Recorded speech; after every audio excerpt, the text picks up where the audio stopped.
The Mysterious Island, by Jules Verne. The Mysterious Island, by Jules Verne. Audio by Legendary Audiobooks.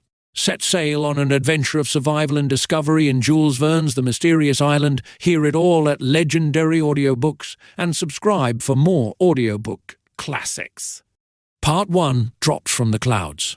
Chapter 1. Are we rising again? No, on the contrary. Are we descending? Worse than that, Captain. We are falling. For heaven's sake, heave out the ballast. There, the last sack is empty. Does the balloon rise? No. I hear a noise like the dashing of waves. The sea is below the car. It cannot be more than 500 feet from us. Overboard with every weight. Everything. Such were the loud and startling words which resounded through the air above the vast watery desert of the Pacific about 4 o'clock in the evening of the March 23rd, 1865. Few can possibly have forgotten the terrible storm from the northeast in the middle of the equinox of that year. The tempest raged without intermission from the 18th to the 26th of March. Its ravages were terrible in America, Europe, and Asia, covering a distance of 1,800 miles and extending obliquely to the equator from the 35th north parallel to the 40th south parallel. Towns were overthrown, forests uprooted, coasts devastated by the mountains of water which were precipitated on them, vessels cast on the shore, which the published accounts numbered by hundreds. Whole districts levelled by waterspouts which destroyed everything they passed over, several thousand people crushed on land or drowned at sea. Such were the traces of its fury left by this devastating tempest. It surpassed in disasters those which so frightfully ravaged Havana and Guadalupe, one on the October 25th, 1810, the other on the July 26th, 1825. But while so many catastrophes were taking place on land and at sea, a drama not less exciting was being enacted in the agitated air. In fact, a balloon, as a ball might be carried on the summit of a waterspout, had been taken into the circling movement of a column of air and had traversed space at the rate of 90 miles an hour, turning round and round as if seized by some aerial maelstrom. Beneath the lower point of the balloon swung a car, containing 5 passengers, scarcely visible in the midst of the thick vapour mingled with spray which hung over the surface of the ocean. Whence, it may be asked, had come that plaything of the tempest? From what part of the world did it rise? It surely could not have started during the storm. But the storm had raged 5 days already, and the first symptoms were manifested on the 18th. It cannot be doubted that the balloon came from a great distance, for it could not have travelled less than 2,000 miles in 24 hours. At any rate, the passengers, destitute of all marks for their guidance, could not have possessed the means of reckoning the route traversed since their departure. It was a remarkable fact that, although in the very midst of the furious tempest, they did not suffer from it. They were thrown about and whirled round and round without feeling the rotation in the slightest degree or being sensible that they were removed from a horizontal position. Their eyes could not pierce through the thick mist which had gathered beneath the car. Dark vapour was all around them. Such was the density of the atmosphere that they could not be certain whether it was day or night. No reflection of light, no sound from inhabited land, no roaring of the ocean could have reached them through the obscurity while suspended in those elevated zones. Their rapid descent alone had informed them of the dangers which they ran from the waves. However, the balloon, lightened of heavy articles, such as ammunition, arms, and provisions, had risen into the higher layers of the atmosphere to a height of 4,500 feet. The voyagers, after having discovered that the sea extended beneath them, and thinking the dangers above less dreadful than those below, did not hesitate to throw overboard even their most useful articles, while they endeavoured to lose no more of that fluid, the life of their enterprise, which sustained them above the abyss. The night passed in the midst of alarms which would have been death to less energetic souls. Again the day appeared, and with it the tempest began to moderate. From the beginning of that day, the 24th of March, it showed symptoms of abating. At dawn, some of the lighter clouds had risen into the more lofty regions of the air. In a few hours the wind had changed from a hurricane to a fresh breeze.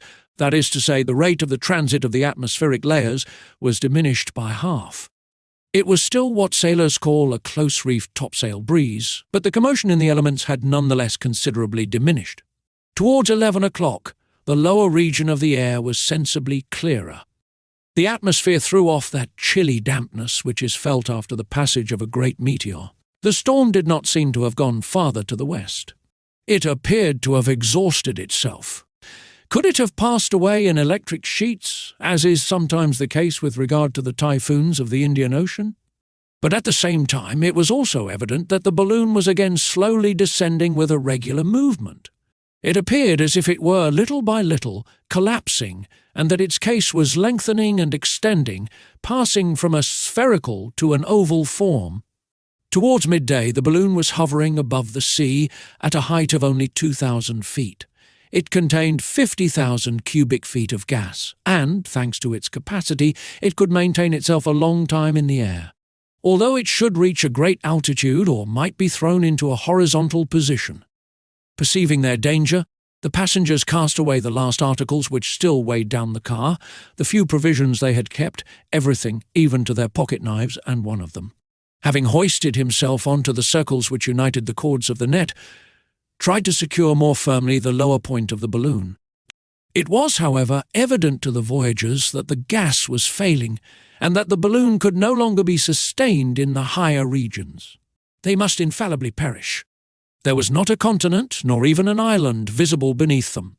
The watery expanse did not present a single speck of land, not a solid surface upon which their anchor could hold. It was the open sea, whose waves were still dashing with tremendous violence. It was the ocean, without any visible limits, even for those whose gaze, from their commanding position, extended over a radius of 40 miles. The vast liquid plain, lashed without mercy by the storm, appeared as if covered with herds of furious chargers, whose white and dishevelled crests were streaming in the wind. No land was in sight, not a solitary ship could be seen. It was necessary at any cost to arrest their downward course and to prevent the balloon from being engulfed in the waves. The voyagers directed all their energies to this urgent work. But, notwithstanding their efforts, the balloon still fell, and at the same time shifted with the greatest rapidity, following the direction of the wind. That is to say, from the northeast to the southwest. Frightful indeed was the situation of these unfortunate men. They were evidently no longer masters of the machine. All their attempts were useless. The case of the balloon collapsed more and more. The gas escaped without any possibility of retaining it. Their descent was visibly accelerated, and soon after midday the car hung within 600 feet of the ocean. It was impossible to prevent the escape of gas, which rushed through a large rent in the silk, by lightening the car of all the articles which it contained. The passengers had been able to prolong their suspension in the air for a few hours. But the inevitable catastrophe could only be retarded, and if land did not appear before night, voyagers, car and balloon must, to a certainty, vanish beneath the waves. They now resorted to the only remaining expedient. They were truly dauntless men who knew how to look death in the face. Not a single murmur escaped from their lips. They were determined to struggle to the last minute, to do anything to retard their fall. The car was only a sort of willow basket, unable to float, and there was not the slightest possibility of maintaining it on the surface of the sea. 2 more hours passed, and the balloon was scarcely 400 feet above the water. At that moment a loud voice, the voice of a man whose heart was inaccessible to fear, was heard. To this voice responded others not less determined. "Is everything thrown out?" "No. Here are still $2,000 in gold." A heavy bag immediately plunged into the sea. "Does the balloon rise?" "A little, but it will not be long before it falls again." "What still remains to be thrown out?" "Nothing." "Yes, this car. Let us catch hold of the net and into the sea with the car." This was, in fact, the last and only mode of lightening the balloon. The ropes which held the car were cut, and the balloon after its fall mounted 2,000 feet. The 5 voyagers had hoisted themselves into the net and clung to the meshes, gazing at the abyss. The delicate sensibility of balloons is well known. It is sufficient to throw out the lightest article to produce a difference in its vertical position. The apparatus in the air is like a balance of mathematical precision. It can be thus easily understood that when it is lightened of any considerable weight, its movement will be impetuous and sudden. So it happened on this occasion. But after being suspended for an instant aloft, the balloon began to redescend, the gas escaping by the rent which it was impossible to repair. The men had done all that men could do. No human efforts could save them now. They must trust to the mercy of Him who rules the elements. At 4 o'clock, the balloon was only 500 feet above the surface of the water. A loud barking was heard. A dog accompanied the voyagers and was held pressed close to his master in the meshes of the net. "Top has seen something," cried one of the men. Then immediately a loud voice shouted, "Land! Land!" The balloon, which the wind still drove towards the southwest, had since daybreak gone a considerable distance, which might be reckoned by hundreds of miles. And a tolerably high land had, in fact, appeared in that direction. But this land was still 30 miles off. It would not take less than an hour to get to it, and then there was the chance of falling to leeward. An hour! Might not the balloon before that be emptied of all the fluid it yet retained? Such was the terrible question. The voyagers could distinctly see that solid spot which they must reach at any cost. They were ignorant of what it was, whether an island or a continent, for they did not know to what part of the world the hurricane had driven them. But they must reach this land, whether inhabited or desolate, whether hospitable or not. It was evident that the balloon could no longer support itself.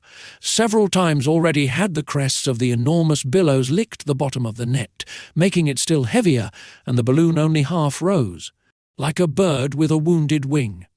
Half an hour later the land was not more than a mile off, but the balloon, exhausted, flabby, hanging in great folds, had gas in its upper part alone. The voyagers, clinging to the net, were still too heavy for it, and soon, half plunged into the sea, they were beaten by the furious waves. The balloon case bulged out again, and the wind, taking it, drove it along like a vessel. Might it not possibly thus reach the land?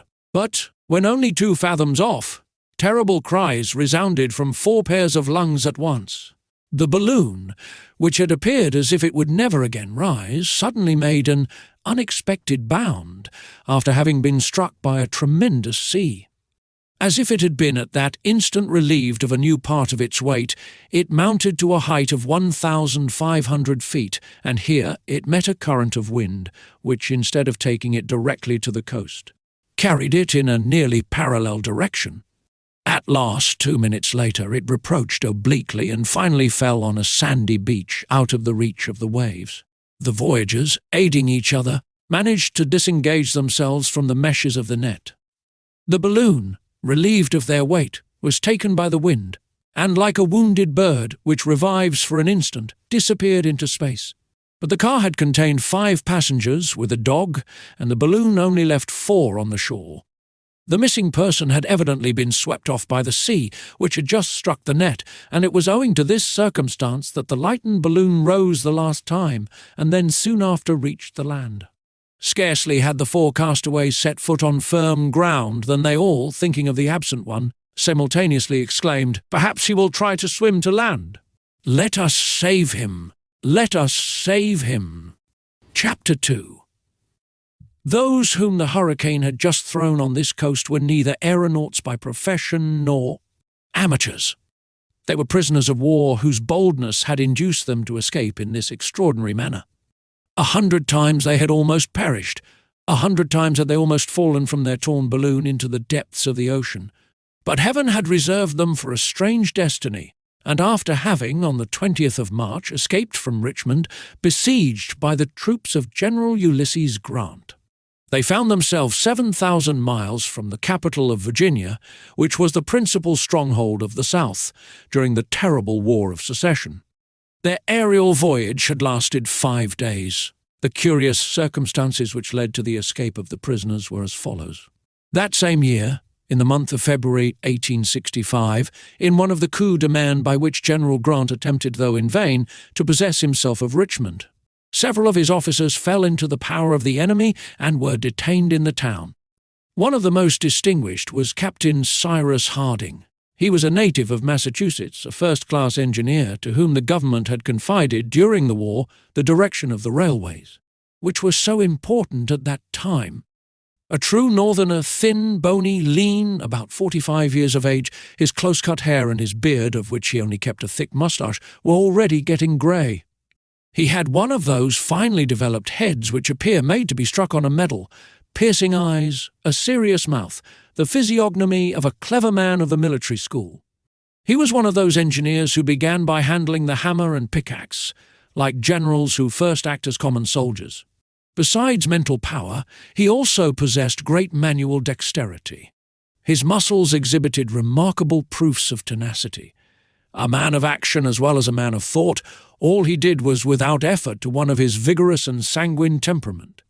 Learned, clear-headed and practical, he fulfilled in all emergencies those three conditions which united ought to ensure human success: activity of mind and body, impetuous wishes, and powerful will. He might have taken for his motto that of William of Orange in the 17th century, "I can undertake and persevere even without hope of success." Cyrus Harding was courage personified. He had been in all the battles of that war. After having begun as a volunteer at Illinois, under Ulysses Grant, he fought at Paducah, Belmont, Pittsburgh Landing, at the Siege of Corinth, Port Gibson, Black River, Chattanooga. The Wilderness, on the Potomac, everywhere and valiantly, a soldier worthy of the general who said, "I never count my dead." And hundreds of times Captain Harding had almost been among those who were not counted by the terrible Grant. But in these combats, where he never spared himself, fortune favoured him till the moment when he was wounded and taken prisoner on the field of battle near Richmond. At the same time and on the same day, another important personage fell into the hands of the Southerners.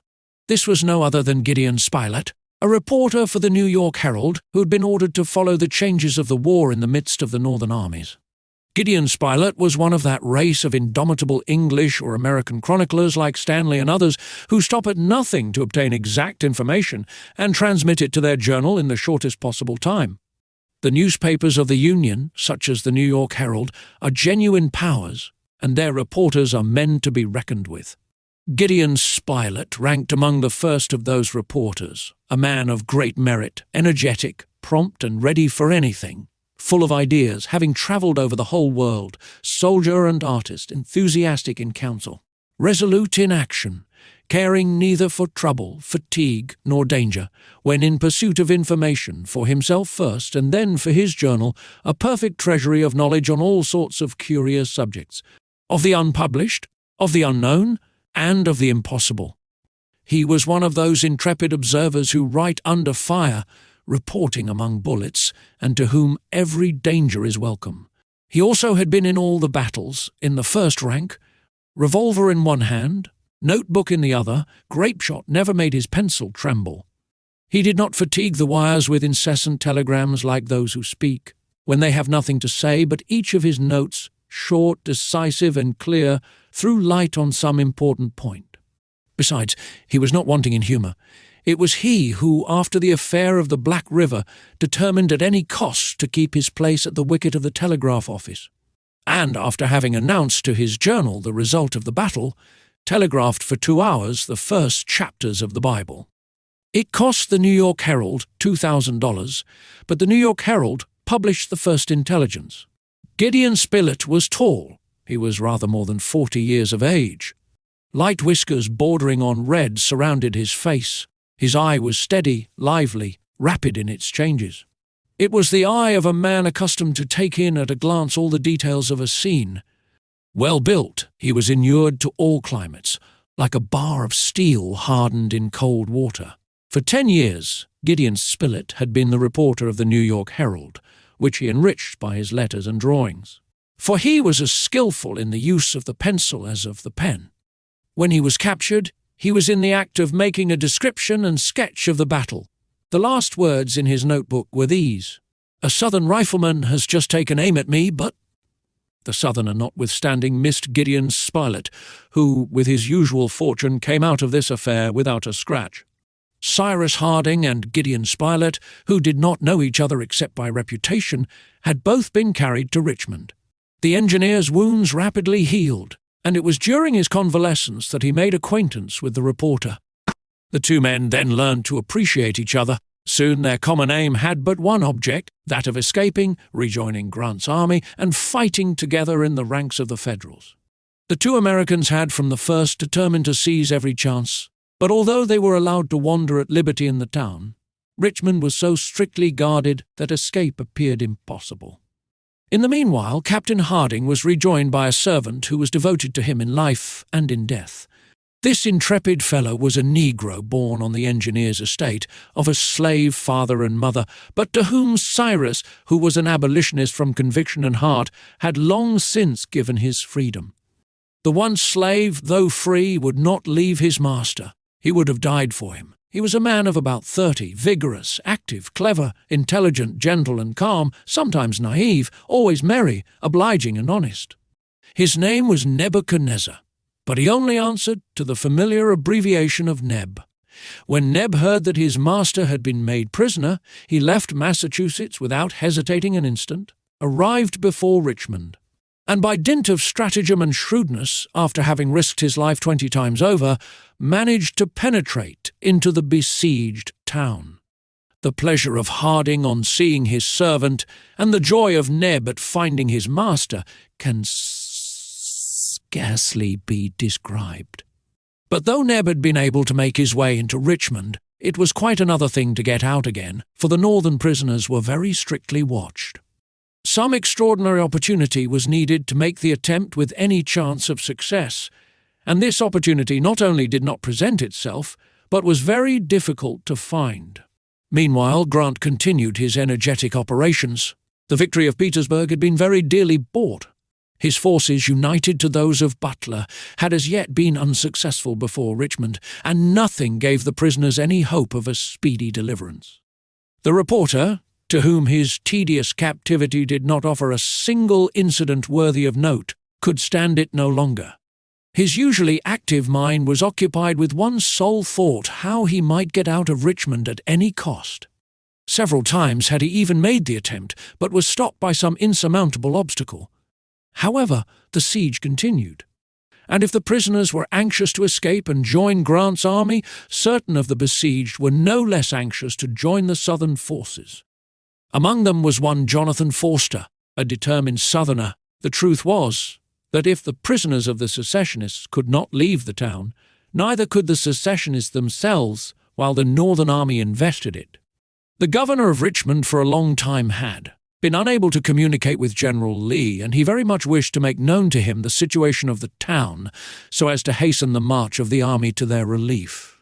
Thus Jonathan Forster accordingly conceived the idea of rising in a balloon so as to pass over the besieging lines and in that way reach the secessionist camp.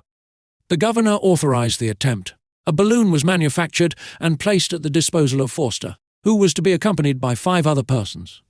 They were furnished with arms in case they might have to defend themselves when they alighted, and provisions in the event of their aerial voyage being prolonged. The departure of the balloon was fixed for the 18th of March. It should be effected during the night with a northwest wind of moderate force. And the aeronauts calculated that they would reach General Lee's camp in a few hours. But this northwest wind was not a simple breeze. From the 18th, it was evident that it was changing to a hurricane. The tempest soon became such that Forster's departure was deferred, for it was impossible to risk the balloon and those whom it carried in the midst of the furious elements. The balloon, inflated on the great square of Richmond, was ready to depart on the first abatement of the wind, and, as may be supposed, the impatience among the besieged to see the storm moderate was very great.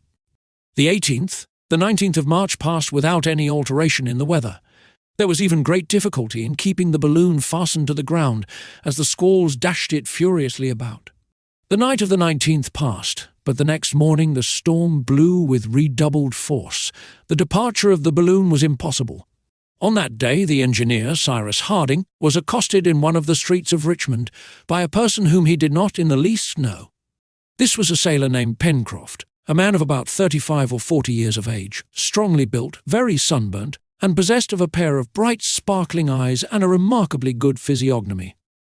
Pencroft was an American from the north who had sailed all the ocean over and who had gone through every possible and almost impossible adventure that a being with 2 feet and no wings would encounter. It is needless to say that he was a bold, dashing fellow, ready to dare anything, and was astonished at nothing. Pencroft at the beginning of the year had gone to Richmond on business, with a young boy of 15 from New Jersey, son of a former captain, an orphan, whom he loved as if he had been his own child. Not having been able to leave the town before the first operations of the siege, he found himself shut up, to his great disgust, but, not accustomed to succumb to difficulties, he resolved to escape by some means or other. He knew the engineer officer by reputation. He knew with what impatience that determined man chafed under his restraint. On this day he did not therefore hesitate to accost him, saying without circumlocution, "Have you had enough of Richmond, Captain?" The engineer looked fixedly at the man who spoke, and who added in a low voice, "Captain Harding, will you try to escape?" "When?" asked the engineer quickly, and it was evident that this question was uttered without consideration, for he had not yet examined the stranger who addressed him. But after having with a penetrating eye observed the open face of the sailor, he was convinced that he had before him an honest man. "Who are you?" he asked briefly. Pencroft made himself known. "Well," replied Harding, "and in what way do you propose to escape?" "By that lazy balloon which is left there doing nothing, and which looks to me as if it was waiting on purpose for us." There was no necessity for the sailor to finish his sentence. The engineer understood him at once. He seized Pencroft by the arm and dragged him to his house. There the sailor developed his project, which was indeed extremely simple. They risked nothing but their lives in its execution. The hurricane was in all its violence, it is true, but so clever and daring an engineer as Cyrus Harding knew perfectly well how to manage a balloon. Had he himself been as well acquainted with the art of sailing in the air as he was with the navigation of a ship, Pencroft would not have hesitated to set out, of course taking his young friend Herbert with him, for, accustomed to brave the fiercest tempests of the ocean, he was not to be hindered on account of the hurricane. Captain Harding had listened to the sailor without saying a word, but his eyes shone with satisfaction. Here was the long-sought-for opportunity. He was not a man to let it pass. The plan was feasible, though, it must be confessed, dangerous in the extreme. In the night, in spite of their guards, they might approach the balloon, slip into the car, and then cut the cords which held it. There was no doubt that they might be killed, but on the other hand they might succeed, and without this storm, the balloon would have started already, and the looked-for opportunity would not have then presented itself. "I am not alone," said Harding at last. "How many people do you wish to bring with you?" asked the sailor. "2, my friend Spilett and my servant Neb." "That will be 3, replied Pencroft, "and with Herbert and me 5, but the balloon will hold 6. "That will be enough, we will go," answered Harding in a firm voice.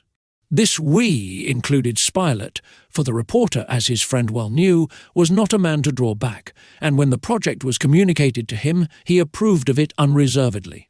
What astonished him was that so simple an idea had not occurred to him before.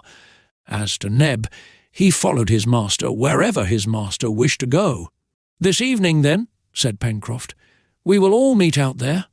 "This evening at 10 o'clock, replied Captain Harding, "and heaven grant that the storm does not abate before our departure." Pencroft took leave of the 2 friends and returned to his lodging, where young Herbert Brown had remained. The courageous boy knew of the sailor's plan, and it was not without anxiety that he awaited the result of the proposal being made to the engineer. Thus 5 determined persons were about to abandon themselves to the mercy of the tempestuous elements. No, the storm did not abate, and neither Jonathan Forster nor his companions dreamed of confronting it in that frail car. It would be a terrible journey. The engineer only feared one thing. It was that the balloon, held to the ground and dashed about by the wind, would be torn into shreds. For several hours he roamed round the nearly deserted square, surveying the apparatus. Pencroft did the same on his side, his hands in his pockets, yawning now and then like a man who did not know how to kill the time, but really dreading, like his friend, either the escape or destruction of the balloon. Evening arrived. The night was dark in the extreme. Thick mists passed like clouds close to the ground. Rain fell mingled with snow. It was very cold. A mist hung over Richmond. It seemed as if the violent storm had produced a truce between the besiegers and the besieged, and that the cannon were silenced by the louder detonations of the storm. The streets of the town were deserted. It had not even appeared necessary in that horrible weather to place a guard in the square, in the midst of which plunged the balloon. Everything favoured the departure of the prisoners, but what might possibly be the termination of the hazardous voyage they contemplated in the midst of the furious elements? "Dirty weather!" exclaimed Pencroft, fixing his hat firmly on his head with a blow of his fist. "But sure we shall succeed all the same!" At 9:30, Harding and his companions glided from different directions into the square, which the gas lamps, extinguished by the wind, had left in total obscurity.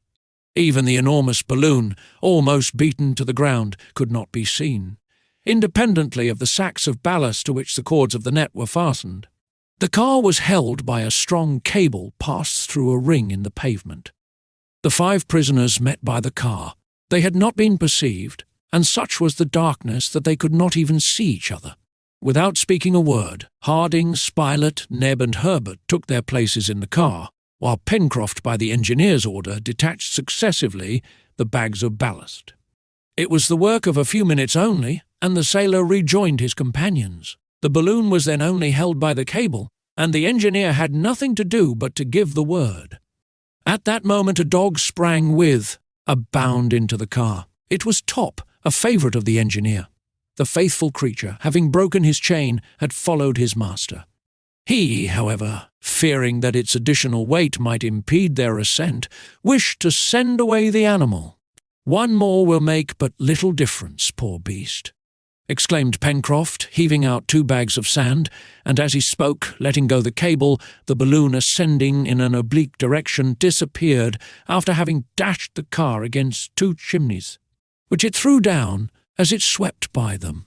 Then indeed the full rage of the hurricane was exhibited to the voyagers. During the night the engineer could not dream of descending, and when day broke, even a glimpse of the earth below was intercepted by fog. 5 days had passed when a partial clearing allowed them to see the wide extending ocean beneath their feet, now lashed into the maddest fury by the gale. Our readers will recollect what befell these 5 daring individuals who set out on their hazardous expedition in the balloon on the 20th of March. 5 days afterwards 4 of them were thrown on a desert coast, 7,000 miles from their country. But one of their number was missing, the man who was to be their guide, their leading spirit, the engineer, Captain Harding. The instant they had recovered their feet, they all hurried to the beach in the hopes of rendering him assistance. Chapter 3. The engineer, the meshes of the net having given way, had been carried off by a wave. His dog also had disappeared. The faithful animal had voluntarily leaped out to help his master. "Forward!" cried the reporter, and all 4, Spilett, Herbert, Pencroft and Neb, forgetting their fatigue, began their search. Poor Neb shed bitter tears, giving way to despair at the thought of having lost the only being he loved on earth. Only 2 minutes had passed from the time when Cyrus Harding disappeared to the moment when his companions set foot on the ground. They had hopes, therefore, of arriving in time to save him. "Let us look for him! Let us look for him!" cried Neb. "Yes, Neb," replied Gideon Spilett, "and we will find him too. Living, I trust." "Still living? Can he swim?" asked Pencroft. "Yes," replied Neb, "and besides, Top is there." The sailor, observing the heavy surf on the shore, shook his head. The engineer had disappeared to the north of the shore, and nearly half a mile from the place where the castaways had landed. The nearest point of the beach he could reach was thus fully that distance off. It was then nearly 6 o'clock.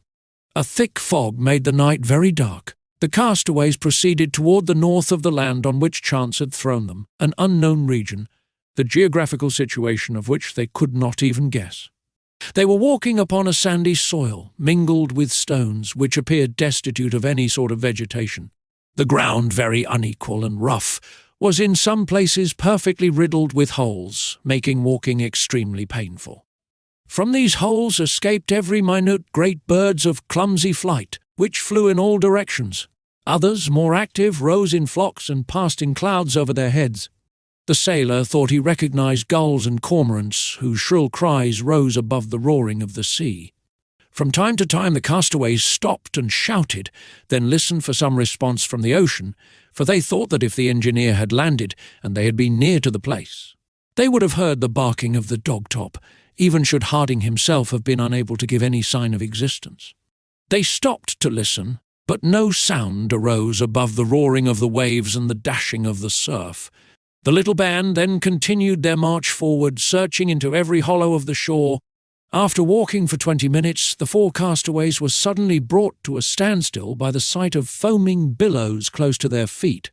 The solid ground ended here. They found themselves at the extremity of a sharp point on which the sea broke furiously. "It is a promontory," said the sailor. "We must retrace our steps, holding towards the right, and we shall thus gain the mainland." "But if he is there," said Neb, pointing to the ocean, whose waves shone of a snowy white in the darkness. "Well, let us call again," and all uniting their voices they gave a vigorous shout, but there came no reply. They waited for a lull, then began again, still no reply. The castaways accordingly returned, following the opposite side of the promontory, over a soil equally sandy and rugged. However, Pencroft observed that the shore was more equal, that the ground rose, and he declared that it was joined by a long slope to a hill, whose massive front he thought that he could see looming indistinctly through the mist. The birds were less numerous on this part of the shore, the sea was also less tumultuous, and they observed that the agitation of the waves was diminished. The noise of the surf was scarcely heard. This side of the promontory evidently formed a semicircular bay, which the sharp point sheltered from the breakers of the open sea. But to follow this direction was to go south, exactly opposite to that part of the coast where Harding might have landed. After a walk of 1.5 miles, the shore presented no curve which would permit them to return to the north. This promontory, of which they had turned the point, must be attached to the mainland. The castaways, although their strength was nearly exhausted, still marched courageously forward, hoping every moment to meet with a sudden angle which would set them in the first direction. What was their disappointment when, after trudging nearly 2 miles, having reached an elevated point composed of slippery rocks, they found themselves again stopped by the sea. "We are on an islet," said Pencroft, "and we have surveyed it from one extremity to the other." The sailor was right. They had been thrown, not on a continent, not even on an island, but on an islet which was not more than 2 miles in length, with even a less breadth. Was this barren spot the desolate refuge of sea-birds, strewn with stones and destitute of vegetation, attached to a more important archipelago? It was impossible to say. When the voyagers from their car saw the land through the mist, they had not been able to reconnoitre it sufficiently. However, Pencroft, accustomed with his sailor eyes to piece through the gloom, was almost certain that he could clearly distinguish in the west confused masses which indicated an elevated coast. But they could not, in the dark, determine whether it was a single island or connected with others. They could not leave it either. As the sea surrounded them, they must therefore put off till the next day their search for the engineer, from whom, alas, not a single cry had reached them to show that he was still in existence. "The silence of our friend proves nothing," said the reporter. "Perhaps he has fainted or is wounded and unable to reply directly, so we will not despair." The reporter then proposed to light a fire on a point of the islet, which would serve as a signal to the engineer. But they searched in vain for wood or dry brambles. Nothing but sand and stones were to be found. The grief of Neb and his companions, who were all strongly attached to the intrepid Harding, can be better pictured than described. It was too evident that they were powerless to help him. They must wait with what patience they could for daylight. Either the engineer had been able to save himself and had already found a refuge on some point of the coast, or he was lost forever. The long and painful hours passed by. The cold was intense. The castaways suffered cruelly, but they scarcely perceived it. They did not even think of taking a minute's rest. Forgetting everything but their chief, hoping or wishing to hope on, they continued to walk up and down on this sterile spot, always returning to its northern point, where they could approach nearest to the scene of the catastrophe.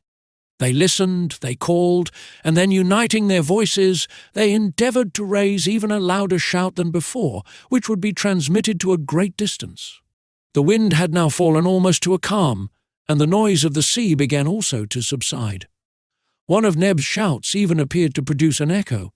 Herbert directed Pencroft's attention to it, adding, "That proves that there is a coast to the west, at no great distance." The sailor nodded. Besides, his eyes could not deceive him. If he had discovered land, however indistinct it might appear, land was sure to be there. But that distant echo was the only response produced by Neb's shouts, while heavy gloom hung over all the part east of the island. Meanwhile, the sky was clearing little by little. Towards midnight the stars shone out, and if the engineer had been there with his companions, he would have remarked that these stars did not belong to the northern hemisphere. The polar star was not visible. The constellations were not those which they had been accustomed to see in the United States. The Southern Cross glittered brightly in the sky. The night passed away. Towards 5 o'clock in the morning of the 25th of March, the sky began to lighten. The horizon still remained dark, but with daybreak a thick mist rose from the sea, so that the eye could scarcely penetrate beyond 20 feet or so from where they stood. At length, the fog gradually unrolled itself in great heavily moving waves. It was unfortunate, however, that the castaways could distinguish nothing around them. While the gaze of the reporter and Neb were cast upon the ocean, the sailor and Herbert looked eagerly for the coast in the west. But not a speck of land was visible. "Never mind," said Pencroft. "Though I do not see the land, I feel it. It is there, as sure as the fact that we are no longer at Richmond." But the fog was not long in rising. It was only a fine weather mist. A hot sun soon penetrated to the surface of the island. About 6:30, 3/4 of an hour after sunrise, the mist became more transparent. It grew thicker above, but cleared away below. Soon the isle appeared as if it had descended from a cloud. Then the sea showed itself around them, spreading far away towards the east, but bounded on the west by an abrupt and precipitous coast. Yes, the land was there. Their safety was at least provisionally ensured. The islet and the coast were separated by a channel about 1/2 mile in breadth, through which rushed an extremely rapid current. However, one of the castaways, following the impulse of his heart, immediately threw himself into the current, without consulting his companions, without saying a single word. It was Neb. He was in haste to be on the other side and to climb towards the north. It had been impossible to hold him back. Pencroft called him in vain. The reporter prepared to follow him, but Pencroft stopped him.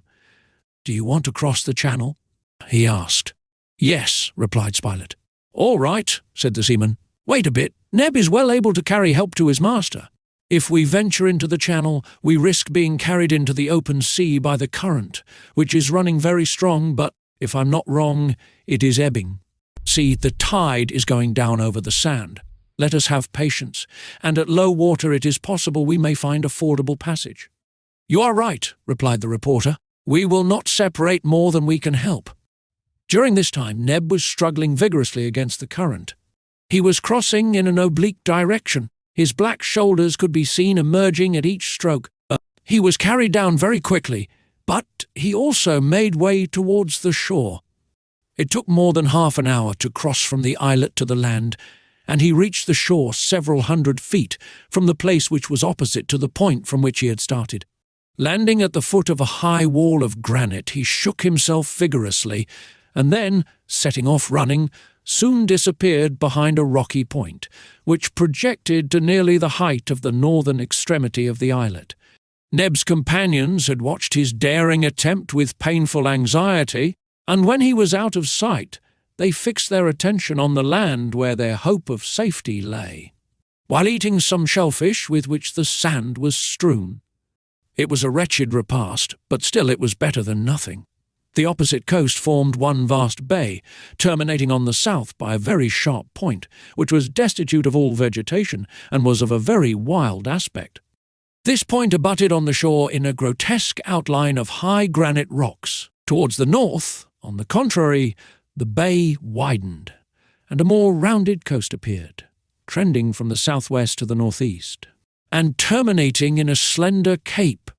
The distance between these two extremities, which made the bow of the bay, was about 8 miles. Half a mile from the shore rose the islet, which somewhat resembled the carcass of a gigantic whale. Its extreme breadth was not more than 1/4 of a mile. Opposite the islet, the beach consisted first of sand, covered with black stones, which were now appearing little by little above the retreating tide. The second level was separated by a perpendicular granite cliff, terminated at the top by an unequal edge at a height of at least 300 feet. It continued thus for a length of 3 miles, ending suddenly on the right with a precipice which looked as if cut by the hand of man. On the left, above the promontory, this irregular and jagged cliff descended by a long slope of conglomerated rocks till it mingled with the ground of the southern point. On the upper plateau of the coast not a tree appeared. It was a flat tableland like that above Cape Town at the Cape of Good Hope, but of reduced proportions, at least so it appeared seen from the islet. However, verdure was not wanting to the right beyond the precipice. They could easily distinguish a confused mass of great trees, which extended beyond the limits of their view.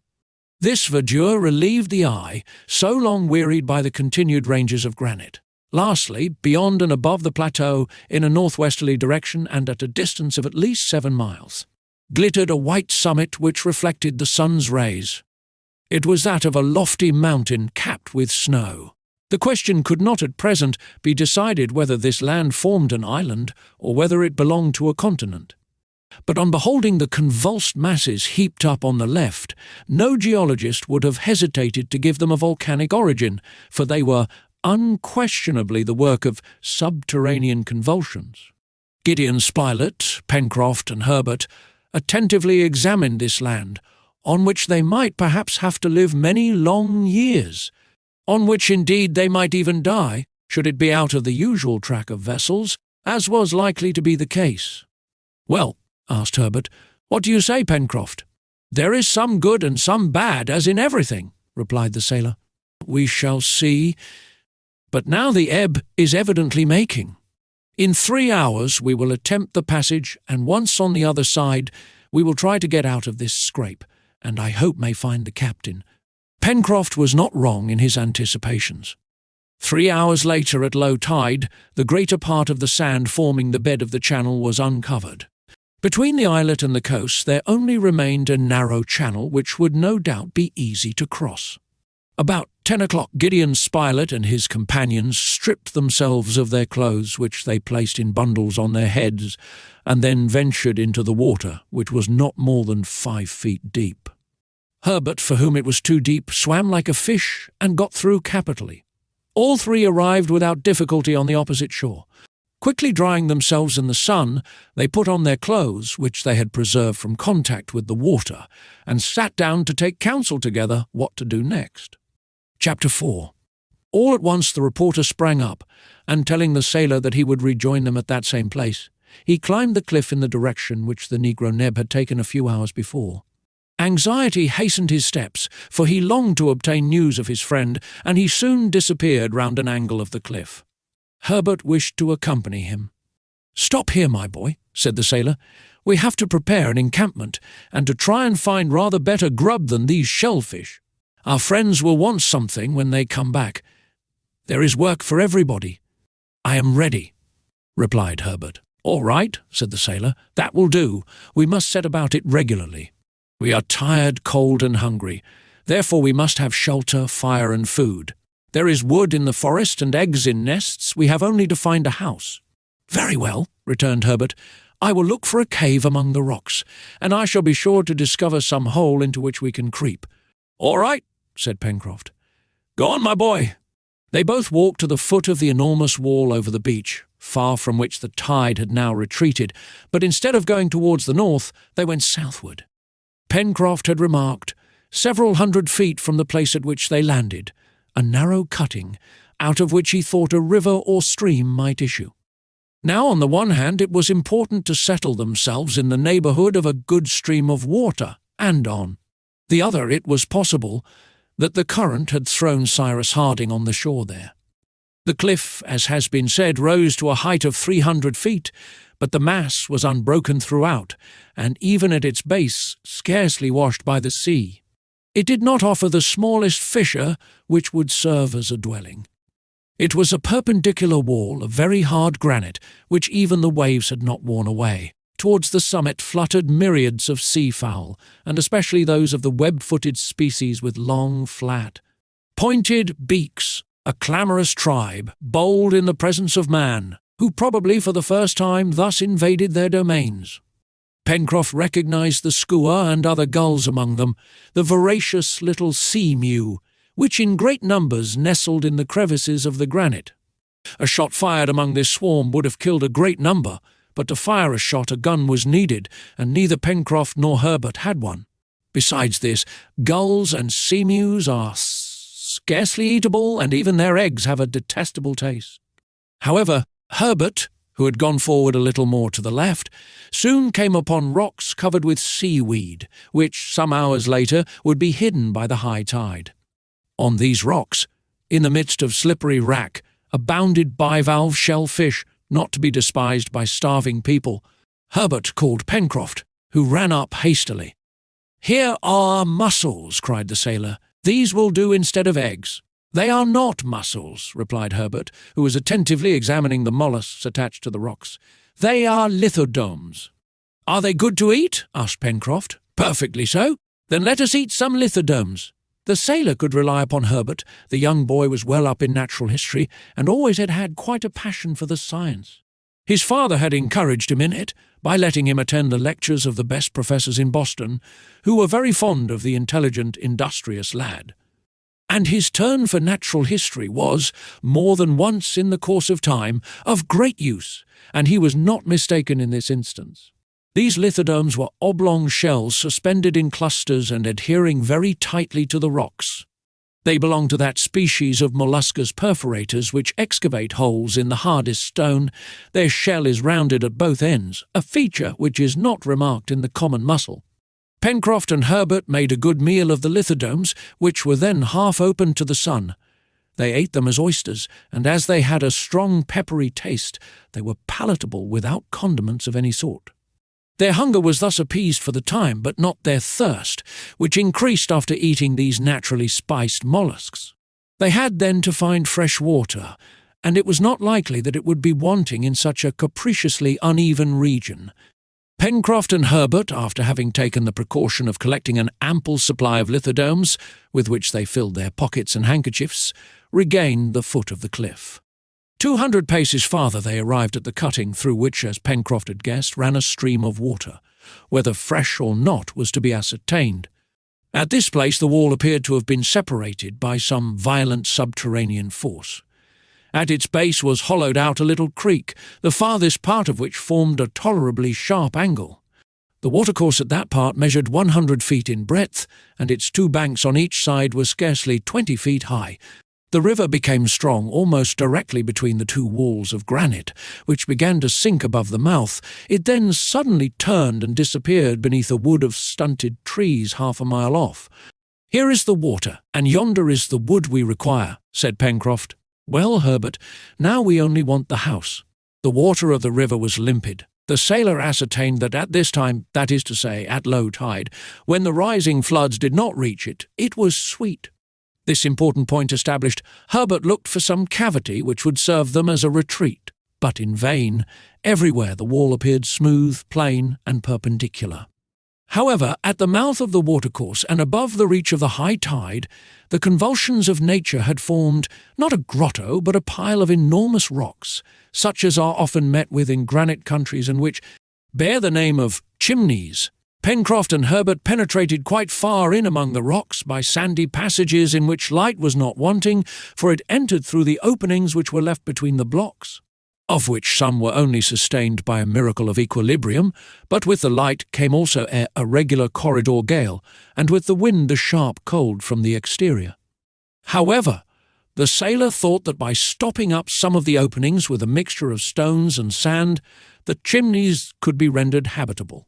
Their geometrical plan represented the typographical sign amp, which signifies etc. abridged, but by isolating the upper mouth of the sign, through which the south and west winds blew so strongly, they could succeed in making the lower part of use. "Here's our work," said Pencroft, "and if we ever see Captain Harding again, he will know how to make something of this labyrinth." "We shall see him again, Pencroft," cried Herbert, "and when he returns he must find a tolerable dwelling here." "It will be so, if we can make a fireplace in the left passage and keep an opening for the smoke." "So we can, my boy," replied the sailor, "and these chimneys will serve our turn. Let us set to work, but first come and get a store of fuel. I think some branches will be very useful in stopping up these openings, through which the wind shrieks like so many fiends." Herbert and Pencroft left the chimneys, and turning the angle they began to climb the left bank of the river. The current here was quite rapid, and drifted down some dead wood. The rising tide, and it could already be perceived, must drive it back with force to a considerable distance. The sailor then thought that they could utilize this ebb and flow for the transport of heavy objects. After having walked for a quarter of an hour, the sailor and the boy arrived at the angle which the river made in turning towards the left. From this point its course was pursued through a forest of magnificent trees. These trees still retained their verdure, notwithstanding the advanced season, for they belonged to the family of coniferae, which is spread over all the regions of the globe, from northern climates to the tropics. The young naturalist recognized especially the deodara, which are very numerous in the Himalayan zone, and which spread around them a most agreeable odour. Between these beautiful trees sprang up clusters of firs, whose opaque open parasol boughs spread wide around. Among the long grass, Pencroft felt that his feet were crushing dry branches which crackled like fireworks. "Well, my boy," said he to Herbert, "if I don't know the name of these trees, at any rate I reckon that we may call them burning wood, and just now that's the chief thing we want." "Let us get a supply," replied Herbert, who immediately set to work. The collection was easily made. It was not even necessary to lop the trees, for enormous quantities of dead wood were lying at their feet, but if fuel was not wanting, the means of transporting it was not yet found. The wood, being very dry, would burn rapidly. It was therefore necessary to carry to the chimneys a considerable quantity, and the loads of 2 men would not be sufficient. Herbert remarked this. "Well, my boy," replied the sailor, "there must be some way of carrying this wood. There is always a way of doing everything. If we had a cart or a boat, it would be easy enough." "But we have the river," said Herbert. "Right," replied Pencroft. "The river will be to us like a road which carries of itself, and rafts have not been invented for nothing." "Only," observed Herbert, "at this moment our road is going the wrong way, for the tide is rising." "We shall be all right if we wait till it ebbs," replied the sailor, "and then we will trust it to carry our fuel to the chimneys. Let us get the raft ready." The sailor, followed by Herbert, directed his steps towards the river. They both carried, each in proportion to his strength, a load of wood bound in faggots. They found on the bank also a great quantity of dead branches in the midst of grass, among which the foot of man had probably never before trod. Pencroft began directly to make his raft. In a kind of little bay, created by a point of the shore which broke the current, the sailor and the lad placed some good-sized pieces of wood which they had fastened together with dry creepers. A raft was thus formed, on which they stacked all they had collected, sufficient indeed to have loaded at least 20 men. In an hour the work was finished, and the raft, moored to the bank, awaited the turning of the tide. There were still several hours to be occupied, and with one consent Pencroft and Herbert resolved to gain the upper plateau so as to have a more extended view of the surrounding country. Exactly 200 feet behind the angle formed by the river, the wall, terminated by a fall of rocks, died away in a gentle slope to the edge of the forest. It was a natural staircase. Herbert and the sailor began their ascent. Thanks to the vigour of their muscles, they reached the summit in a few minutes, and proceeded to the point above the mouth of the river. On attaining it, their first look was cast upon the ocean, which not long before they had traversed in such a terrible condition. They observed with emotion all that part to the north of the coast on which the catastrophe had taken place. It was there that Cyrus Harding had disappeared. They looked to see if some portion of their balloon, to which a man might possibly cling, yet existed. Nothing. The sea was but one vast watery desert. As to the coast, it was solitary also. Neither the reporter nor Neb could be anywhere seen. But it was possible that, at this time, they were both too far away to be perceived. "Something tells me," cried Herbert, "that a man as energetic as Captain Harding would not let himself be drowned like other people. He must have reached some point of the shore. Don't you think so, Pencroft?" The sailor shook his head sadly. He little expected ever to see Cyrus Harding again, but wishing to leave some hope to Herbert. "Doubtless, doubtless," said he. "Our engineer is a man who would get out of a scrape to which anyone else would yield." In the meantime he examined the coast with great attention. Stretched out below them was the sandy shore, bounded on the right of the river's mouth by lines of breakers. The rocks which were visible appeared like amphibious monsters reposing in the surf. Beyond the reef, the sea sparkled beneath the sun's rays. To the south, a sharp point closed the horizon, and it could not be seen if the land was prolonged in that direction, or if it ran southeast and southwest, which would have made this coast a very long peninsula. At the northern extremity of the bay, the outline of the shore was continued to a great distance in a wider curve. There the shore was low, flat, without cliffs, and with great banks of sand, which the tide left uncovered. Pencroft and Herbert then returned towards the west. Their attention was first arrested by the snow-topped mountain, which rose at a distance of 6 or 7 miles. From its first declivities to within 2 miles of the coast were spread vast masses of wood, relieved by large green patches, caused by the presence of evergreen trees.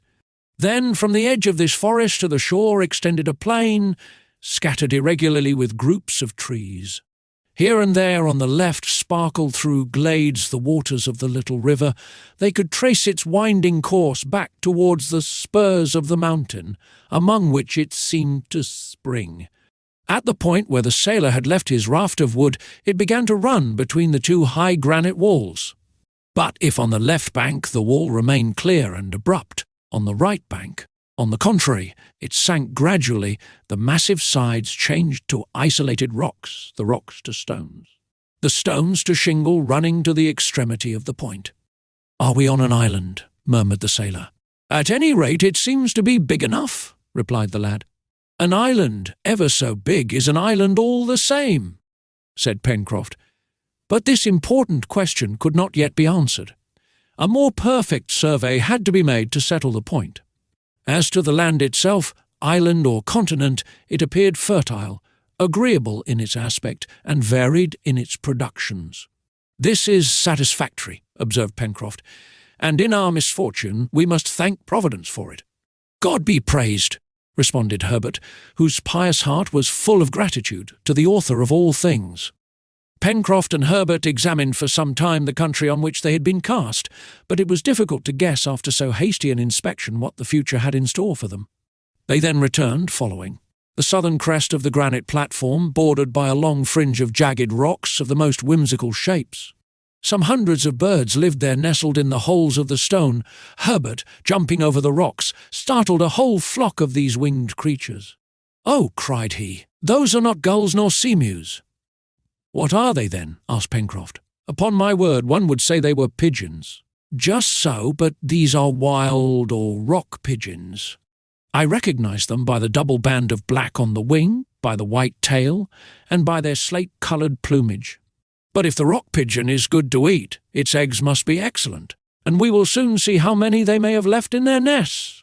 We will not give them time to hatch, unless it is in the shape of an omelette," replied Pencroft merrily. "But what will you make your omelette in?" asked Herbert. "In your hat?" "Well," replied the sailor, "I am not quite conjurer enough for that. We must come down to eggs in the shell, my boy, and I will undertake to dispatch the hardest." Pencroft and Herbert attentively examined the cavities in the granite, and they really found eggs in some of the hollows.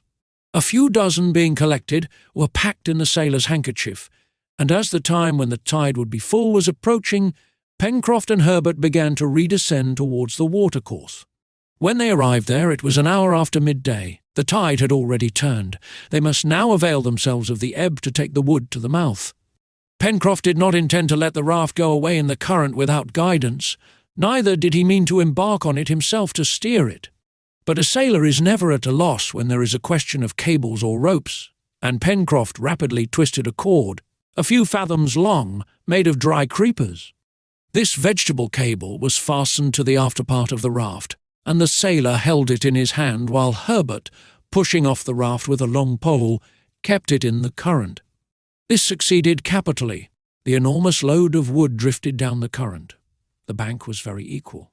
There was no fear that the raft would run aground, and before 2 o'clock they arrived at the river's mouth, a few paces from the chimneys. Chapter 5. Pencroft's first care, after unloading the raft, was to render the cave habitable by stopping up all the holes which made it draughty. Sand, stones, twisted branches, wet clay closed up the galleries open to the south winds. One narrow and winding opening at the side was kept, to lead out the smoke and to make the fire draw. The cave was thus divided into 3 or 4 rooms, if such dark dens with which a donkey would scarcely have been contented deserved the name. But they were dry, and there was space to stand upright, at least in the principal room, which occupied the centre. The floor was covered with fine sand, and taking all in all they were well pleased with it for want of a better. "Perhaps," said Herbert, while he and Pencroft were working, "our companions have found a superior place to ours." "Very likely," replied the seaman, "but, as we don't know, we must work all the same. Better to have 2 strings to one's bow than no string at all." "Oh," exclaimed Herbert, "how jolly it will be if they were to find Captain Harding and were to bring him back with them." "Yes, indeed," said Pencroft. "That was a man of the right sort." "Was," exclaimed Herbert. "Do you despair of ever seeing him again?" "God forbid," replied the sailor. Their work was soon done, and Pencroft declared himself very well satisfied. "Now," said he, "our friends can come back when they like. They will find a good enough shelter." They now had only to make a fireplace and to prepare the supper an easy task. Large flat stones were placed on the ground at the opening of the narrow passage which had been kept. This, if the smoke did not take the heat out with it, would be enough to maintain an equal temperature inside. Their wood was stowed away in one of the rooms, and the sailor laid in the fireplace some logs and brushwood. The seaman was busy with this when Herbert asked him if he had any matches. "Certainly," replied Pencroft, "and I may say happily, for without matches or tinder we should be in a fix." "Still we might get fire, as the savages do," replied Herbert, "by rubbing 2 bits of dry stick one against the other." "All right, try, my boy, and let's see if you can do anything besides exercising your arms." "Well, it's a very simple proceeding, and much used in the islands of the Pacific." "I don't deny it," replied Pencroft, "but the savages must know how to do it, or employ a peculiar wood, for more than once I have tried to get fire in that way, but I could never manage it. I must say I prefer matches. By the by, where are my matches?" Pencroft searched in his waistcoat for the box, which was always there, for he was a confirmed smoker. He could not find it. He rummaged the pockets of his trousers, but to his horror he could nowhere discover the box. "Here's a go," said he, looking at Herbert. "The box must have fallen out of my pocket and got lost. Surely, Herbert, you must have something, a tinder box, anything that can possibly make fire." "No, I haven't, Pencroft." The sailor rushed out, followed by the boy. On the sand among the rocks near the river's bank they both searched carefully, but in vain. The box was of copper, and therefore would have been easily seen. "Pencroft," asked Herbert, "didn't you throw it out of the car?"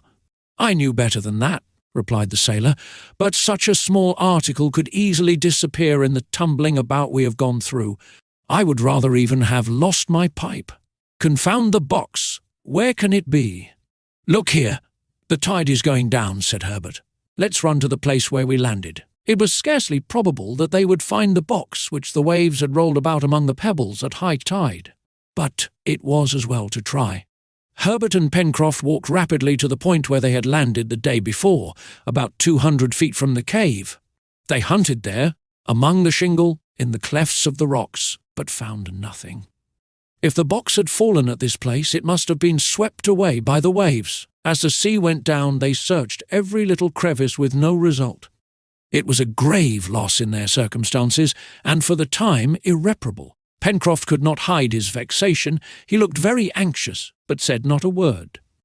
Herbert tried to console him by observing that if they had found the matches, they would very likely have been wetted by the sea and useless. "No, my boy," replied the sailor. "They were in a copper box which shut very tightly, and now what are we to do?" "We shall certainly find some way of making a fire," said Herbert. "Captain Harding or Mr. Spilett will not be without them." "Yes," replied Pencroft, "but in the meantime we are without fire, and our companions will find but a sorry repast on their return." "But," said Herbert quickly. "Do you think it possible that they have no tinder or matches?" "I doubt it," replied the sailor, shaking his head, "for neither Neb nor Captain Harding smoke. And I believe that Mr. Spilett would rather keep his notebook than his matchbox." Herbert did not reply. The loss of the box was certainly to be regretted, but the boy was still sure of procuring fire in some way or other. Pencroft, more experienced, did not think so, although he was not a man to trouble himself about a small or great grievance. At any rate, there was only one thing to be done to await the return of Neb and the reporter, but they must give up the feast of hard eggs which they had meant to prepare. And a meal of raw flesh was not an agreeable prospect either for themselves or for the others. Before returning to the cave, the sailor and Herbert, in the event of fire being positively unattainable, collected some more shellfish, and then silently retraced their steps to their dwelling. Pencroft, his eyes fixed on the ground, still looked for his box. He even climbed up the left bank of the river from its mouth to the angle where the raft had been moored. He returned to the plateau, went over it in every direction, searched among the high grass on the border of the forest, all in vain. It was 5 in the evening when he and Herbert re-entered the cave. It is useless to say that the darkest corners of the passages were ransacked before they were obliged to give it up in despair. Towards 6 o'clock, when the sun was disappearing behind the high lands of the west, Herbert, who was walking up and down on the strand, signalized the return of Neb and Spilett. They were returning alone. The boy's heart sank. The sailor had not been deceived in. His forebodings, the engineer Cyrus Harding, had not been found. The reporter, on his arrival, sat down on a rock, without saying anything. Exhausted with fatigue, dying of hunger, he had not strength to utter a word. As to Neb, his red eyes showed how he had cried, and the tears which he could not restrain told too clearly that he had lost all hope. The reporter recounted all that they had done in their attempt to recover Cyrus Harding. He and Neb had surveyed the coast for a distance of 8 miles, and consequently much beyond the place where the balloon had fallen the last time but one. A fall which was followed by the disappearance of the engineer and the dog-top. The shore was solitary, not a vestige of a mark, not even a pebble recently displaced, not a trace on the sand, not a human footstep on all that part of the beach. It was clear that that portion of the shore had never been visited by a human being. The sea was as deserted as the land, and it was there, a few 100 feet from the coast, that the engineer must have found a tomb. As Spilett ended his account, Neb jumped up, exclaiming in a voice which showed how hope struggled within him, "No! He is not dead. He can't be dead. It might happen to anyone else, but never to him. He could get out of anything." Then, his strength forsaking him, "Oh, I can do no more," he murmured. "Neb," said Herbert, running to him, "we will find him. God will give him back to us. But in the meantime you are hungry, and you must eat something." So saying, he offered the poor negro a few handfuls of shellfish, which was indeed wretched and insufficient food. Neb had not eaten anything for several hours, but he refused them. He would not live without his master. As to Gideon Spilett, he devoured the shellfish, then he laid himself down on the sand at the foot of a rock. He was very weak but calm. Herbert went up to him and taking his hand, "Sir," said he, "we have found a shelter which will be better than lying here. Night is advancing. Come and rest. Tomorrow we will search farther." The reporter got up and, guided by the boy, went towards the cave. On the way, Pencroft asked him in the most natural tone if, by chance, he happened to have a match or two. The reporter stopped, felt in his pockets, but finding nothing said, "I had some, but I must have thrown them away." The seaman then put the same question to Neb, and received the same answer. "Confound it!" exclaimed the sailor. The reporter heard him, and seizing his arm, "Have you no matches?" he asked. "Not one, and no fire in consequence." "Ah!" cried Neb, "if my master was here, he would know what to do." The 4 castaways remained motionless, looking uneasily at each other. Herbert was the first to break the silence by saying, "Mr. Spilett, you are a smoker and always have matches about you. Perhaps you haven't looked well. Try again, a single match will be enough." The reporter hunted again in the pockets of his trousers, waistcoat, and great coat, and at last, to Pencroft's great joy, no less to his extreme surprise, he felt a tiny piece of wood entangled in the lining of his waistcoat. He seized it with his fingers through the stuff, but he could not get it out. If this was a match, and a single one, it was of great importance not to rub off the phosphorus. "Will you let me try?" said the boy, and very cleverly, without breaking it, he managed to draw out the wretched yet precious little bit of wood which was of such great importance to these poor men. It was unused. "Hurrah!" cried Pencroft. "It is as good as having a whole cargo." He took the match and, followed by his companions, entered the cave. This small piece of wood, of which so many in an inhabited country are wasted with indifference and are of no value, must here be used with the greatest caution. The sailor first made sure that it was quite dry. That done, "We must have some paper," said he. "Here," replied Spilett, after some hesitation, tearing a leaf out of his notebook. Pencroft took the piece of paper which the reporter held out to him and knelt down before the fireplace. Some handfuls of grass, leaves, and dry moss were placed under the faggots and disposed in such a way that the air could easily circulate, and the dry wood would rapidly catch fire. Pencroft then twisted the piece of paper into the shape of a cone, as smokers do in a high wind, and poked it in among the moss. Taking a small, rough stone, he wiped it carefully, and with a beating heart, holding his breath, he gently rubbed the match. The first attempt did not produce any effect. Pencroft had not struck hard enough, fearing to rub off the phosphorus. "No, I can't do it," said he. "My hand trembles, the match has missed fire, I will not." And rising, he told Herbert to take his place. Certainly the boy had never in all his life been so nervous. Prometheus going to steal the fire from heaven could not have been more anxious. He did not hesitate, however, but struck the match directly. A little spluttering was heard, and a tiny blue flame sprang up, making a choking smoke. Herbert quickly turned the match so as to augment the flame, and then slipped it into the paper cone, which in a few seconds too caught fire, and then the moss. A minute later the dry wood crackled, and a cheerful flame, assisted by the vigorous blowing of the sailor, sprang up in the midst of the darkness. "At last!" cried Pencroft, getting up. "I was never so nervous before in all my life. The flat stones made a capital fireplace. The smoke went quite easily out at the narrow passage the chimney drew, and an agreeable warmth was not long in being felt. They must now take great care not to let the fire go out, and always to keep some embers alight. It only needed care and attention, as they had plenty of wood and could renew their store at any time. Pencroft's first thought was to use the fire by preparing a more nourishing supper than a dish of shellfish. 24 eggs were brought by Herbert. The reporter, leaning up in a corner, watched these preparations without saying anything. A threefold thought weighed on his mind. Was Cyrus still alive? If he was alive, where was he? If he had survived from his fall, how was it that he had not found some means of making known his existence? As to Neb, he was roaming about the shore. He was like a body without a soul. Pencroft knew 50 ways of cooking eggs, but this time he had no choice, and was obliged to content himself with roasting them under the hot cinders. In a few minutes the cooking was done, and the seaman invited the reporter to take his share of the supper. Such was the first repast of the castaways on this unknown coast. The hard eggs were excellent, and as eggs contain everything indispensable to man's nourishment, these poor people thought themselves well off, and were much strengthened by them. Oh, if only one of them had not been missing at this meal!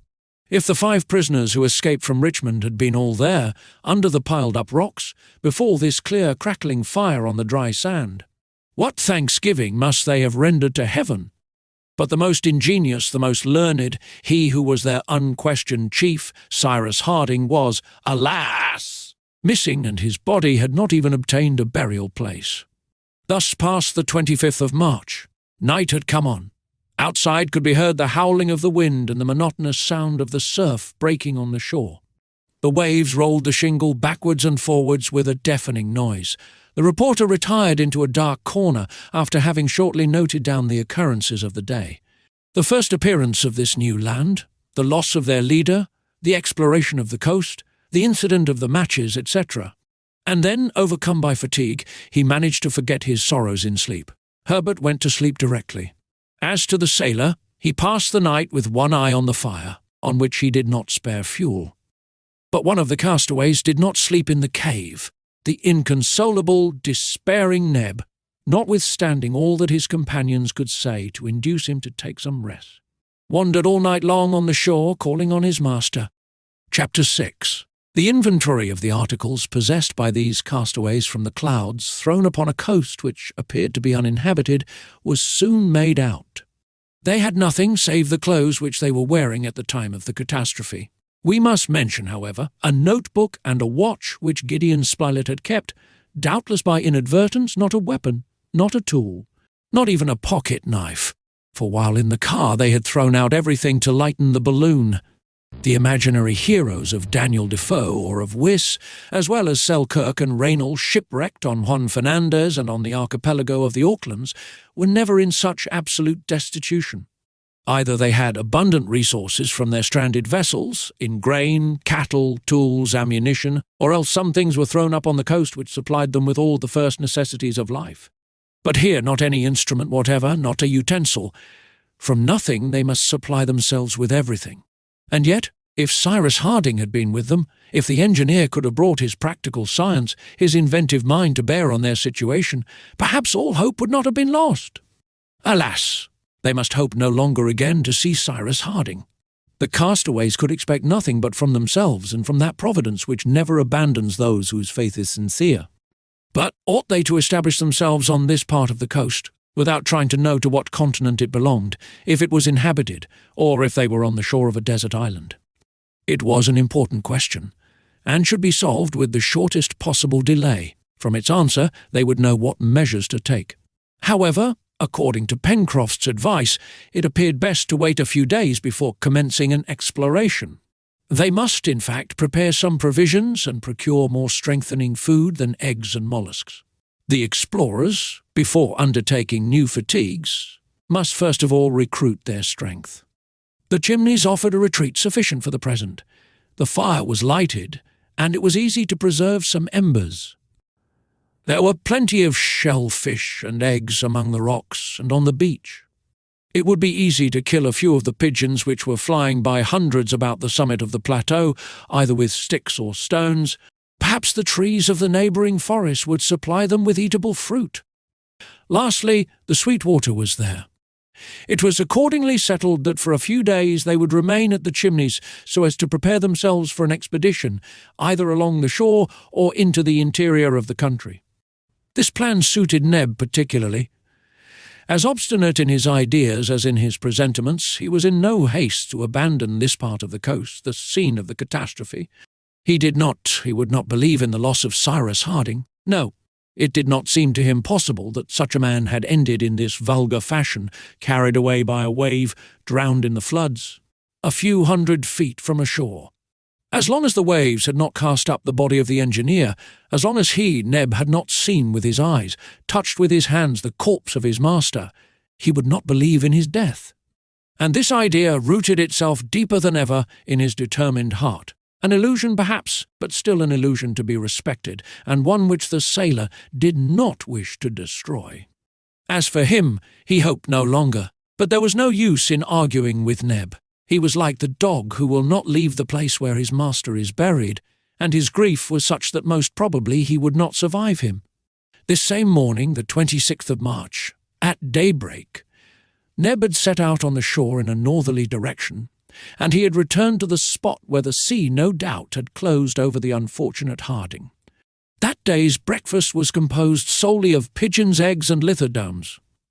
Herbert had found some salt deposited by evaporation in the hollows of the rocks, and this mineral was very welcome. The repast ended, Pencroft asked the reporter if he wished to accompany Herbert and himself to the forest, where they were going to try to hunt. But, on consideration, it was thought necessary that someone should remain to keep in the fire, and to be at hand in the highly improbable event of Neb requiring aid. The reporter accordingly remained behind. "To the chase, Herbert," said the sailor. "We shall find ammunition on our way and cut our weapons in the forest." But at the moment of starting, Herbert observed that since they had no tinder, it would perhaps be prudent to replace it by another substance. "What?" asked Pencroft. "Burnt linen," replied the boy. "That could in case of need serve for tinder. The sailor thought it very sensible advice." only it had the inconvenience of necessitating the sacrifice of a piece of handkerchief. Notwithstanding, the thing was well worthwhile trying, and a part of Pencroft's large checked handkerchief was soon reduced to the state of a half-burnt rag. This inflammable material was placed in the central chamber at the bottom of a little cavity in the rock, sheltered from all wind and damp. It was 9 o'clock in the morning. The weather was threatening and the breeze blew from the southeast. Herbert and Pencroft turned the angle of the chimneys, not without having cast a look at the smoke which just at that place. Curled round a point of rock, they ascended the left bank of the river. Arrived at the forest, Pencroft broke from the first tree 2 stout branches which he transformed into clubs, the ends of which Herbert rubbed smooth on a rock. Oh, what would they not have given for a knife? The 2 hunters now advanced among the long grass following the bank. From the turning which directed its course to the southwest, the river narrowed gradually, and the channel lay between high banks, over which the trees formed a double arch.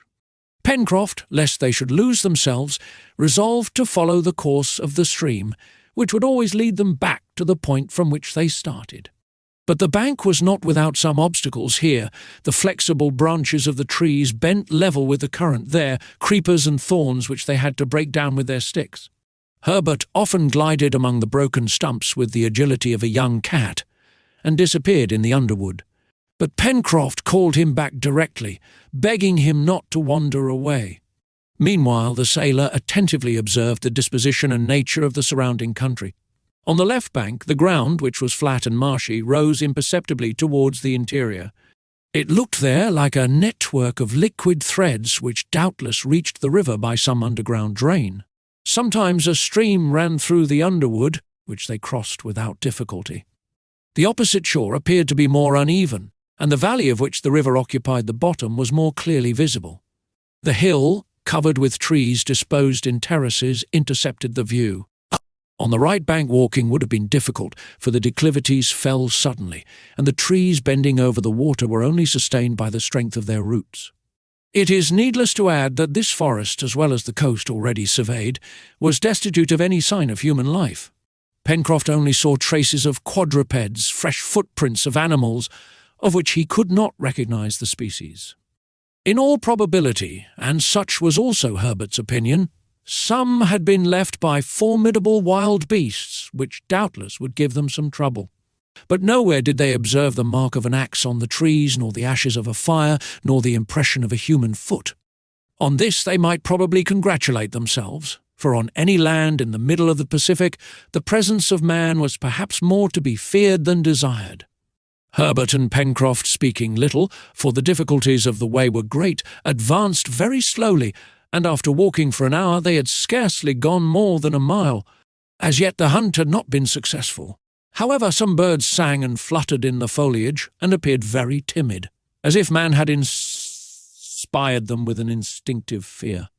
Among others, Herbert described, in a marshy part of the forest, a bird with a long pointed beak, closely resembling the kingfisher, but its plumage was not fine, though of a metallic brilliancy. "That must be a jacamar," said Herbert, trying to get nearer. "This will be a good opportunity to taste jacamar," replied the sailor, "if that fellow is in a humour to be roasted." Just then, a stone cleverly thrown by the boy struck the creature on the wing, but the blow did not disable it, and the jacamar ran off and disappeared in an instant. "How clumsy I am!" cried Herbert. "No, no, my boy," replied the sailor. "The blow was well aimed. Many a one would have missed it altogether. Come, don't be vexed with yourself. We shall catch it another day." As the hunters advanced, the trees were found to be more scattered, many being magnificent, but none bore eatable fruit. Pencroft searched in vain for some of those precious palm trees which are employed in so many ways in domestic life, and which have been found as far as the 40th parallel in the northern hemisphere, and to the 35th only in the southern hemisphere. But this forest was only composed of coniferae, such as deodaras, already recognized by Herbert, and Douglas pine, similar to those which grow on the northwest coast of America, and splendid firs, measuring 150 feet in height. At this moment a flock of birds, of a small size and pretty plumage with long glancing tails, dispersed themselves among the branches, strewing their feathers, which covered the ground as with fine down.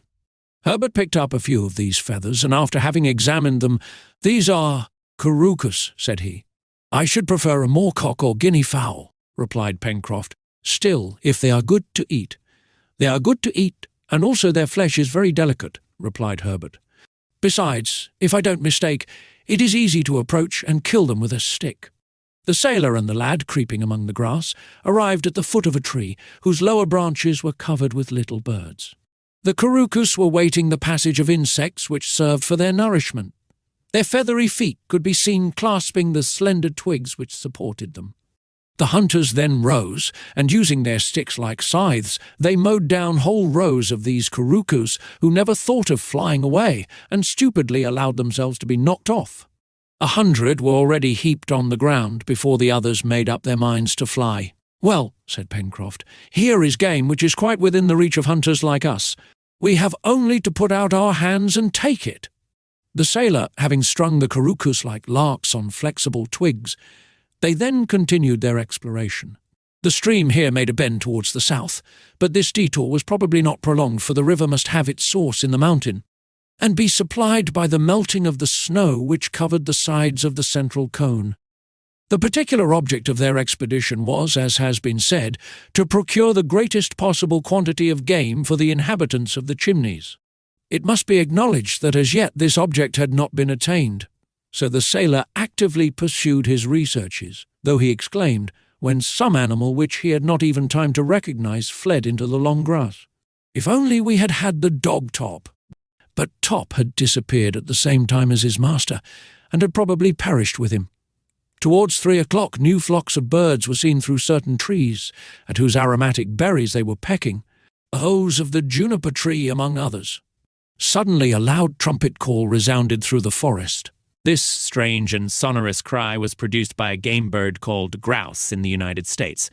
They soon saw several couples, whose plumage was rich chestnut brown mottled with dark brown, and tail of the same colour. Herbert recognized the males by the two wing-like appendages raised on the neck. Pencroft determined to get hold of at least one of these gallinaceae, which were as large as a fowl, and whose flesh is better than that of a pullet. But it was difficult, for they would not allow themselves to be approached. After several fruitless attempts, which resulted in nothing but scaring the grouse, the sailor said to the lad decidedly, "Since we can't kill them on the wing, we must try to take them with a line." "Like a fish," cried Herbert, much surprised at the proposal. "Like a fish," replied the sailor quite seriously. Pencroft had found among the grass 6 grouse nests, each having 3 or 4 eggs. He took great care not to touch these nests, to which their proprietors would not fail to return. It was around these that he meant to stretch his lines, not snares, but real fishing lines. He took Herbert to some distance from the nests, and there prepared his singular apparatus with all the care which a disciple of Isaac Walton would have used. Herbert watched the work with great interest, though rather doubting its success. The lines were made of fine creepers, fastened one to the other, of the length of 15 or 20 feet. Thick, strong thorns, the points bent back which was supplied from a dwarf acacia bush, were fastened to the ends of the creepers by way of hooks.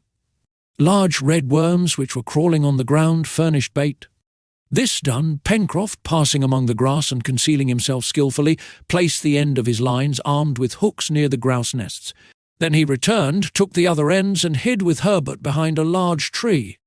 There they both waited patiently, though it must be said that Herbert did not reckon much on the success of the inventive Pencroft. A whole half-hour passed, but then, as the sailor had surmised, several couple of grouse returned to their nests. They walked along, pecking the ground, and not suspecting in any way the presence of the hunters, who, besides, had taken care to place themselves to leeward of the gallinaceae. The lad felt at this moment highly interested. He held his breath, and Pencroft, his eyes staring, his mouth open, his lips advanced, as if about to taste a piece of grouse, scarcely breathed. Meanwhile the birds walked about the hooks, without taking any notice of them. Pencroft then gave little tugs which moved the bait as if the worms had been still alive. The sailor undoubtedly felt much greater anxiety than does the fisherman, for he does not see his prey coming through the water. The jerks attracted the attention of the gallinaceae, and they attacked the hooks with their beaks. 3 voracious grouse swallowed at the same moment, bait and hook. Suddenly, with a smart jerk, Pencroft struck his line, and a flapping of wings showed that the birds were taken. "Hurrah!" he cried, rushing towards the game, of which he made himself master in an instant.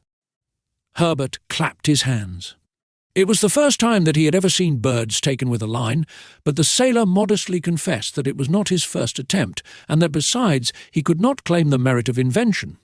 "And at any rate," added he, "situated as we are, we must hope to hit upon many other contrivances." The grouse were fastened by their claws, and Pencroft, delighted at not having to appear before their companions with empty hands, and observing that the day had begun to decline, judged it best to return to their dwelling. The direction was indicated by the river, whose course they had only to follow, and towards 6 o'clock, tired enough with their excursion, Herbert and Pencroft arrived at the Chimneys. Chapter 7. Gideon Spilett was standing motionless on the shore, his arms crossed, gazing over the sea, the horizon of which was lost towards the east in a thick black cloud which was spreading rapidly towards the zenith. The wind was already strong, and increased with the decline of day. The whole sky was of a threatening aspect, and the first symptoms of a violent storm were clearly visible. Herbert entered the Chimneys, and Pencroft went towards the reporter. The latter, deeply absorbed, did not see him approach. "We are going to have a dirty night, Mr. Spilett," said the sailor. "Petrels delight in wind and rain." The reporter, turning at the moment, saw Pencroft, and his first words were, "What distance from the coast would you say the car was, when the waves carried off our companion?" The sailor had not expected this question. He reflected an instant and replied, 2 cables' lengths at the most." "But what is a cable's length?" asked Gideon Spilett. "About 120 fathoms or 600 feet. "Then," said the reporter, "Cyrus Harding must have disappeared 1,200 feet at the most from the shore?" "About that," replied Pencroft. "And his dog also?" "Also. What astonishes me," rejoined the reporter, "while admitting that our companion has perished, is that Top has also met his death, and that neither the body of the dog nor of his master has been cast on the shore." "It is not astonishing with such a heavy sea," replied the sailor. "Besides, it is possible that currents have carried them farther down the coast." "Then it is your opinion that our friend has perished in the waves?" Again asked the reporter. "That is my opinion." "My own opinion," said Gideon Spilett, "with due deference to your experience, Pencroft, is that in the double fact of the absolute disappearance of Cyrus and Top, living or dead, there is something unaccountable and unlikely." "I wish I could think like you, Mr. Spilett," replied Pencroft. "Unhappily, my mind is made up on this point." Having said this, the sailor returned to the Chimneys. A good fire crackled on the hearth. Herbert had just thrown on an armful of dry wood, and the flame cast a bright light into the darkest parts of the passage. Pencroft immediately began to prepare the dinner. It appeared best to introduce something solid into the bill of fare, for all needed to get up their strength. The strings of couroucous were kept for the next day, but they plucked a couple of grouse, which were soon spitted on a stick, and roasting before a blazing fire. At 7 in the evening Neb had not returned. The prolonged absence of the negro made Pencroft very uneasy. It was to be feared that he had met with an accident on this unknown land, or that the unhappy fellow had been driven to some act of despair. But Herbert drew very different conclusions from this absence. According to him, Neb's delay was caused by some new circumstances which had induced him to prolong his search. Also, everything new must be to the advantage of Cyrus Harding. Why had Neb not returned unless hope still detained him? Perhaps he had found some mark, a footstep, a trace which had put him in the right path. Perhaps he was at this moment on a certain track. Perhaps even he was near his master. Thus the lad reasoned. Thus he spoke. His companions let him talk. The reporter alone approved with a gesture. But what Pencroft thought most probable was that Neb had pushed his researches on the shore farther than the day before, and that he had not as yet had time to return. Herbert, however, agitated by vague presentiments, several times manifested an intention to go to meet Neb. But Pencroft assured him that that would be a useless course, that in the darkness and deplorable weather he could not find any traces of Neb, and that it would be much better to wait. If Neb had not made his appearance by the next day, Pencroft would not hesitate to join him in his search. Gideon Spilett approved of the sailor's opinion that it was best not to divide, and Herbert was obliged to give up his project. But 2 large tears fell from his eyes. The reporter could not refrain from embracing the generous boy. Bad weather now set in. A furious gale from the southeast passed over the coast. The sea roared as it beat over the reef. Heavy rain was dashed by the storm into particles like dust. Ragged masses of vapour drove along the beach, on which the tormented shingles sounded as if poured out in cartloads, while the sand raised by the wind added as it were mineral dust to that which was liquid, and rendered the united attack insupportable. Between the river's mouth and the end of the cliff, eddies of wind whirled, and gusts from this maelstrom lashed the water, which ran through the narrow valley. The smoke from the fireplace was also driven back through the opening, filling the passages and rendering them uninhabitable. Therefore, as the grouse were cooked, Pencroft let the fire die away, and only preserved a few embers buried under the ashes. At 8 o'clock, Neb had not appeared, but there was no doubt that the frightful weather alone hindered his return, and that he must have taken refuge in some cave to await the end of the storm, or at least the return of day. As to going to meet him or attempting to find him, it was impossible. The game constituted the only dish at supper. The meat was excellent, and Pencroft and Herbert, whose long excursion had rendered them very hungry, devoured it with infinite satisfaction. Their meal concluded, each retired to the corner in which he had rested the preceding night, and Herbert was not long in going to sleep near the sailor, who had stretched himself beside the fireplace. Outside, as the night advanced, the tempest also increased in strength, until it was equal to that which had carried the prisoners from Richmond to this land in the Pacific. The tempests, which are frequent during the seasons of the equinox, and which are so prolific in catastrophes, are above all terrible over this immense ocean, which opposes no obstacle to their fury. No description can give an idea of the terrific violence of the gale as it beat upon the unprotected coast. Happily, the pile of rocks which formed the chimneys was solid. It was composed of enormous blocks of granite, a few of which, insecurely balanced, seemed to tremble on their foundations, and Pencroft could feel rapid quiverings under his head as it rested on the rock. But he repeated to himself, and rightly, that there was nothing to fear, and that their retreat would not give way. However, he heard the noise of stones torn from the summit of the plateau by the wind, falling down onto the beach. A few even rolled on to the upper part of the chimneys, or flew off in fragments when they were projected perpendicularly. Twice the sailor rose and entrenched himself at the opening of the passage so as to take a look in safety at the outside. But there was nothing to be feared from these showers, which were not considerable, and he returned to his couch before the fireplace, where the embers glowed beneath the ashes. Notwithstanding the fury of the hurricane, the uproar of the tempest, the thunder, and the tumult, Herbert slept profoundly. Sleep at last took possession of Pencroft, whom a seafaring life had habituated to anything. Gideon Spilett alone was kept awake by anxiety. He reproached himself with not having accompanied Neb. It was evident that he had not abandoned all hope. The presentiments which had troubled Herbert did not cease to agitate him also. His thoughts were concentrated on Neb. Why had Neb not returned? He tossed about on his sandy couch, scarcely giving a thought to the struggle of the elements. Now and then his eyes, heavy with fatigue, closed for an instant, but some sudden thought reopened them almost immediately.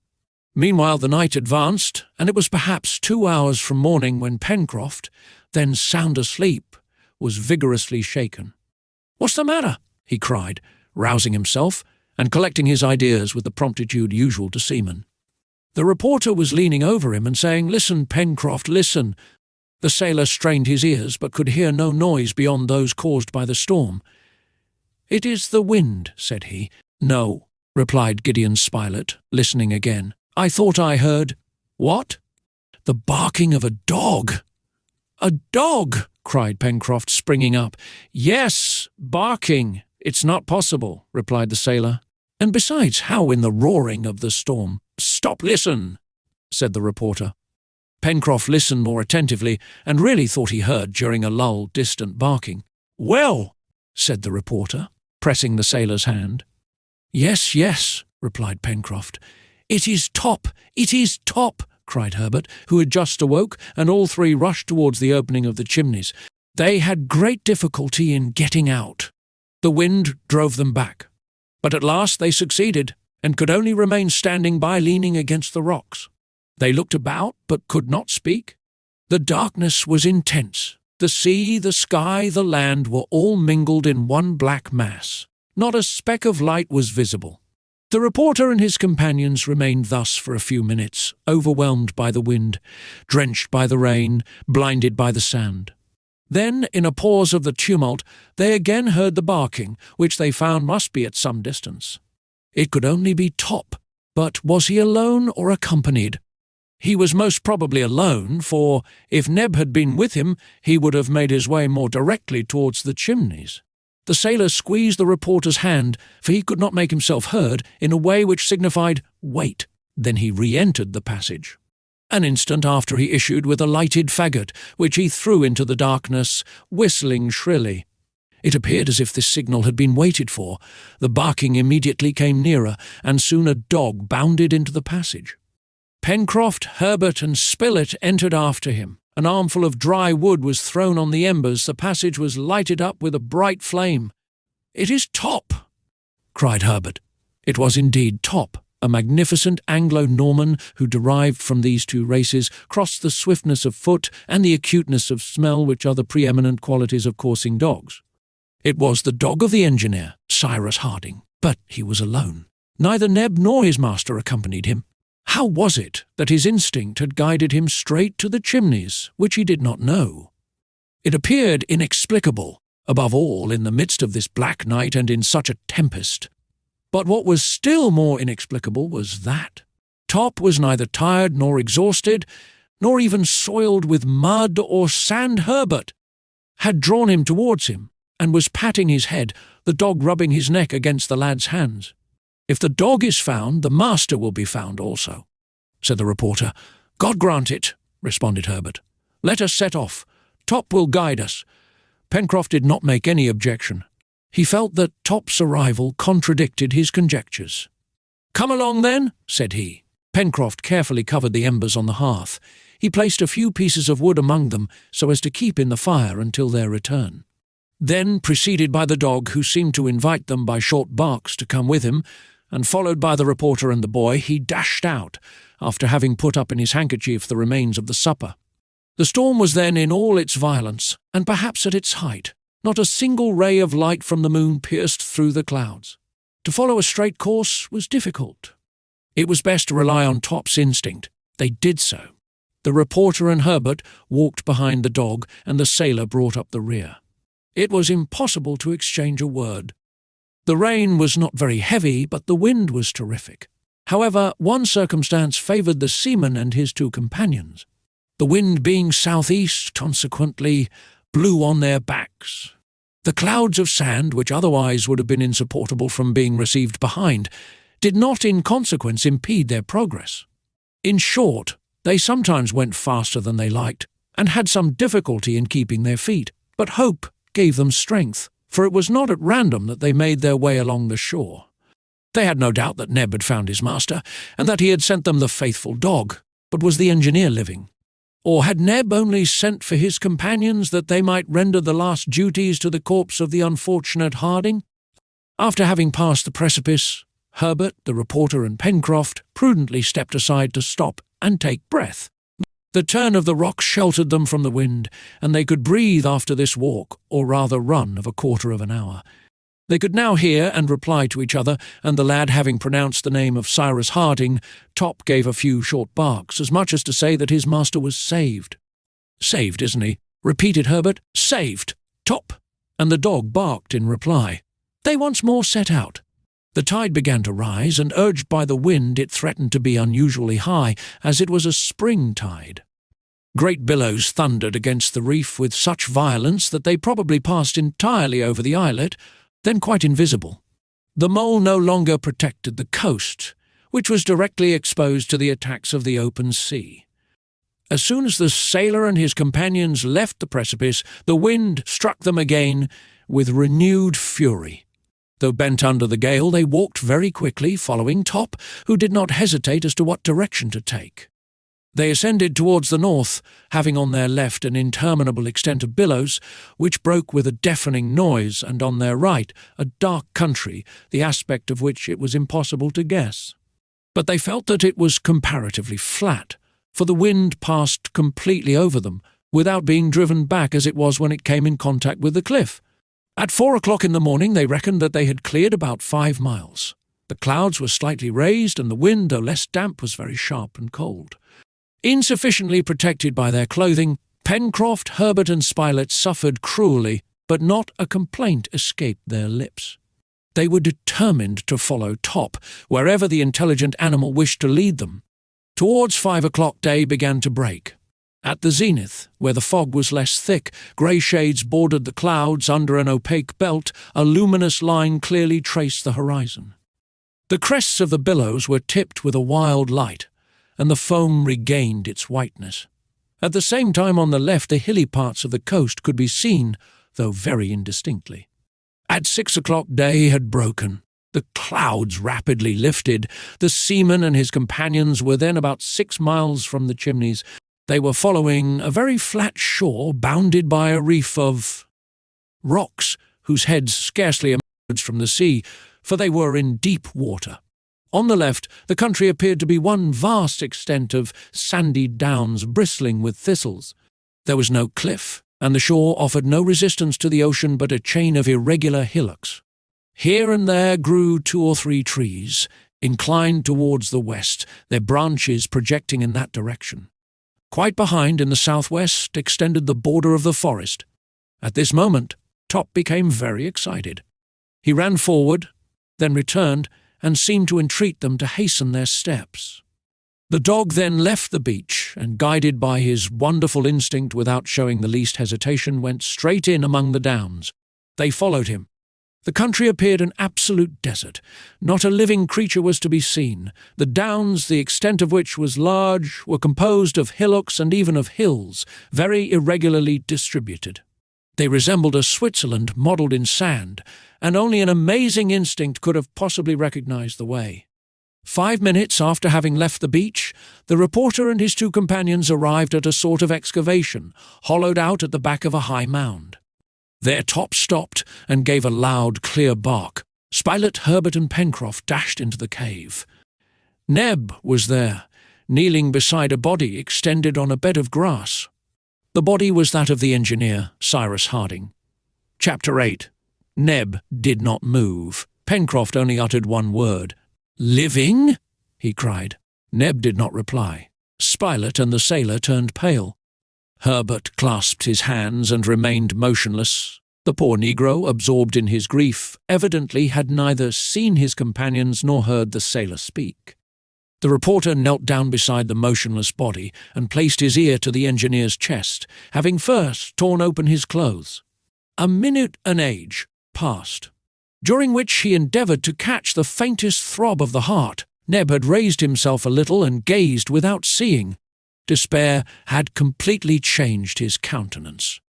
He could scarcely be recognized, exhausted with fatigue, broken with grief. He believed his master was dead. Gideon Spilett at last rose, after a long and attentive examination. "He lives," said he. Pencroft knelt in his turn beside the engineer. He also heard a throbbing, and even felt a slight breath on his cheek. Herbert, at a word from the reporter, ran out to look for water. He found, 100 feet off, a limpid stream, which seemed to have been greatly increased by the rains, and which filtered through the sand, but nothing in which to put the water, not even a shell among the downs.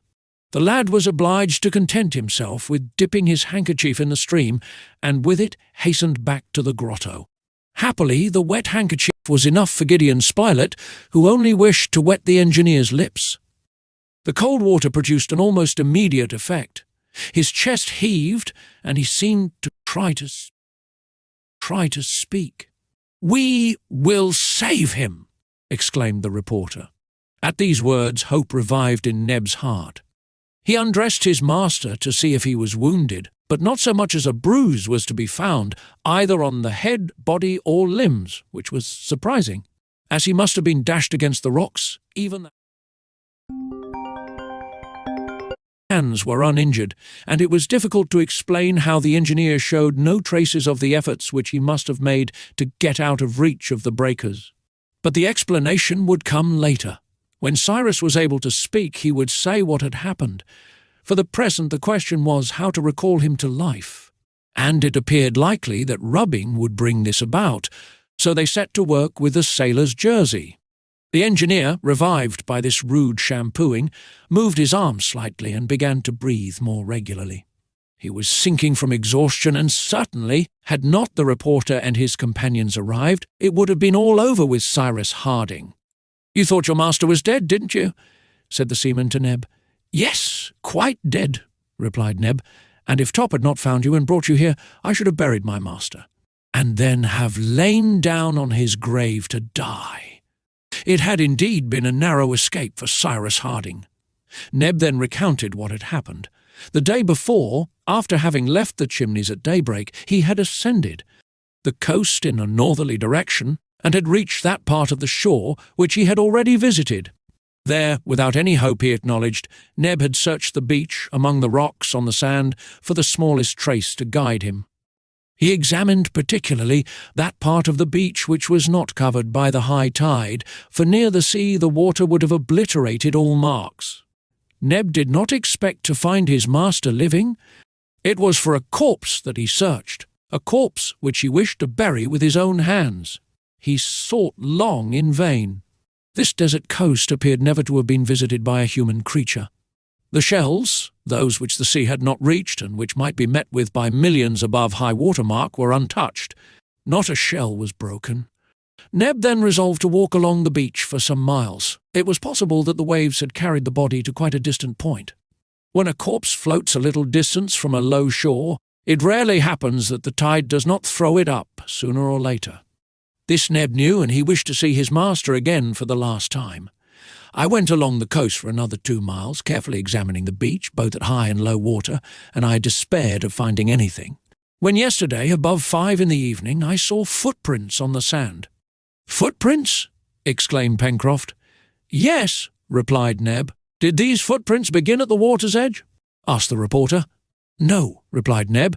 "Only above high water mark, for the others must have been washed out by the tide." "Go on, Neb," said Spilett. "I went half crazy when I saw these footprints. They were very clear, and went towards the downs. I followed them for a 1/4 of a mile, running but taking care not to destroy them. 5 minutes after, as it was getting dark, I heard the barking of a dog. It was Top, and Top brought me here, to my master." Neb ended his account by saying what had been his grief at finding the inanimate body, in which he vainly sought for the least sign of life. Now that he had found him dead, he longed for him to be alive. All his efforts were useless. Nothing remained to be done but to render the last duties to the one whom he had loved so much. Neb then thought of his companions. They, no doubt, would wish to see the unfortunate man again. Top was there. Could he not rely on the sagacity of the faithful animal? Neb several times pronounced the name of the reporter, the one among his companions whom Top knew best. Then he pointed to the south, and the dog bounded off in the direction indicated to him. We have heard how, guided by an instinct which might be looked upon almost as supernatural, Top had found them. Neb's companions had listened with great attention to this account. It was unaccountable to them how Cyrus Harding, after the efforts which he must have made to escape from the waves by crossing the rocks, had not received even a scratch. And what could not be explained either was how the engineer had managed to get to this cave in the downs more than a mile from the shore. "So, Neb," said the reporter, "it was not you who brought your master to this place." "No, it was not I," replied the negro. "It's very clear that the captain came here by himself," said Pencroft. "It is clear in reality," observed Spilett, "but it is not credible. The explanation of this fact could only be produced from the engineer's own lips, and they must wait for that till speech returned. Rubbing had re-established the circulation of the blood. Cyrus Harding moved his arm again, then his head, and a few incomprehensible words escaped him. Neb, who was bending over him, spoke, but the engineer did not appear to hear, and his eyes remained closed. Life was only exhibited in him by movement. His senses had not as yet been restored. Pencroft much regretted not having either fire or the means of procuring it, for he had, unfortunately, forgotten to bring the burnt linen, which would easily have ignited from the sparks produced by striking together two flints. As to the engineer's pockets, they were entirely empty, except that of his waistcoat, which contained his watch. It was necessary to carry Harding to the Chimneys, and that as soon as possible. This was the opinion of all. Meanwhile, the care which was lavished on the engineer brought him back to consciousness sooner than they could have expected. The water with which they wetted his lips revived him gradually. Pencroft also thought of mixing with the water some moisture from the tetra's flesh which he had brought. Herbert ran to the beach and returned with 2 large bivalve shells. The sailor concocted something which he introduced between the lips of the engineer, who, eagerly drinking it, opened his eyes.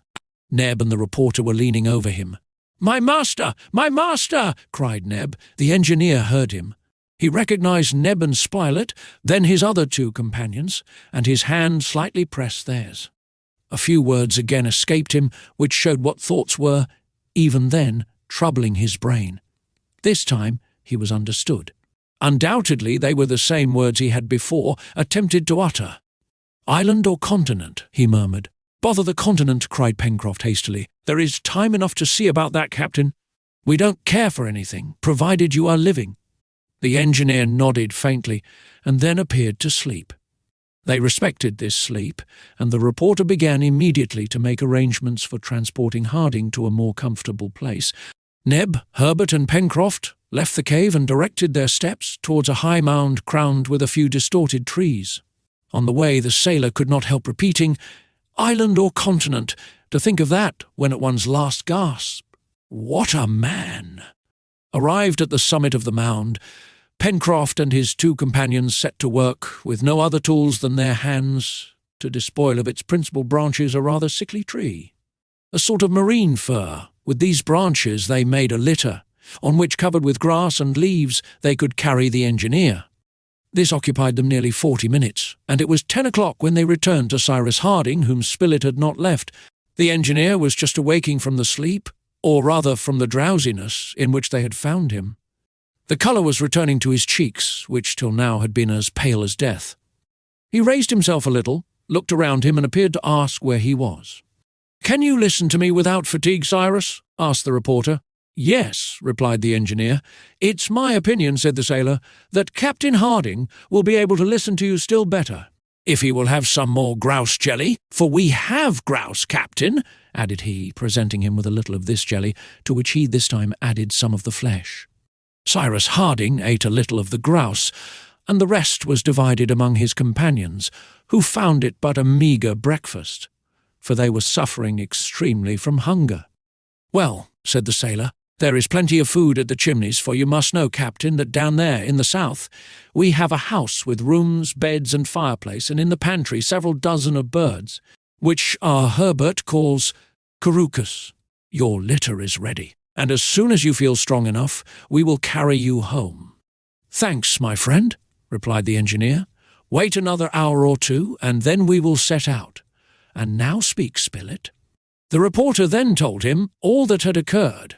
He recounted all the events with which Cyrus was unacquainted, the last fall of the balloon, the landing on this unknown land which appeared a desert, whatever it was, whether island or continent, the discovery of the Chimneys, the search for him, not forgetting, of course, Neb's devotion, the intelligence exhibited by the faithful Top, as well as many other matters. "But," asked Harding in a still feeble voice, "you did not then pick me up on the beach?" "No," replied the reporter. "And did you not bring me to this cave?" "No." "At what distance is this cave from the sea?" "About a mile," replied Pencroft. "And if you are astonished, Captain, we are not less surprised ourselves at seeing you in this place." "Indeed," said the engineer, who was recovering gradually, and who took great interest in these details, "indeed, it is very singular." "But," resumed the sailor, "can you tell us what happened after you were carried off by the sea?" Cyrus Harding considered. He knew very little. The wave had torn him from the balloon net. He sank at first several fathoms, On returning to the surface, in the half-light, he felt a living creature struggling near him. It was Top who had sprung to his help. He saw nothing of the balloon, which, lightened both of his weight and that of the dog, had darted away like an arrow. There he was in the midst of the angry sea at a distance which could not be less than half a mile from the shore. He attempted to struggle against the billows by swimming vigorously. Top held him up by his clothes, but a strong current seized him and drove him towards the north, and after half an hour of exertion he sank, dragging Top with him into the depths. From that moment to the moment in which he recovered to find himself in the arms of his friends, he remembered nothing. "However," remarked Pencroft, "you must have been thrown onto the beach, and you must have had strength to walk here, since Neb found your footmarks." "Yes, of course," replied the engineer thoughtfully. "And you found no traces of human beings on this coast?" "Not a trace," replied the reporter. "Besides, if by chance you had met with some deliverer there just in the nick of time, why should he have abandoned you after having saved you from the waves?" "You are right, my dear Spilett. Tell me, Neb," added the engineer, turning to his servant, "it was not you who— You can't have had a moment of you unconsciousness?" "During which, no, that's absurd." "Do any of the footsteps still remain?" asked Harding. "Yes, master," replied Neb. "Here, at the entrance, at the back of the mound, in a place sheltered from the rain and wind. The storm has destroyed the others." "Pencroft," said Cyrus Harding, "will you take my shoe and see if it fits exactly to the footprints?" The sailor did as the engineer requested. While he and Herbert, guided by Neb, went to the place where the footprints were to be found, Cyrus remarked to the reporter, "It is a most extraordinary thing." "Perfectly inexplicable," replied Gideon Spilett. "But do not dwell upon it just now, my dear Spilett. We will talk about it by and by." A moment after the others entered. There was no doubt about it. The engineer's shoe fitted exactly to the footmarks. It was therefore Cyrus Harding who had left them on the sand. "Come," said he, "I must have experienced this unconsciousness which I attributed to Neb. I must have walked like a somnambulist without any knowledge of my steps, and Top must have guided me here, after having dragged me from the waves. Come, Top. Come, old dog." The magnificent animal bounded barking to his master, and caresses were lavished on him. It was agreed that there was no other way of accounting for the rescue of Cyrus Harding, and that Top deserved all the honour of the affair. Towards 12 o'clock, Pencroft having asked the engineer if they could now remove him, Harding, instead of replying, and by an effort which exhibited the most energetic will, got up. But he was obliged to lean on the sailor, or he would have fallen. "Well done!" cried Pencroft. "Bring the captain's litter." The litter was brought. The transverse branches had been covered with leaves and long grass. Harding was laid on it, and Pencroft, having taken his place at one end and Neb at the other, they started towards the coast. There was a distance of 8 miles to be accomplished, but as they could not go fast, and it would perhaps be necessary to stop frequently, they reckoned that it would take at least 6 hours to reach the Chimneys. The wind was still strong, but fortunately it did not rain. Although lying down, the engineer, leaning on his elbow, observed the coast, particularly inland. He did not speak, but he gazed, and no doubt the appearance of the country, with its inequalities of ground, its forests, its various productions, were impressed on his mind. However, after travelling for 2 hours, fatigue overcame him, and he slept. At 5:30 the little band arrived at the precipice, and a short time after at the Chimneys. They stopped, and the litter was placed on the sand. Cyrus Harding was sleeping profoundly and did not awake. Pencroft, to his extreme surprise, found that the terrible storm had quite altered the aspect of the place. Important changes had occurred. Great blocks of stone lay on the beach, which was also covered with a thick carpet of seaweed, algae, and wrack. Evidently the sea, passing over the islet, had been carried right up to the foot of the enormous curtain of granite. The soil in front of the cave had been torn away by the violence of the waves. A horrid presentiment flashed across Pencroft's mind. He rushed into the passage, but returned almost immediately, and stood motionless, staring at his companions. The fire was out, the drowned cinders were nothing but mud, the burnt linen, which was to have served as tinder, had disappeared. The sea had penetrated to the end of the passages, and everything was overthrown and destroyed in the interior of the Chimneys.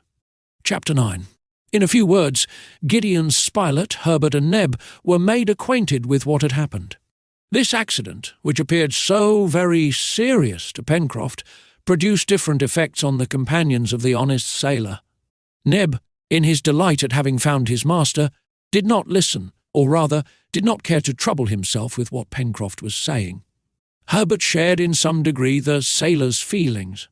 As to the reporter, he simply replied, "Upon my word, Pencroft, it's perfectly indifferent to me. But, I repeat, that we haven't any fire. Boo! Nor any means of relighting it. Nonsense. But I say, Mr. Spilett." "Isn't Cyrus here?" replied the reporter. "Is not our engineer alive? He will soon find some way of making fire for us." With what? With nothing. What had Pencroft to say? He could say nothing, for in the bottom of his heart he shared the confidence which his companions had in Cyrus Harding. The engineer was to them a microcosm, a compound of every science, a possessor of all human knowledge. It was better to be with Cyrus in a desert island than without him in the most flourishing town in the United States. With him they could want nothing. With him they would never despair. If these brave men had been told that a volcanic eruption would destroy the land, that this land would be engulfed in the depths of the Pacific, they would have imperturbably replied, "Cyrus is here." While in the palanquin, however, the engineer had again relapsed into unconsciousness, which the jolting to which he had been subjected during his journey had brought on, so that they could not now appeal to his ingenuity.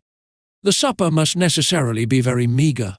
In fact, all the grouse flesh had been consumed, and there no longer existed any means of cooking more game. Besides, the carucas which had been reserved had disappeared.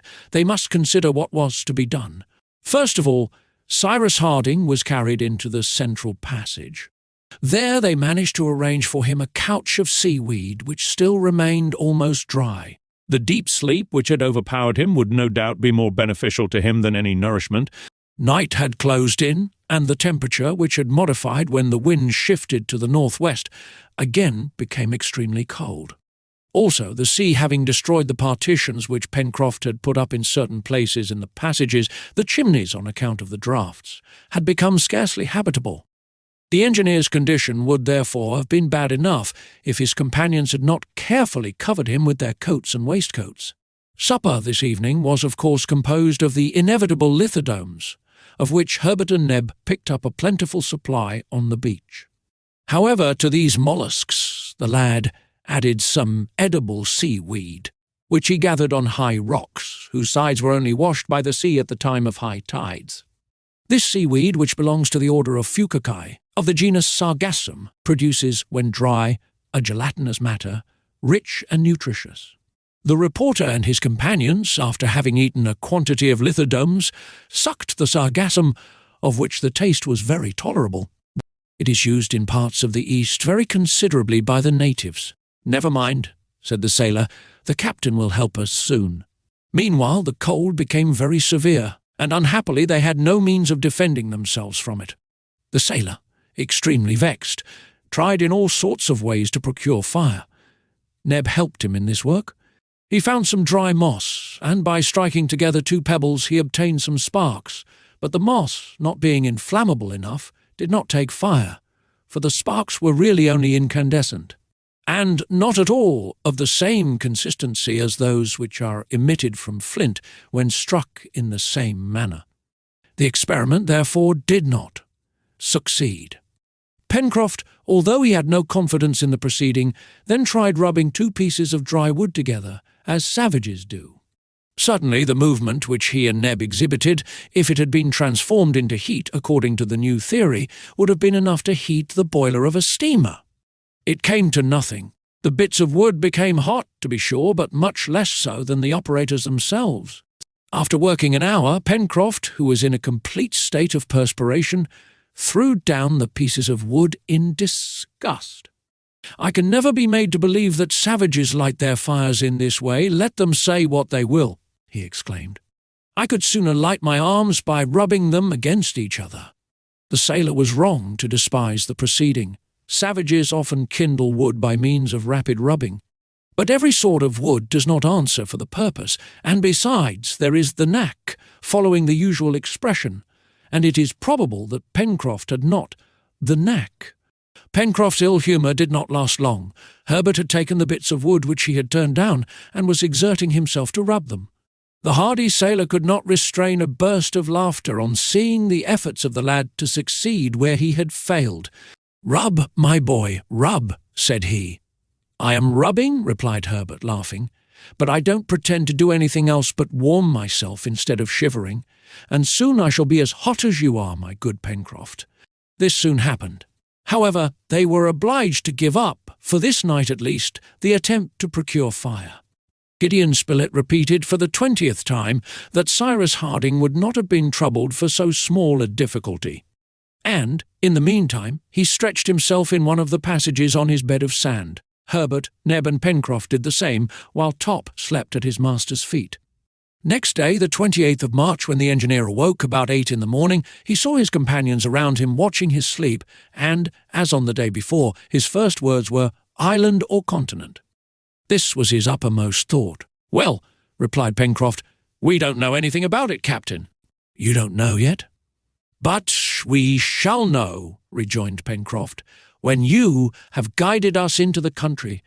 "I think I am able to try it," replied the engineer, who, without much effort, rose and stood upright. "That's capital!" cried the sailor. "I feel dreadfully weak," replied Harding. "Give me something to eat, my friends, and it will soon go off. You have fire, haven't you?" This question was not immediately replied to, but in a few seconds. "Alas, we have no fire," said Pencroft. "Or rather, Captain, we have it no longer." And the sailor recounted all that had passed the day before. He amused the engineer by the history of the single match, then his abortive attempt to procure fire in the savage's way. "We shall consider," replied the engineer, "and if we do not find some substance similar to tinder—" "Well?" asked the sailor. "Well, we will make matches." "Chemicals?" "Chemicals! It is not more difficult than that," cried the reporter, striking the sailor on the shoulder. The latter did not think it so simple, but he did not protest. All went out. The weather had become very fine. The sun was rising from the sea's horizon and touched with golden spangles the prismatic rugosities of the huge precipice. Having thrown a rapid glance around him, the engineer seated himself on a block of stone. Herbert offered him a few handfuls of shellfish and sargassum, saying, "It is all that we have, Captain Harding." "Thanks, my boy," replied Harding. "It will do for this morning at least." He ate the wretched food with appetite, and washed it down with a little fresh water drawn from the river in an immense shell. His companions looked at him without speaking. Then, feeling somewhat refreshed, Cyrus Harding crossed his arms and said, "So, my friends, you do not know yet whether fate has thrown us on an island or on a continent?" "No, Captain," replied the boy. "We shall know tomorrow," said the engineer. "Till then there is nothing to be done." "Yes," replied Pencroft. "What?" "Fire," said the sailor, who also had a fixed idea. "We will make it, Pencroft," replied Harding. "While you were carrying me yesterday, did I not see in the West a mountain which commands the country?" "Yes," replied Spilett, "a mountain which must be rather high." "Well," replied the engineer, "we will climb to the summit tomorrow, and then we shall see if this land is an island or a continent. Till then, I repeat, there is nothing to be done." "Yes, fire," said the obstinate sailor again. "But he will make us a fire," replied Gideon Spilett. "Only have a little patience, Pencroft." The seaman looked at Spilett in a way which seemed to say, "If it depended upon you to do it, we wouldn't taste roast meat very soon." But he was silent. Meanwhile, Captain Harding had made no reply. He appeared to be very little troubled by the question of fire. For a few minutes he remained absorbed in thought, then again speaking, "My friends," said he, "our situation is, perhaps, deplorable, but, at any rate, it is very plain. Either we are on a continent, and then, at the expense of greater or less fatigue, we shall reach some inhabited place, or we are on an island. In the latter case, if the island is inhabited, we will try to get out of the scrape with the help of its inhabitants. If it is desert, we will try to get out of the scrape by ourselves."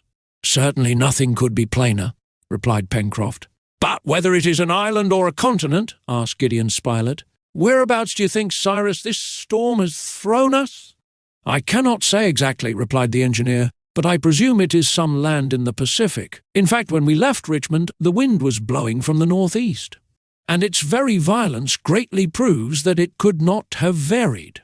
If the direction has been maintained from the northeast to the southwest, we have traversed the states of North Carolina, of South Carolina, of Georgia, the Gulf of Mexico, Mexico itself in its narrow part. Then a part of the Pacific Ocean. I cannot estimate the distance traversed by the balloon at less than 6,000 to 7,000 miles, and even supposing that the wind had varied half a quarter, it must have brought us either to the archipelago of Mendava, either on the Pomotus, or even, if it had a greater strength than I suppose, to the land of New Zealand. If the last hypothesis is correct, it will be easy enough to get home again. English or Maoris, we shall always find someone to whom we can speak. If, on the contrary, this is the coast of a desert island in some tiny archipelago, perhaps we shall be able to reconnoitre it from the summit of that peak which overlooks the country. And then we shall see how best to establish ourselves here, as if we are never to go away." "Never?" cried the reporter. "You say never, my dear Cyrus?" "Better to put things at the worst at first," replied the engineer, "and reserve the best for a surprise." "Well said," remarked Pencroft. "It is to be hoped, too, that this island, if it be one, is not situated just out of the course of ships. That would be really unlucky." "We shall not know what we have to rely on until we have first made the ascent of the mountain," replied the engineer. "But tomorrow, Captain," asked Herbert, "shall you be in a state to bear the fatigue of the ascent?" "I hope so," replied the engineer, "provided you and Pencroft, my boy, show yourselves quick and clever hunters." "Captain," said the sailor, "since you are speaking of game, if on my return I was as certain of roasting it as I am of bringing it back—" "Bring it back all the same, Pencroft," replied Harding. It was then agreed that the engineer and the reporter were to pass the day at the Chimneys, so as to examine the shore and the upper plateau. Neb, Herbert, and the sailor were to return to the forest, renew their store of wood, and lay violent hands on every creature, feathered or hairy, which might come within their reach. They set out accordingly about 10 o'clock in the morning, Herbert confident, Neb joyous, Pencroft murmuring aside, "If, on my return, I find a fire at the house, I shall believe that the thunder itself came to light it." All three climbed the bank, and arrived at the angle made by the river. The sailor, stopping, said to his two companions, "Shall we begin by being hunters or woodmen?" "Hunters," replied Herbert. "There is Top already in quest." "We will hunt then," said the sailor, "and afterwards we can come back and collect our wood." This agreed to, Herbert, Neb, and Pencroft, after having torn 3 sticks from the trunk of a young fir, followed Top, who was bounding about among the long grass. This time the hunters, instead of following the course of the river, plunged straight into the heart of the forest. There were still the same trees, belonging, for the most part, to the pine family. In certain places, less crowded, growing in clumps, these pines exhibited considerable dimensions, and appeared to indicate by their development that the country was situated in a higher latitude than the engineer had supposed. Glades, bristling with stumps worn away by time, were covered with dry wood, which formed an inexhaustible store of fuel. Then the glade passed, the underwood thickened again, and became almost impenetrable. It was difficult enough to find the way among the groups of trees without any beaten track, so the sailor from time to time broke off branches which might be easily recognized. But perhaps he was wrong not to follow the watercourse, as he and Herbert had done on their first excursion, for after walking an hour not a creature had shown itself. Top, running under the branches, only roused birds which could not be approached. Even the couroucous were invisible, and it was probable that the sailor would be obliged to return to the marshy part of the forest, in which he had so happily performed his grouse fishing. "Well, Pencroft," said Neb in a slightly sarcastic tone, "if this is all the game which you promised to bring back to my master, it won't need a large fire to roast it." "Have patience," replied the sailor. "It isn't the game which will be wanting on our return. Have you not confidence in Captain Harding?" "Yes." "But you don't believe that he will make fire?" "I shall believe it when the wood is blazing in the fireplace." "It will blaze, since my master has said so." "We shall see. Meanwhile, the sun had not reached the highest point in its course above the horizon. The exploration, therefore, continued, and was usefully marked by a discovery which Herbert made of a tree whose fruit was edible. This was the stone pine, which produces an excellent almond, very much esteemed in the temperate regions of America and Europe. These almonds were in a perfect state of maturity, and Herbert described them to his companions, who feasted on them. "Come," said Pencroft, "seaweed by way of bread, raw mussels for meat, and almonds for dessert. That's certainly a good dinner for those who have not a single match in their pocket." "We mustn't complain," said Herbert. "I am not complaining, my boy," replied Pencroft, "only I repeat that meat is a little too much economized in this sort of meal." "Top has found something!" cried Neb, who ran towards a thicket, in the midst of which the dog had disappeared, barking. With Top's barking were mingled curious gruntings. The sailor and Herbert had followed Neb. If there was game there, this was not the time to discuss how it was to be cooked, but rather how they were to get hold of it. The hunters had scarcely entered the bushes when they saw Top engaged in a struggle with an animal which he was holding by the ear. This quadruped was a sort of pig, nearly 2.5 feet long, of a blackish-brown colour, lighter below. Having hard, scanty hair, its toes, then strongly fixed in the ground, seemed to be united by a membrane. Herbert recognized in this animal the capybara, that is to say, one of the largest members of the rodent order. Meanwhile, the capybara did not struggle against the dog. It stupidly rolled its eyes, deeply buried in a thick bed of fat. Perhaps it saw men for the first time. However, Neb, having tightened his grasp on his stick, was just going to fell the pig, when the latter, tearing itself from Top's teeth, by which it was only held by the tip of its ear, uttered a vigorous grunt, rushed upon Herbert, almost overthrew him, and disappeared in the wood. "The rascal!" cried Pencroft. All three directly darted after Top, but at the moment when they joined him the animal had disappeared under the waters of a large pond shaded by venerable pines. Neb, Herbert, and Pencroft stopped, motionless. Top plunged into the water, but the capybara, hidden at the bottom of the pond, did not appear. "Let us wait," said the boy, "for he will soon come to the surface to breathe." "I won't." "He drown?" asked Neb. "No," replied Herbert, "since he has webbed feet, and is almost an amphibious animal. But watch him." Top remained in the water. Pencroft and his two companions went to different parts of the bank, so as to cut off the retreat of the capybara, which the dog was looking for beneath the water. Herbert was not mistaken. In a few minutes the animal appeared on the surface of the water. Top was upon it in a bound and kept it from plunging again. An instant later, the capybara, dragged to the bank, was killed by a blow from Neb's stick. "Hurrah!" cried Pencroft, who was always ready with this cry of triumph. "Give me but a good fire, and this pig shall be gnawed to the bones."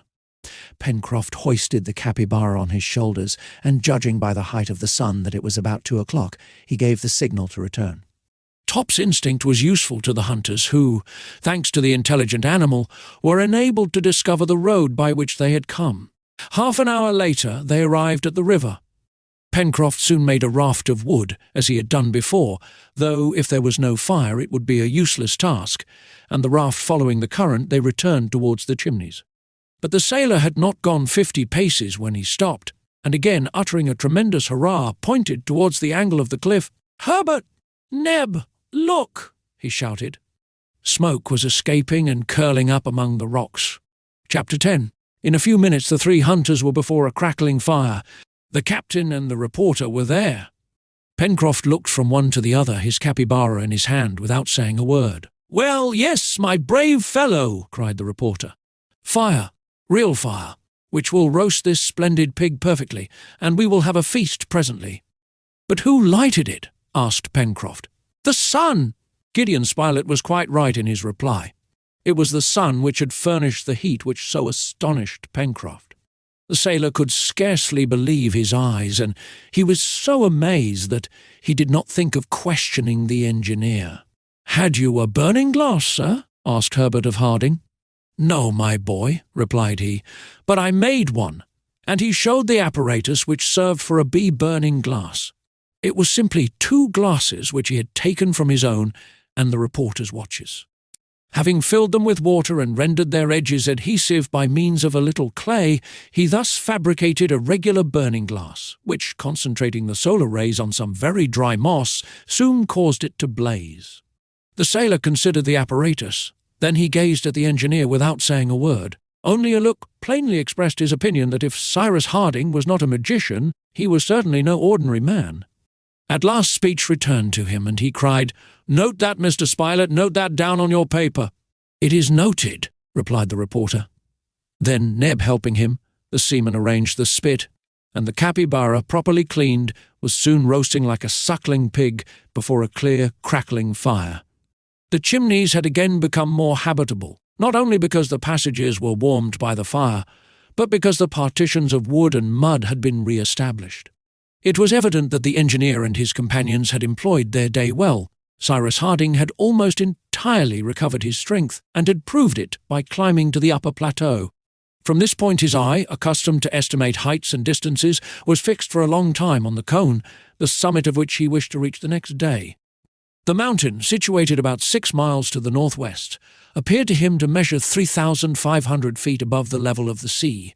Consequently, the gaze of an observer posted on its summit would extend over a radius of at least 50 miles. Therefore, it was probable that Harding could easily solve the question of island or continent, to which he attached so much importance. They supped capitally. The flesh of the capybara was declared excellent. The sargassum and the almonds of the stone pine completed the repast, during which the engineer spoke little. He was preoccupied with projects for the next day. Once or twice Pencroft gave forth some ideas upon what it would be best to do, but Cyrus Harding, who was evidently of a methodical mind, only shook his head without uttering a word. "Tomorrow," he repeated, "we shall know what we have to depend upon, and we will act accordingly." The meal ended, fresh armfuls of wood were thrown on the fire, and the inhabitants of the chimneys, including the faithful Top, were soon buried in a deep sleep. No incident disturbed this peaceful night, and the next day, the 29th of March, fresh and active they awoke, ready to undertake the excursion which must determine their fate. All was ready for the start. The remains of the capybara would be enough to sustain Harding and his companions for at least 24 hours. Besides, they hoped to find more food on the way.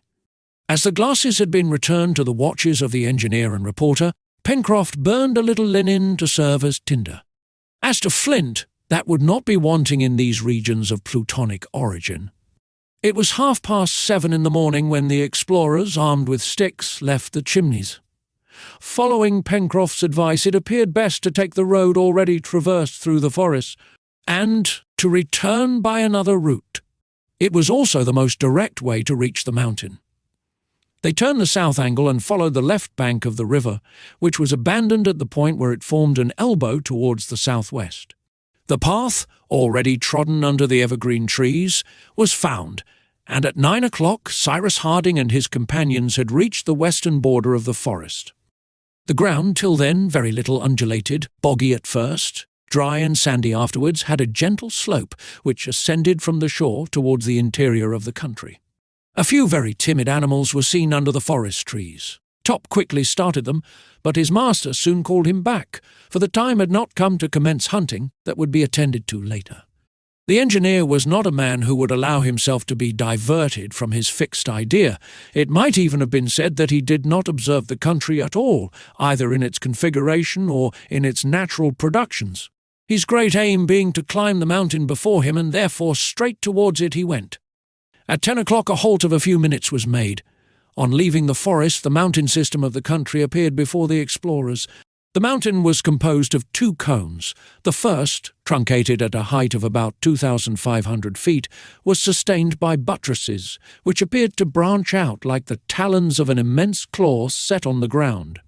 Between these were narrow valleys bristling with trees, the last clumps of which rose to the top of the lowest cone. There appeared to be less vegetation on that side of the mountain which was exposed to the northeast, and deep fissures could be seen which, no doubt, were watercourses. On the first cone rested a second, slightly rounded, and placed a little on one side, like a great round hat cocked over the ear. A Scotchman would have said, "His bonnet was a thocht a G." It appeared formed of bare earth. here and there pierced by reddish rocks. They wished to reach the second cone, and proceeding along the ridge of the spurs seemed to be the best way by which to gain it. "We are on volcanic ground," Cyrus Harding had said, and his companions following him began to ascend by degrees on the back of a spur, which, by a winding and consequently more accessible path, joined the first plateau. The ground had evidently been convulsed by subterranean force. Here and there stray blocks, numerous debris of basalt and pumice stone, were met with. In isolated groups rose fir trees, which, some 100 feet lower, at the bottom of the narrow gorges, formed massive shades almost impenetrable to the sun's rays. During the first part of the ascent, Herbert remarked on the footprints which indicated the recent passage of large animals. "Perhaps these beasts will not let us pass by willingly," said Pencroft. "Well," replied the reporter, who had already hunted the tiger in India and the lion in Africa, "we shall soon learn how successfully to encounter them.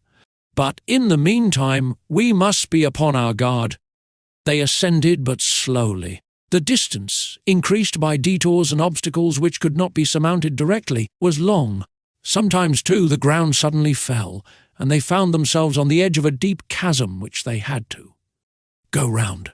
Thus, in retracing their steps so as to find some practicable path, much time was employed and fatigue undergone for nothing. At 12 o'clock, when the small band of adventurers halted for breakfast at the foot of a large group of firs, near a little stream which fell in cascades, they found themselves still halfway from the first plateau, which most probably they would not reach till nightfall. From this point the view of the sea was much extended, but on the right the high promontory prevented their seeing whether there was land beyond it.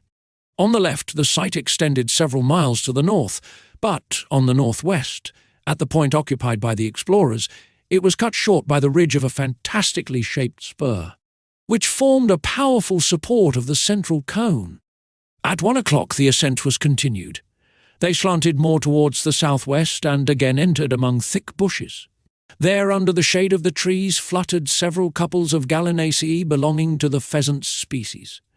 They were tragopans, ornamented by a pendant skin which hangs over their throats, and by two small round horns planted behind the eyes. Among these birds, which were about the size of a fowl, the female was uniformly brown, while the male was gorgeous in his red plumage, decorated with white spots. Gideon Spilett, with a stone cleverly and vigorously thrown, killed one of these tragopans, on which Pencroft, made hungry by the fresh air, had cast greedy eyes. After leaving the region of bushes, the party, assisted by resting on each other's shoulders, climbed for about 100 feet up a steep acclivity and reached a level place, with very few trees, where the soil appeared volcanic. It was necessary to ascend by zigzags to make the slope more easy, for it was very steep, and the footing being exceedingly precarious required the greatest caution. Neb and Herbert took the lead, Pencroft the rear, the captain and the reporter between them. The animals which frequented these heights, and there were numerous traces of them, must necessarily belong to those races of shore, foot and supple spine, chamois, or goat. Several were seen, but this was not the name Pencroft gave them, for all of a sudden sheep, he shouted. All stopped about 50 feet from half a dozen animals of a large size with strong horns bent back and flattened towards the point, with a woolly fleece hidden under long silky hair of a tawny colour. They were not ordinary sheep, but a species usually found in the mountainous regions of the temperate zone, to which Herbert gave the name of the musmon. "Have they legs and chops?" asked the sailor. "Yes," replied Herbert. "Well then, they are sheep," said Pencroft. The animals, motionless among the blocks of basalt, gazed with an astonished eye, as if they saw human bipeds for the first time. Then, their fears suddenly aroused, they disappeared, bounding over the rocks. "Goodbye till we meet again," cried Pencroft, as he watched them in such a comical tone that Cyrus Harding, Gideon Spilett, Herbert, and Neb could not help laughing. The ascent was continued. Here and there were traces of lava. Sulphur springs sometimes stopped their way, and they had to go round them. In some places the sulphur had formed crystals among other substances, such as whitish cinders made of an infinity of little feldspar crystals. In approaching the first plateau formed by the truncating of the lower cone, the difficulties of the ascent were very great. Towards 4 o'clock, the extreme zone of the trees had been passed. There only remained here and there a few twisted, stunted pines which must have had a hard life in resisting at this altitude the high winds from the open sea.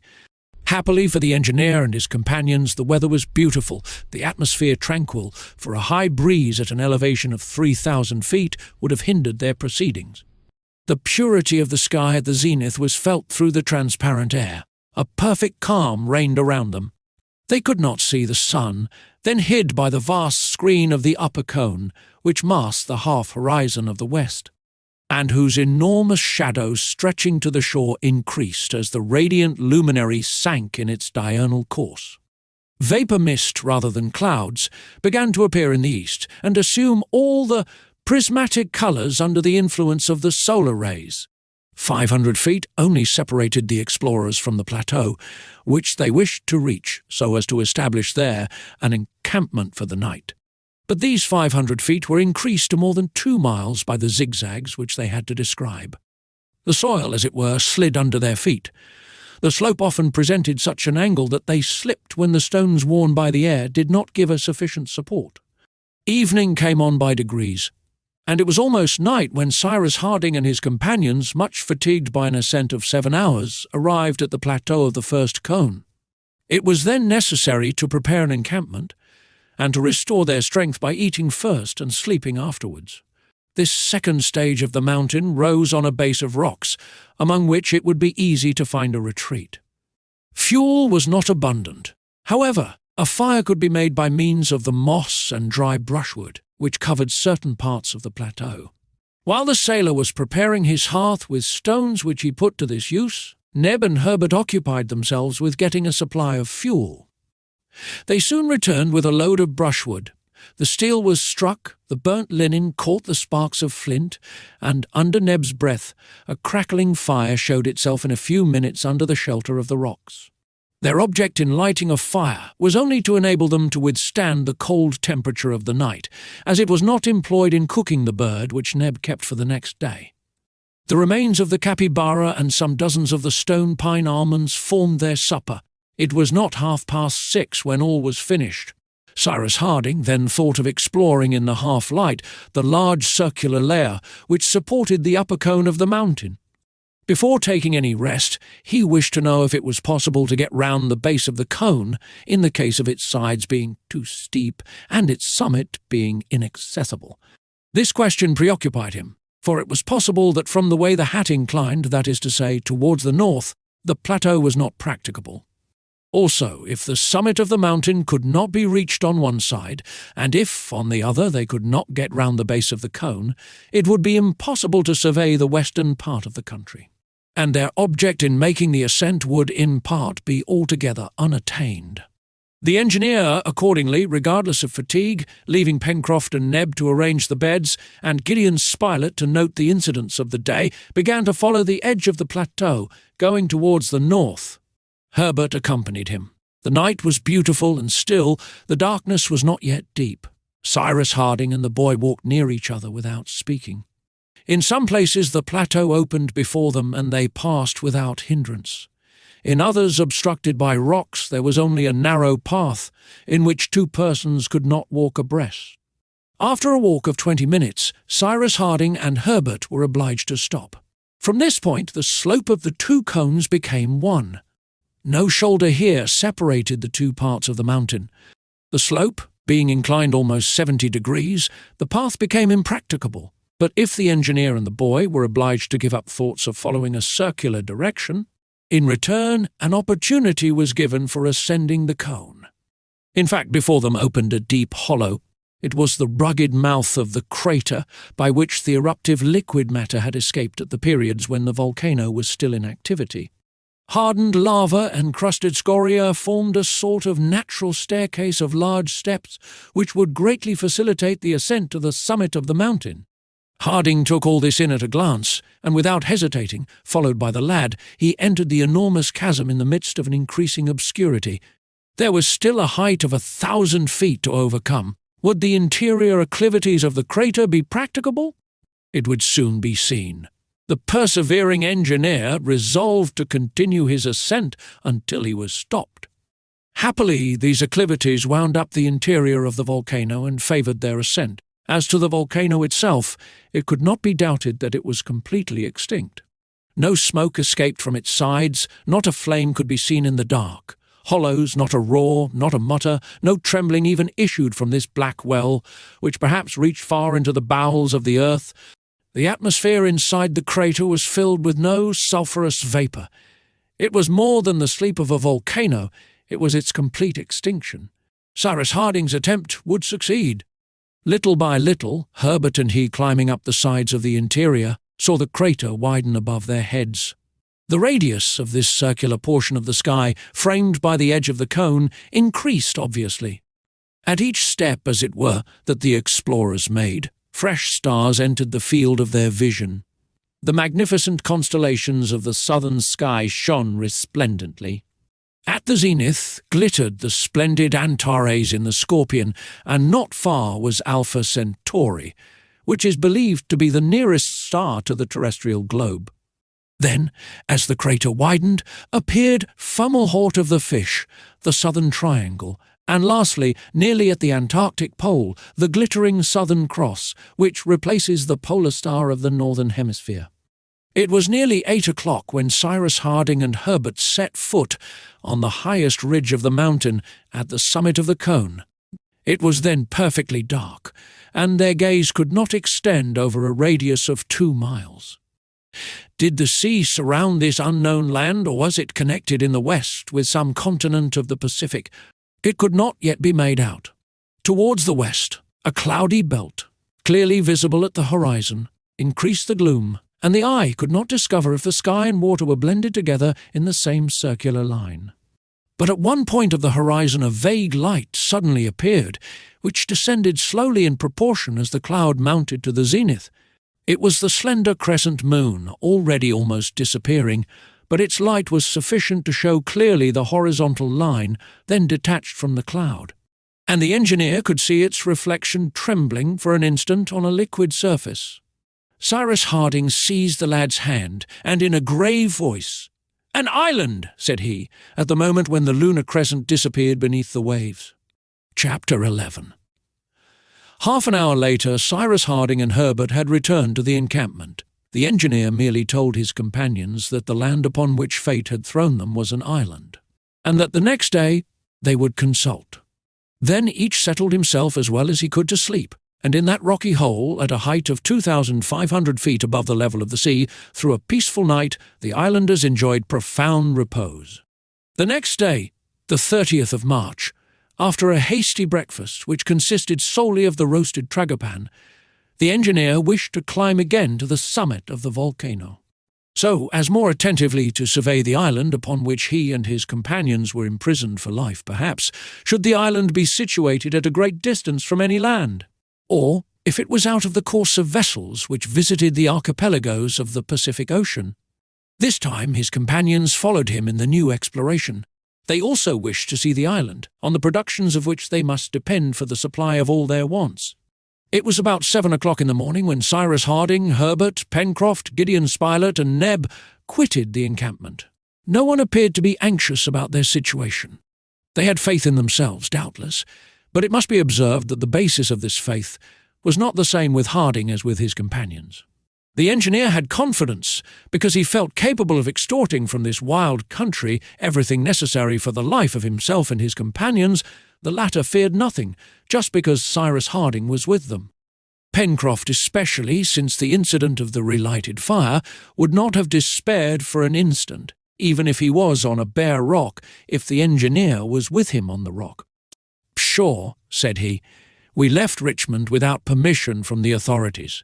It will be hard if we don't manage to get away some day or other from a place where certainly no one will detain us." Cyrus Harding followed the same road as the evening before. They went round the cone by the plateau which formed the shoulder, to the mouth of the enormous chasm. The weather was magnificent. The sun rose in a pure sky and flooded with his rays all the eastern side of the mountain. The crater was reached. It was just what the engineer had made it out to be in the dark, that is to say, a vast funnel which extended, widening, to a height of 1,000 feet above the plateau. Below the chasm, large thick streaks of lava wound over the sides of the mountain, and thus marked the course of the eruptive matter to the lower valleys which furrowed the northern part of the island.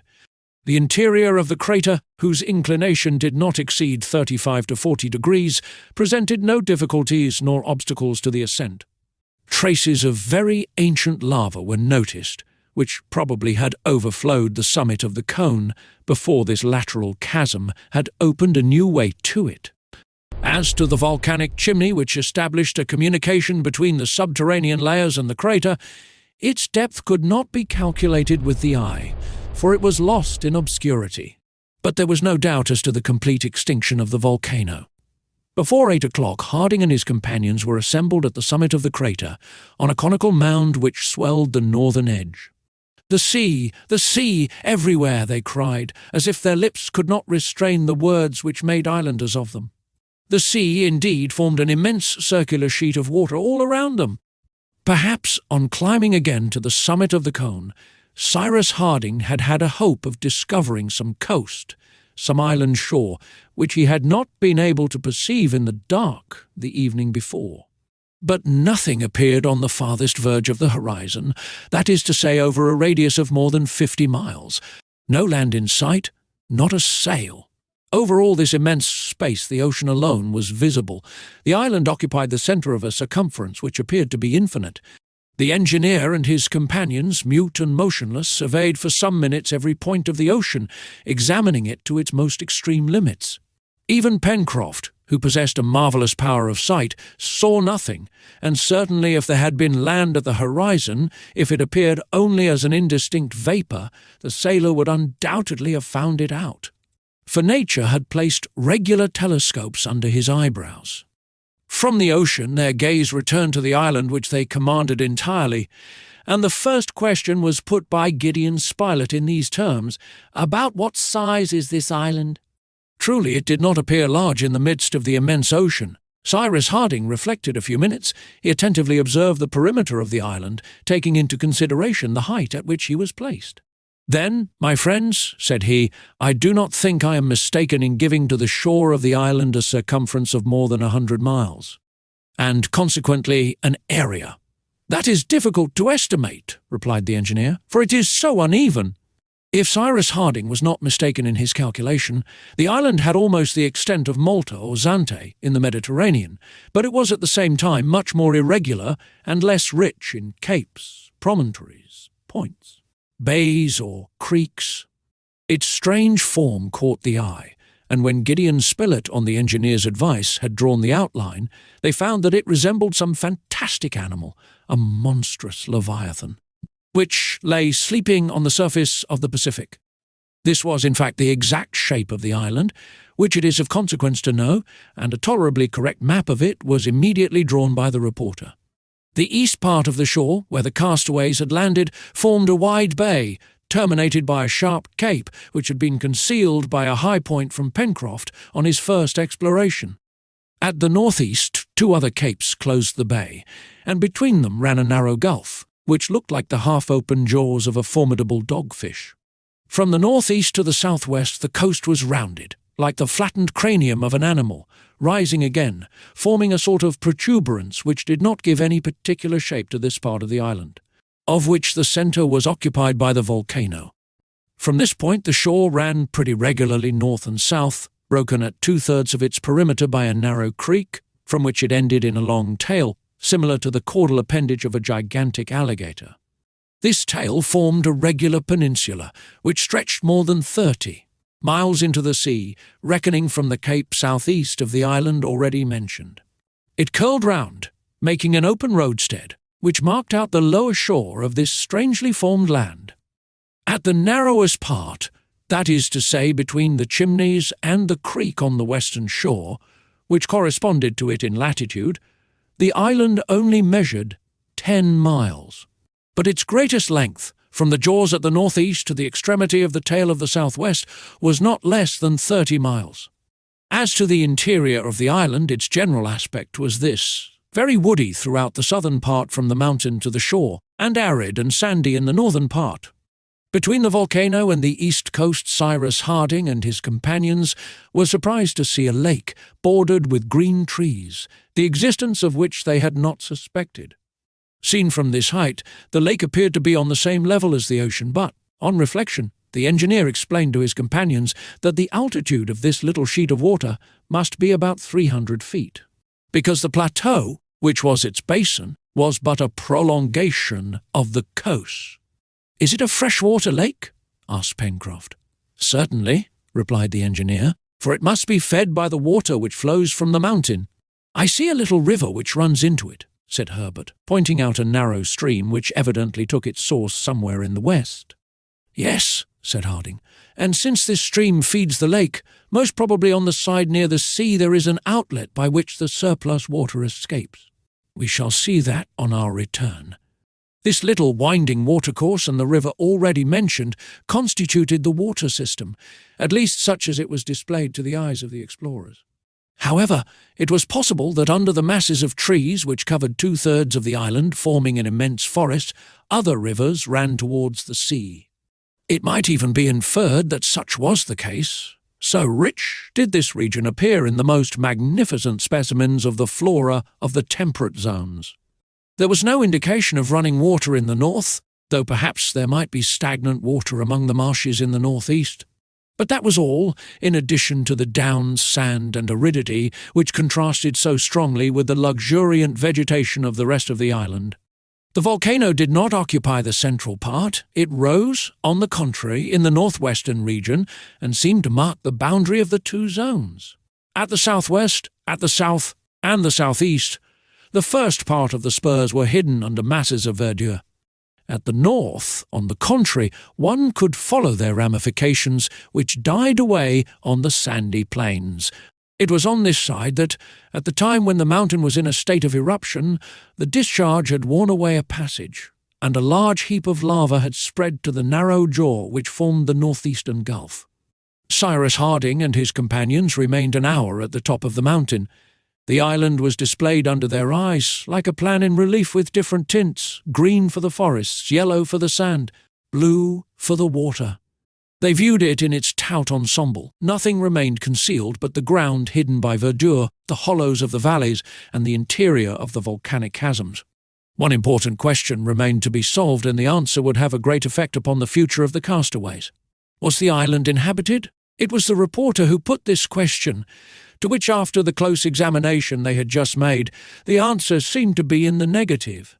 Nowhere could the work of a human hand be perceived. Not a group of huts, not a solitary cabin, not a fishery on the shore.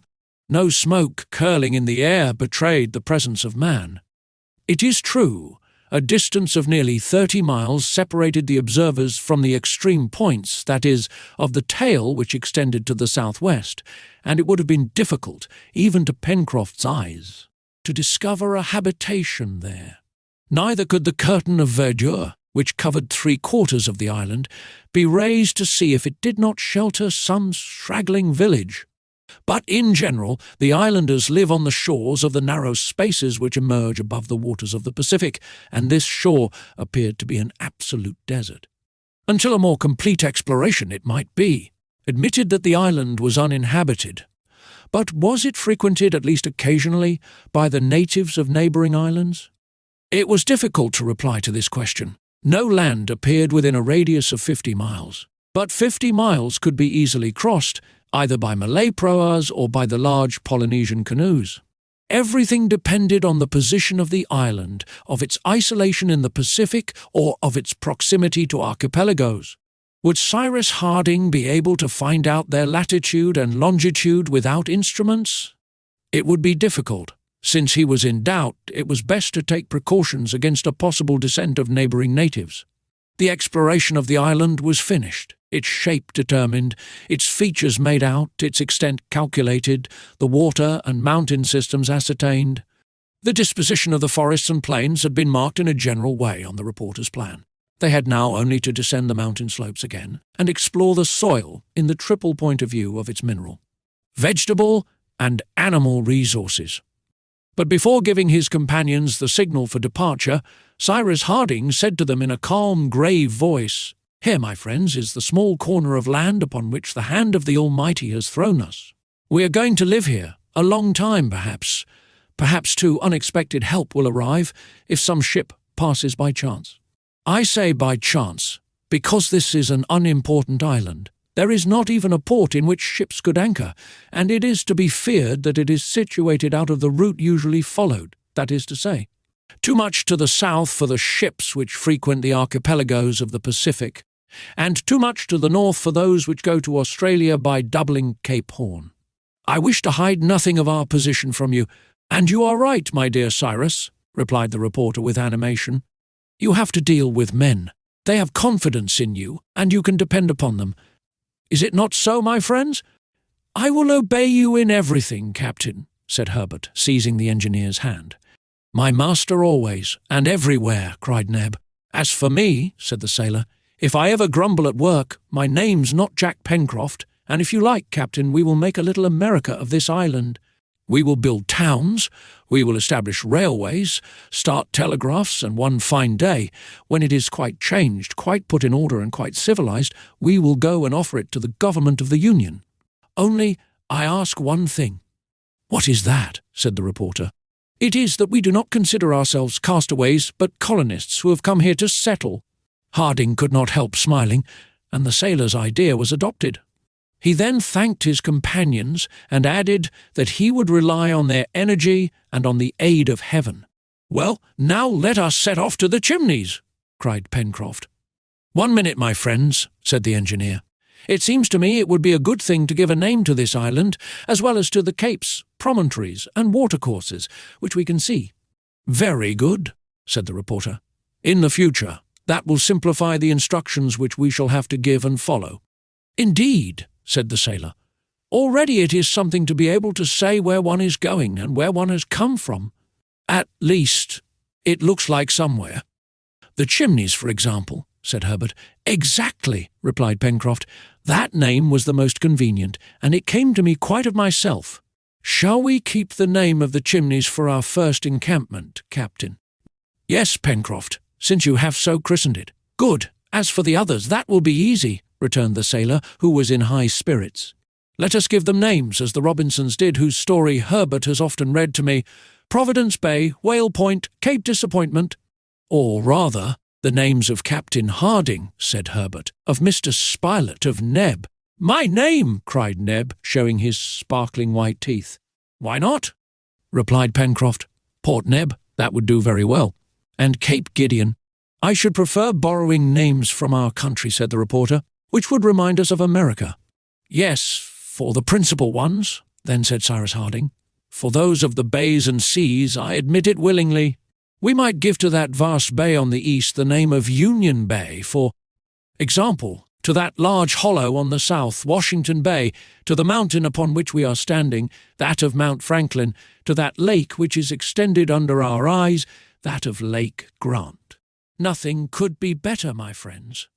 These names will recall our country, and those of the great citizens who have honoured it, but for the rivers, gulfs, capes, and promontories which we perceive from the top of this mountain. Rather let us choose names which will recall their particular shape. They will impress themselves better on our memory, and at the same time will be more practical. The shape of the island is so strange that we shall not be troubled to imagine what it resembles. As to the streams, which we do not know as yet, in different parts of the forest which we shall explore later, the creeks which afterwards will be discovered, we can christen them as we find them. What do you think, my friends? The engineer's proposal was unanimously agreed to by his companions. The island was spread out under their eyes like a map, and they had only to give names to all its angles and points. Gideon Spilett would write them down, and the geographical nomenclature of the island would be definitely adopted. First, they named the two bays and the mountain, Union Bay, Washington Bay, and Mount Franklin, as the engineer had suggested.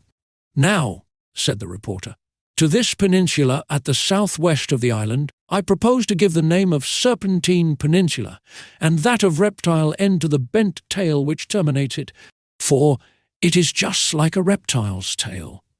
Adopted, said the engineer. Now, said Herbert, pointing to the other extremity of the island, Let us call this gulf, which is so singularly like a pair of open jaws, Shark Gulf." "Capital!" cried Pencroft, "and we can complete the resemblance by naming the two parts of the jaws Mandible Cape." "But there are two capes," observed the reporter. "Well," replied Pencroft, "we can have North Mandible Cape and South Mandible Cape." "They are inscribed," said Spilett. "There is only the point at the southeastern extremity of the island to be named," said Pencroft. "That is the extremity of Union Bay?" asked Herbert. "Claw Cape!" cried Neb directly, who also wished to be godfather to some part of his domain.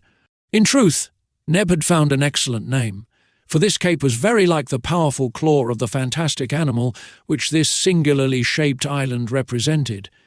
Pencroft was delighted at the turn things had taken, and their imaginations soon gave to the river which furnished the settlers with drinking water and near which the balloon had thrown them the name of the Mersey, in true gratitude to Providence. To the islet upon which the castaways had first landed, the name of Safety Island, to the plateau which crowned the high granite precipice above the Chimneys, and from whence the gaze could embrace the whole of the vast bay, the name of Prospect Heights.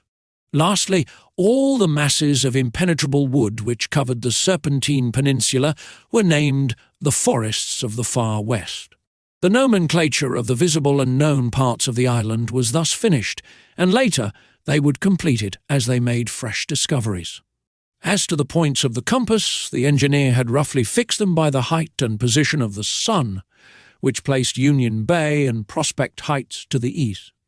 But the next day, by taking the exact hour of the rising and setting of the sun, and by marking its position between this rising and setting, he reckoned to fix the north of the island exactly, for, in consequence of its situation in the southern hemisphere, the sun, at the precise moment of its culmination, passed in the north and not in the south, as in its apparent movement it seems to do, to those places situated in the northern hemisphere.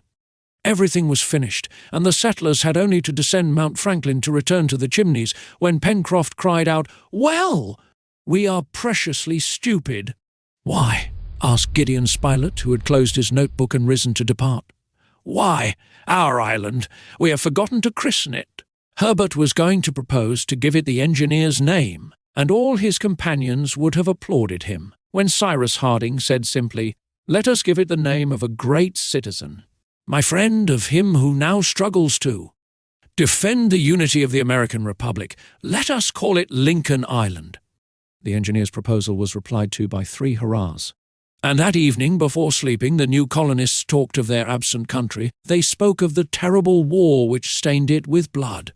They could not doubt that the South would soon be subdued, and that the cause of the North, the cause of justice, would triumph, thanks to Grant, thanks to Lincoln. Now this happened the March 30th, 1865. They little knew that 16 days afterwards a frightful crime would be committed in Washington, and that on Good Friday Abraham Lincoln would fall by the hand of a fanatic. Chapter 12. They now began the descent of the mountain. Climbing down the crater, they went round the cone and reached their encampment of the previous night. Pencroft thought it must be breakfast time, and the watches of the reporter and engineer were therefore consulted to find out the hour. That of Gideon Spilett had been preserved from the sea-water, as he had been thrown at once on the sand out of reach of the waves. It was an instrument of excellent quality, a perfect pocket chronometer, which the reporter had not forgotten to wind up carefully every day. As to the engineer's watch, it, of course, had stopped during the time which he had passed on the downs. The engineer now wound it up, and ascertaining by the height of the sun that it must be about 9 o'clock in the morning, he put his watch at that hour. "No, my dear Spilett, wait. You have kept the Richmond time, have you not?" "Yes, Cyrus. Consequently, your watch is set by the meridian of that town, which is almost that of Washington." "Undoubtedly." "Very well. Keep it thus. Content yourself with winding it up very exactly, but do not touch the hands. This may be of use to us." "What will be the good of that?" thought the sailor. They ate, and so heartily, that the store of game and almonds was totally exhausted. But Pencroft was not at all uneasy. They would supply themselves on the way. Top, whose share had been very much to his taste, would know how to find some fresh game among the brushwood. Moreover, the sailor thought of simply asking the engineer to manufacture some powder and 1 or 2 fowling pieces. He supposed there would be no difficulty in that. On leaving the plateau, the captain proposed to his companions to return to the Chimneys by a new way. He wished to reconnoitre Lake Grant, so magnificently framed in trees. They therefore followed the crest of one of the spurs between which the creek that supplied the lake probably had its source. In talking, the settlers already employed the names which they had just chosen, which singularly facilitated the exchange of their ideas.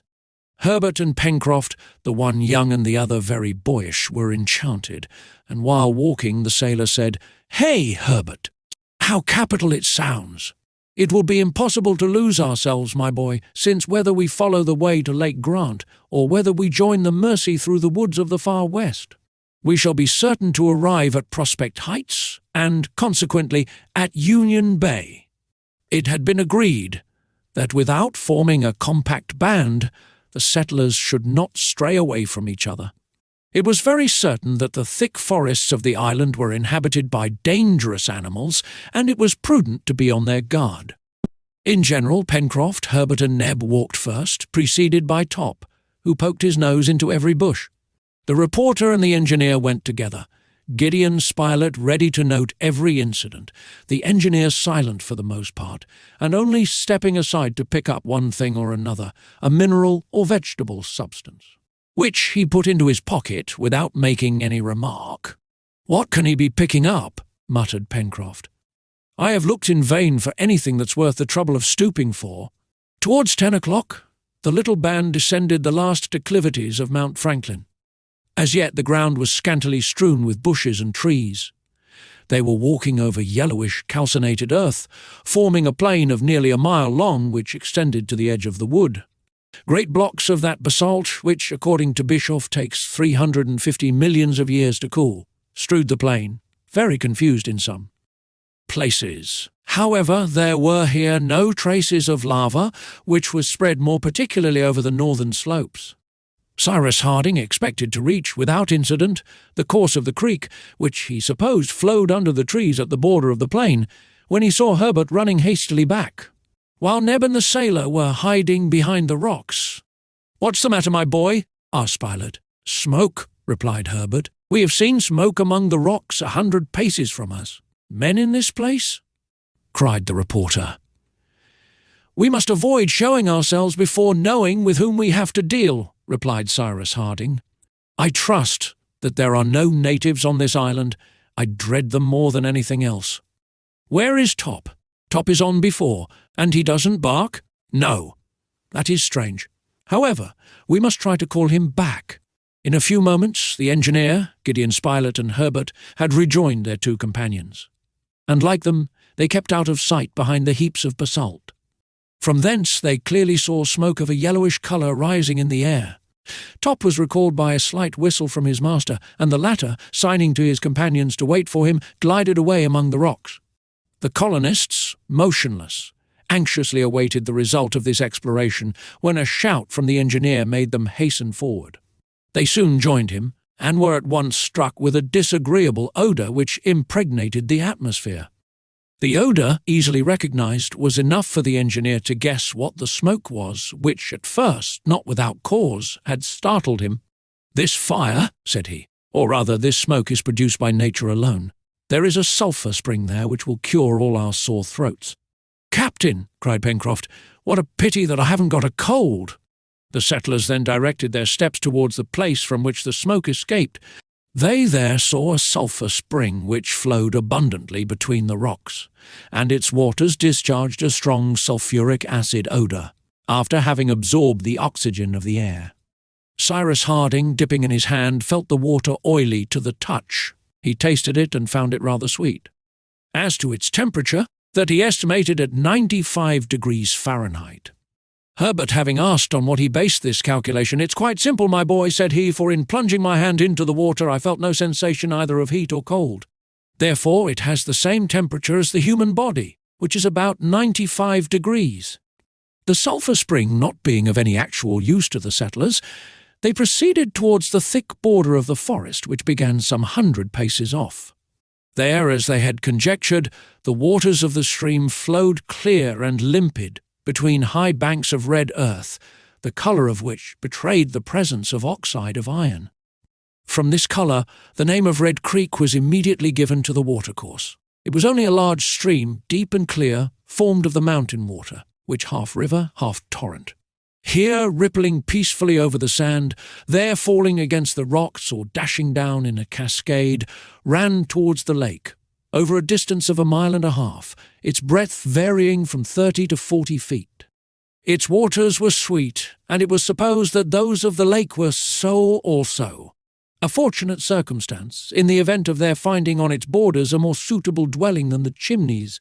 As to the trees which some 100 feet downward shaded the banks of the creek, they belonged, for the most part, to the species which abound in the temperate zone of America and Tasmania, and no longer to those coniferae observed in that portion of the island already explored to some miles from Prospect Heights. At this time of the year, the commencement of the month of April, which represents the month of October, in this hemisphere, that is, the beginning of autumn, they were still in full leaf. They consisted principally of casuarinas and eucalypti, some of which next year would yield a sweet manna, similar to the manna of the East. Clumps of Australian cedars rose on the sloping banks, which were also covered with the high grass called tussock in New Holland. But the coconut, so abundant in the archipelagos of the Pacific, seemed to be wanting in the island, the latitude, doubtless being too low. "What a pity," said Herbert, "such a useful tree, and which has such beautiful nuts." As to the birds, they swarmed among the scanty branches of the eucalypti and casuarinas, which did not hinder the display of their wings. Black, white, or grey cockatoos, paraquets, with plumage of all colours, kingfishers of a sparkling green and crowned with red-blue lories, and various other birds appeared on all sides as through a prism, fluttering about and producing a deafening clamour. Suddenly, a strange concert of discordant voices resounded in the midst of a thicket. The settlers heard successively the song of birds, the cry of quadrupeds, and a sort of clacking which they might have believed to have escaped from the lips of a native. Neb and Herbert rushed towards the bush, forgetting even the most elementary principles of prudence. Happily they found there neither a formidable wild beast nor a dangerous native, but merely 6 mocking and singing birds, known as mountain pheasants. A few skilful blows from a stick soon put an end to their concert, and procured excellent food for the evening's dinner. Herbert also discovered some magnificent pigeons with bronzed wings, some superbly crested, others draped in green, like their congeners at Port Macquarie.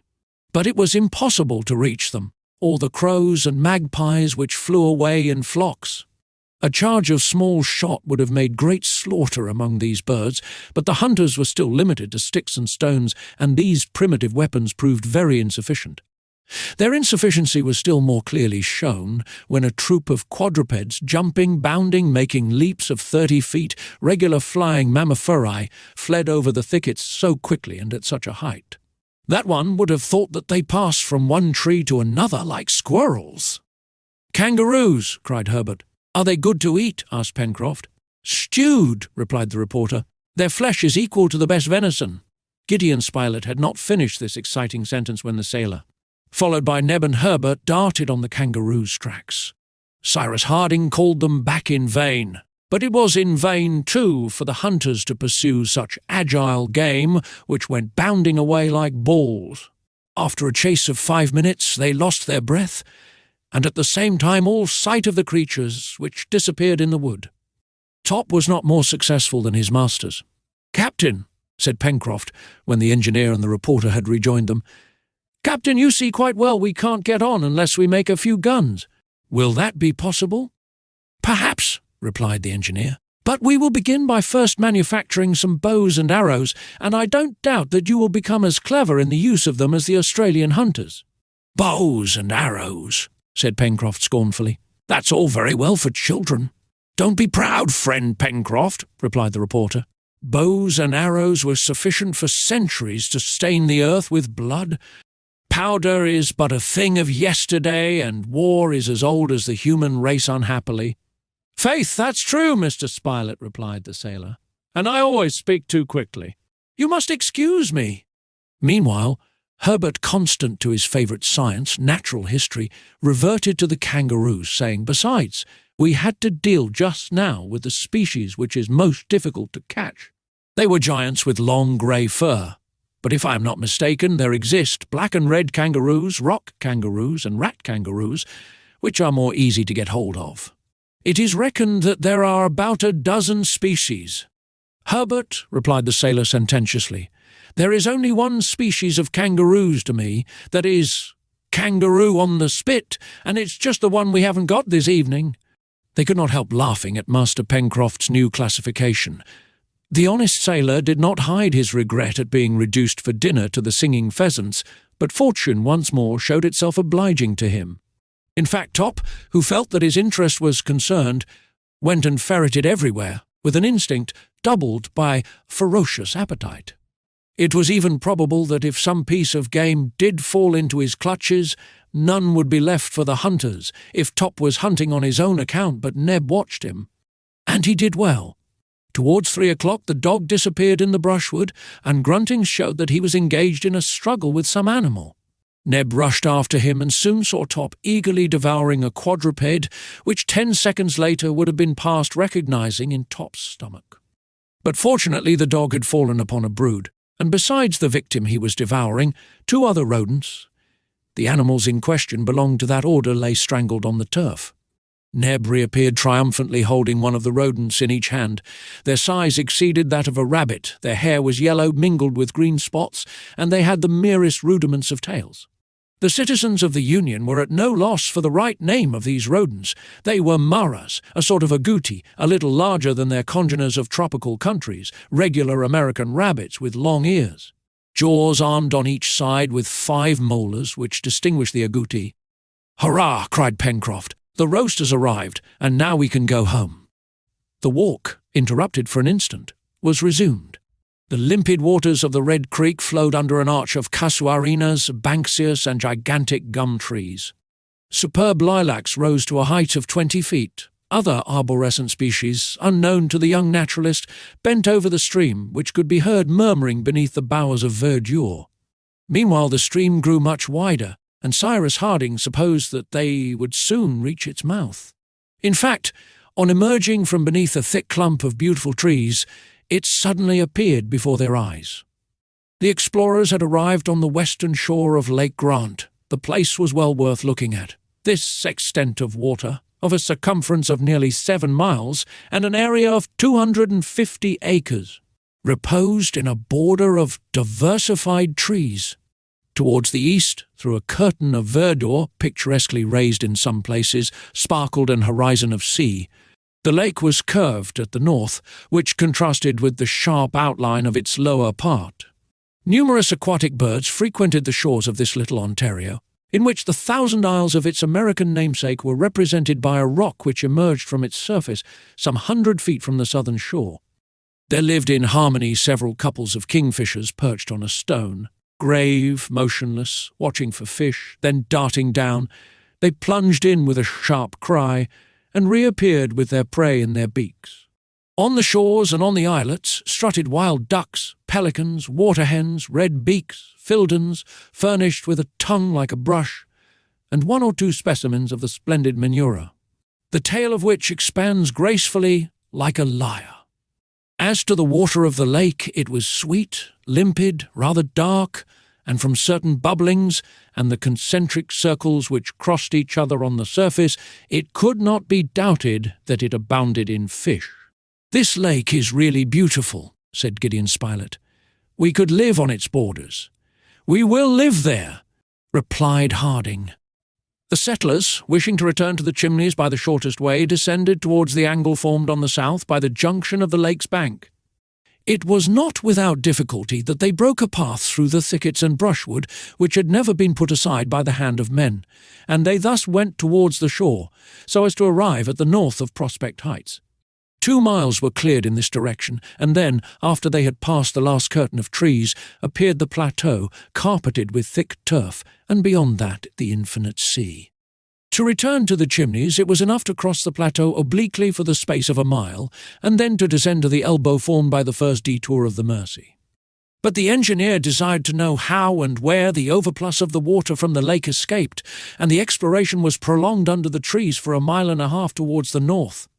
It was most probable that an overfall existed somewhere, and doubtless through a cleft in the granite. This lake was only, in short, an immense centre basin, which was filled by degrees by the creek, and its waters must necessarily pass to the sea by some fall. If it was so, the engineer thought that it might perhaps be possible to utilize this fall and borrow its power, actually lost, without profit to any one. They continued then to follow the shores of Lake Grant by climbing the plateau, but after having gone 1 mile in this direction, Cyrus Harding had not been able to discover the overfall, which, however, must exist somewhere. It was then 4:30. In order to prepare for dinner, it was necessary that the settlers should return to their dwelling. The little band retraced their steps, therefore, and by the left bank of the Mersey, Cyrus Harding and his companions arrived at the chimneys. The fire was lighted, and Neb and Pencroft, on whom the functions of cooks naturally devolved, to the one in his quality of negro, to the other in that of sailor, quickly prepared some broiled agouti, to which they did great justice. The repast at length terminated. At the moment when each one was about to give himself up to sleep, Cyrus Harding drew from his pocket little specimens of different sorts of minerals, and just said, "My friends, this is iron mineral, this a pyrite, this is clay, this is lime, and this is coal. Nature gives us these things. It is our business to make a right use of them. Tomorrow we will commence operations." Chapter 13. "Well, Captain, where are we going to begin?" asked Pencroft next morning of the engineer. "At the beginning," replied Cyrus Harding, and in fact, the settlers were compelled to begin at the very beginning. They did not possess even the tools necessary for making tools, and they were not even in the condition of nature, who, having time, husbands her strength. They had no time, since they had to provide for the immediate wants of their existence, and though profiting by acquired experience, they had nothing to invent. Still, they had everything to make.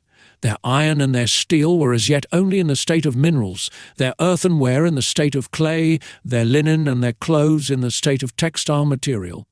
It must be said, however, that the settlers were men in the complete and higher sense of the word. The engineer Harding could not have been seconded by more intelligent companions, nor with more devotion and zeal. He had tried them. He knew their abilities. Gideon Spilett, a talented reporter, having learned everything so as to be able to speak of everything, would contribute largely with his head and hands to the colonization of the island. He would not draw back from any task, a determined sportsman. He would make a business of what till then had only been a pleasure to him. Herbert, a gallant boy, already remarkably well informed in the natural sciences, would render greater service to the common cause. Neb was devotion personified. Clever, intelligent, indefatigable, robust, with iron health, he knew a little about the work of the forge and could not fail to be very useful in the colony. As to Pencroft, he had sailed over every sea, a carpenter in the dockyards in Brooklyn, assistant tailor in the vessels of the state, gardener, cultivator during his holidays, etc. And like all seamen, fit for anything, he knew how to do everything. It would have been difficult to unite 5 men, better fitted to struggle against fate, more certain to triumph over it. "At the beginning," Cyrus Harding had said. Now this beginning of which the engineer spoke was the construction of an apparatus which would serve to transform the natural substances. The part which heat plays in these transformations is known. Now fuel, wood or coal was ready for immediate use. An oven must be built to use it. "What is this oven for?" asked Pencroft. "To make the pottery which we have need of," replied Harding. "And of what shall we make the oven?" "With bricks." "And the bee bricks?" "With clay." "Let us start, my friends. To save trouble, we will establish our manufactory at the place of production. Neb will bring provisions, and there will be no lack of fire to cook the food." "No," replied the reporter, "but if there is a lack of food for want of instruments for the chase—" "Ah, if we only had a knife!" cried the sailor. "Well," asked Cyrus Harding. "Well, I would soon make a bow and arrows, and then there could be plenty of game in the larder. Yes, a knife, a sharp blade, said the engineer, as if he was speaking to himself. At this moment his eyes fell upon Top, who was running about on the shore. Suddenly Harding's face became animated. "Top, here," said he. The dog came at his master's call. The latter took Top's head between his hands, and unfastening the collar which the animal wore round his neck, he broke it in two, saying, "There are 2 knives, Pencroft." 2 hurrahs from the sailor was the reply. Top's collar was made of a thin piece of tempered steel. They had only to sharpen it on a piece of sandstone, then to raise the edge on a finer stone. Now sandstone was abundant on the beach, and 2 hours after the stock of tools in the colony consisted of 2 sharp blades, which were easily fixed in solid handles. The production of these, their first tools, was hailed as a triumph. It was indeed a valuable result of their labour, and a very opportune one. They set out. Cyrus Harding proposed that they should return to the western shore of the lake, where the day before he had noticed the clayey ground of which he possessed a specimen. They therefore followed the bank of the Mersey, traversed Prospect Heights, and after a walk of 5 miles or more, they reached a glade situated 200 feet from Lake Grant. On the way Herbert had discovered a tree, the branches of which the Indians of South America employ for making their bows. It was the crejimba of the palm family, which does not bear edible fruit. Long, straight branches were cut, the leaves stripped off. It was shaped, stronger in the middle, more slender at the extremities, and nothing remained to be done but to find a plant fit to make the bowstring. This was the Hibiscus heterophyllus, which furnishes fibres of such remarkable tenacity that they have been compared to the tendons of animals. Pencroft thus obtained bows of tolerable strength, for which he only wanted arrows. These were easily made with straight stiff branches, without knots, but the points with which they must be armed, that is to say, a substance to serve in lieu of iron, could not be met with so easily. But Pencroft said that having done his part of the work, chance would do the rest. The settlers arrived on the ground which had been discovered the day before. Being composed of the sort of clay which is used for making bricks and tiles, it was very useful for the work in question. There was no great difficulty in it. It was enough to scour the clay with sand, then to mould the bricks and bake them by the heat of a wood fire. Generally bricks are formed in moulds, but the engineer contented himself with making them by hand. All that day and the day following were employed in this work. The clay, soaked in water, was mixed by the feet and hands of the manipulators and then divided into pieces of equal size. A practised workman can make, without a machine, about 10,000 bricks in 12 hours, but in their 2 days' work the 5 brickmakers on Lincoln Island had not made more than 3,000, which were ranged near each other, until the time when their complete desiccation would permit them to be used in building the oven, that is to say, in 3 or 4 days. It was on the 2nd of April that Harding had employed himself in fixing the orientation of the island, or, in other words, the precise spot where the sun rose. The day before he had noted exactly the hour when the sun disappeared beneath the horizon, making allowance for the refraction. This morning he noted no less exactly the hour at which it reappeared. Between this setting and rising 12 hours, 24 minutes passed. Then 6 hours, 12 minutes after its rising. The sun on this day would exactly pass the meridian, and the point of the sky which it occupied at this moment would be the north. At the said hour, Cyrus marked this point, and putting in a line with the sun 2 trees which would serve him for marks, he thus obtained an invariable meridian for his ulterior operations. The settlers employed the 2 days before the oven was built in collecting fuel. Branches were cut all round the glade, and they picked up all the fallen wood under the trees. They were also able to hunt with greater success, since Pencroft now possessed some dozen arrows armed with sharp points. It was Top who had furnished these points by bringing in a porcupine rather inferior eating, but of great value thanks to the quills with which it bristled. These quills were fixed firmly at the ends of the arrows, the flight of which was made more certain by some cockatoo's feathers. The reporter and Herbert soon became very skilful archers. Game of all sorts in consequence abounded at the Chimneys, capybaras, pigeons, agoutis, grouse, etc. The greater part of these animals were killed in the part of the forest on the left bank of the Mersey, to which they gave the name of Jacamar Wood, in remembrance of the bird which Pencroft and Herbert had pursued when on their first exploration. This game was eaten fresh, but they preserved some capybara hams by smoking them above a fire of green wood after having perfumed them with sweet-smelling leaves. However, this food, although very strengthening, was always roast upon roast, and the party would have been delighted to hear some soup bubbling on the hearth, but they must wait till a pot could be made, and consequently till the oven was built. During these excursions, which were not extended far from the brickfield, the hunters could discern the recent passage of animals of a large size, armed with powerful claws, but they could not recognize the species. Cyrus Harding advised them to be very careful, as the forest probably enclosed many dangerous beasts. And he did right. Indeed, Gideon Spilett and Herbert one day saw an animal which resembled a jaguar.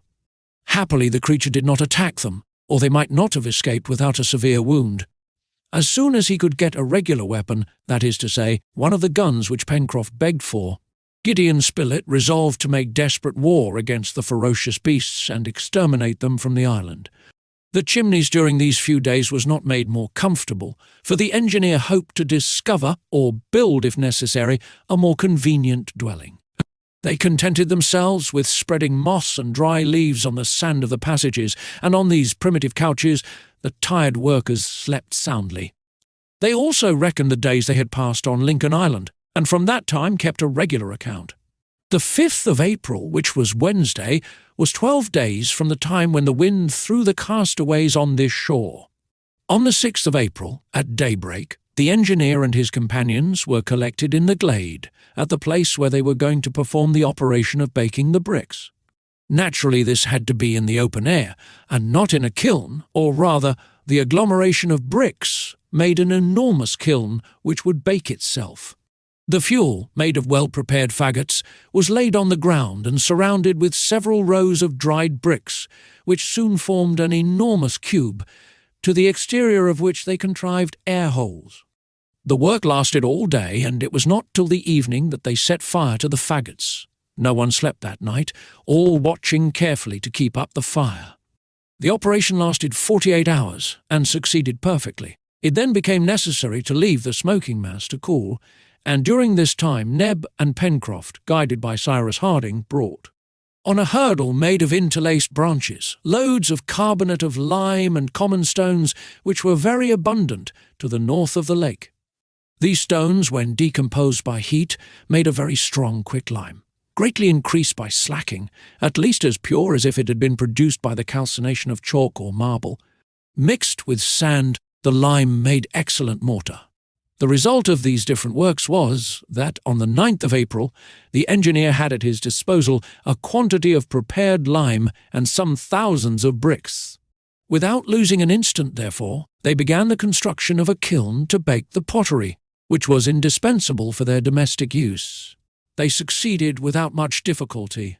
5 days after, the kiln was supplied with coal, which the engineer had discovered lying open to the sky towards the mouth of the Red Creek, and the first smoke escaped from a chimney 20 feet high. The glade was transformed into a manufactory, and Pencroft was not far wrong in believing that from this kiln would issue all the products of modern industry. In the meantime, what the settlers first manufactured was a common pottery in which to cook their food. The chief material was clay, to which Harding added a little lime and quartz. This paste made regular pipe clay with which they manufactured bowls, cups moulded on stones of a proper size, great jars and pots to hold water, etc. The shape of these objects was clumsy and defective, but after they had been baked in a high temperature, the kitchen of the Chimneys was provided with a number of utensils, as precious to the settlers as the most beautifully enamelled china. We must mention here that Pencroft, desirous to know if the clay thus prepared was worthy of its name of pipe clay, made some large pipes, which he thought charming, but for which, alas, he had no tobacco, and that was a great privation to Pencroft.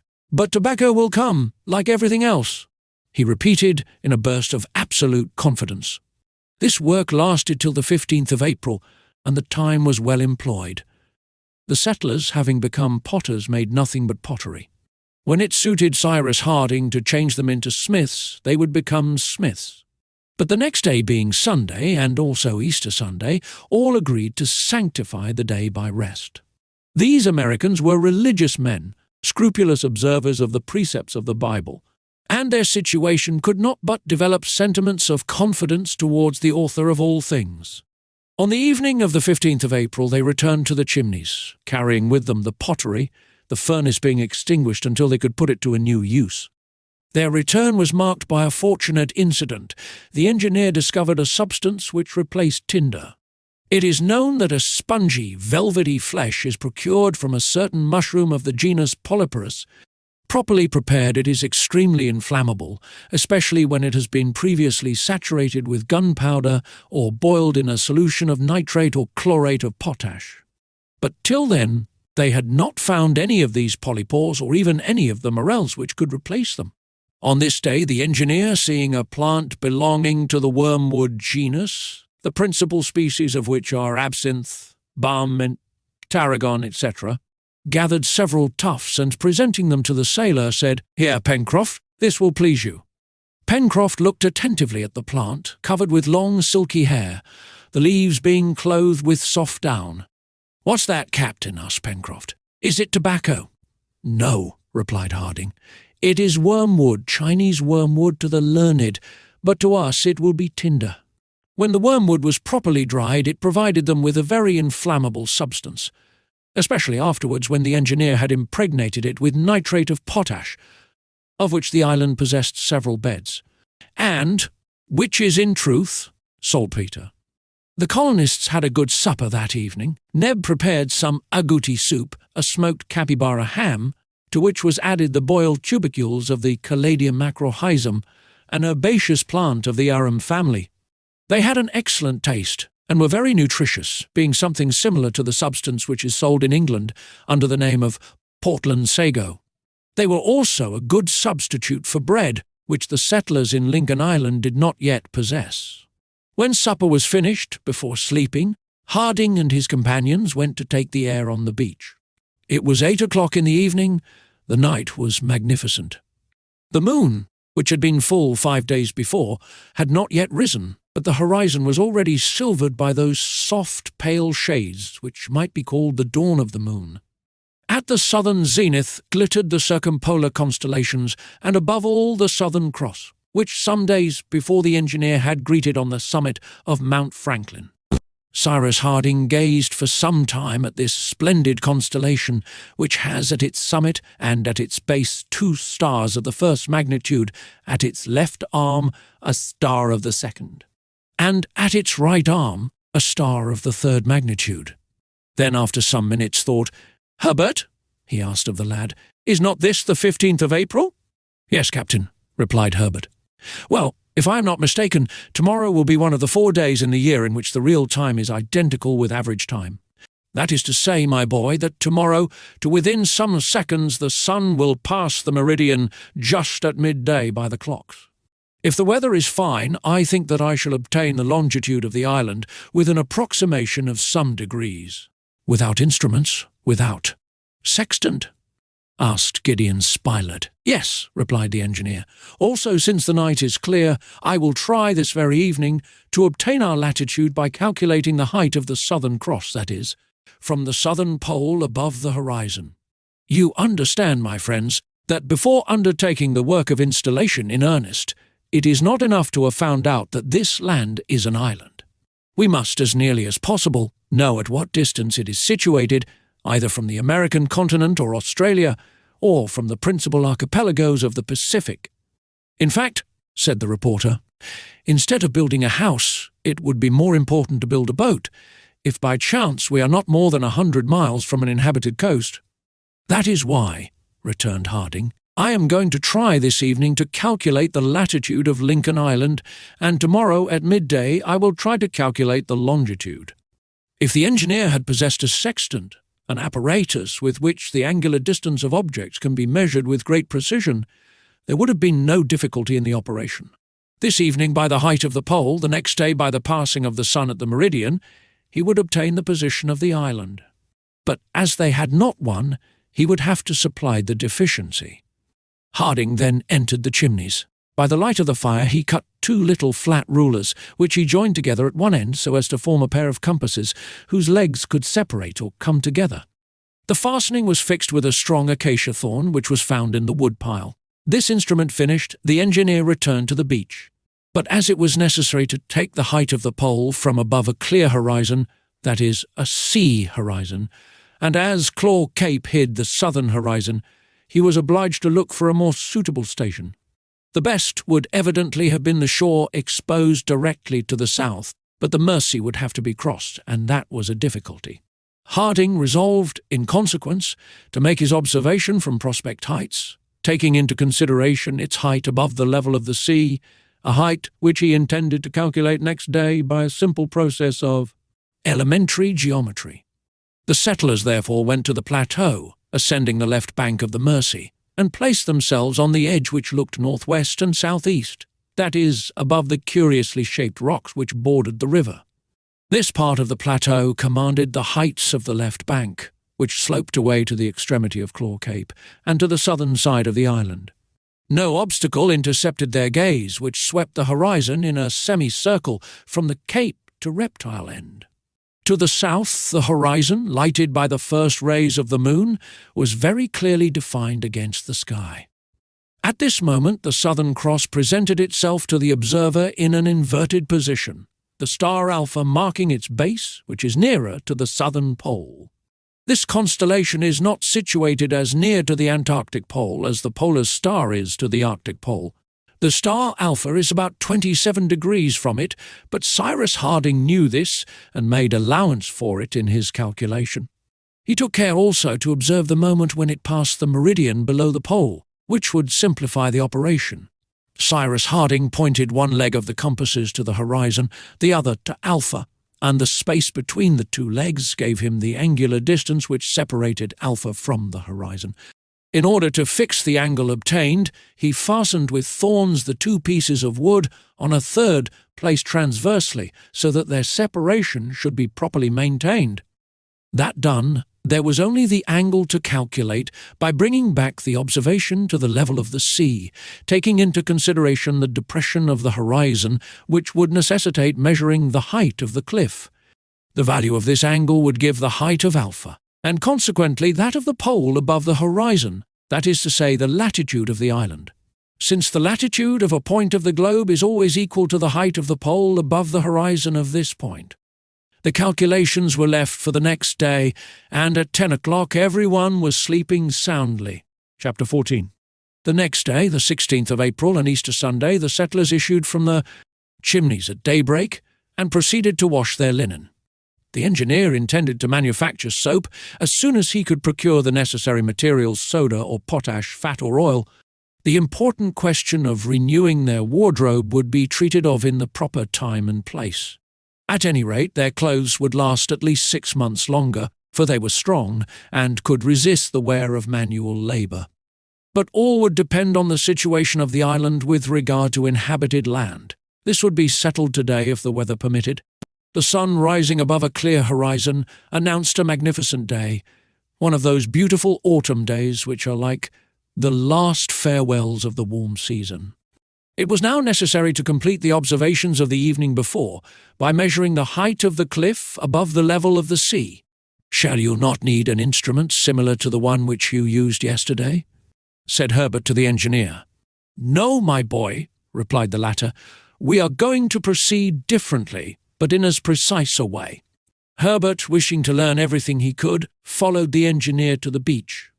Pencroft, Neb and the reporter remained behind and occupied themselves in different ways.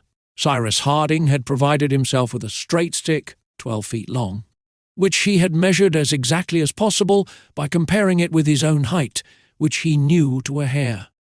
Herbert carried a plumb-line which Harding had given him, that is to say, a simple stone fastened to the end of a flexible fibre. Having reached a spot about 20 feet from the edge of the beach and nearly 500 feet from the cliff, which rose perpendicularly, Harding thrust the pole 2 feet into the sand and wedging it up carefully. He managed, by means of the plumb line, to erect it perpendicularly with the plane of the horizon. That done, he retired the necessary distance when, lying on the sand, his eye glanced at the same time at the top of the pole and the crest of the cliff. He carefully marked the place with a little stick. Then, addressing Herbert, "Do you know the first principles of geometry?" he asked. "Slightly, Captain," replied Herbert, who did not wish to put himself forward. "You remember what are the properties of two similar triangles?" "Yes," replied Herbert. "Their homologous sides are proportional." "Well, my boy, I have just constructed two similar right-angled triangles. The first, the smallest, has for its sides the perpendicular pole. The distance which separates the little stick from the foot of the pole and my visual ray for hypotenuse. The second has for its sides the perpendicular cliff, the height of which we wish to measure, the distance which separates the little stick from the bottom of the cliff, and my visual ray also forms its hypotenuse, which proves to be prolongation of that of the first triangle." "Ah, Captain, I understand," cried Herbert. "As the distance from the stick to the pole is to the distance from the stick to the base of the cliff, so is the height of the pole to the height of the cliff." "Just so, Herbert," replied the engineer. "And when we have measured the two first distances, knowing the height of the pole, we shall only have a sum in proportion to do, which will give us the height of the cliff, and will save us the trouble of measuring it directly. The two horizontal distances were found out by means of the pole, whose length above the sand was exactly 10 feet. The first distance was 15 feet between the stick and the place where the pole was thrust into the sand. The second distance between the stick and the bottom of the cliff was 500 feet. These measurements finished, Cyrus Harding and the lad returned to the Chimneys. The engineer then took a flat stone which he had brought back from one of his previous excursions, a sort of slate, on which it was easy to trace figures with a sharp shell. He then proved the following proportions: 1550 10 x 500 x 10 equal to 5,000, 5,000. 15 equal to 333 Bornick Cliff, from which it was Cyrus Harding then took the instrument which he had made the evening before, the space between its two legs giving the angular distance between the star Alpha and the horizon. He measured, very exactly, the opening of this angle on a circumference which he divided into 360 equal parts. Now, this angle, by adding to it the 27 degrees which separated Alpha from the Antarctic pole, and by reducing to the level of the sea the height of the cliff on which the observation had been made, was found to be 53 degrees. These 53 degrees being subtracted from 90 degrees, the distance from the pole to the equator, there remained 37 degrees. Cyrus Harding concluded, therefore, that Lincoln Island was situated on the 37th degree of the southern latitude, or taking into consideration through the imperfection of the performance an error of 5 degrees.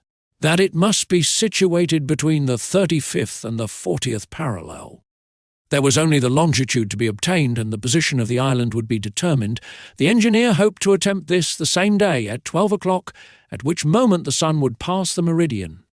It was decided that Sunday should be spent in a walk, or rather an exploring expedition, to that side of the island between the north of the lake and Shark Gulf. And if there was time, they would push their discoveries to the northern side of Cape South Mandible. They would breakfast on the Downs and not return till evening. At 8:30, the little band was following the edge of the channel. On the other side, on Safety Islet, numerous birds were gravely strutting. They were divers, easily recognized by their cry, which much resembles the braying of a donkey. Pencroft only considered them in an eatable point of view, and learnt with some satisfaction that their flesh, though blackish, is not bad food.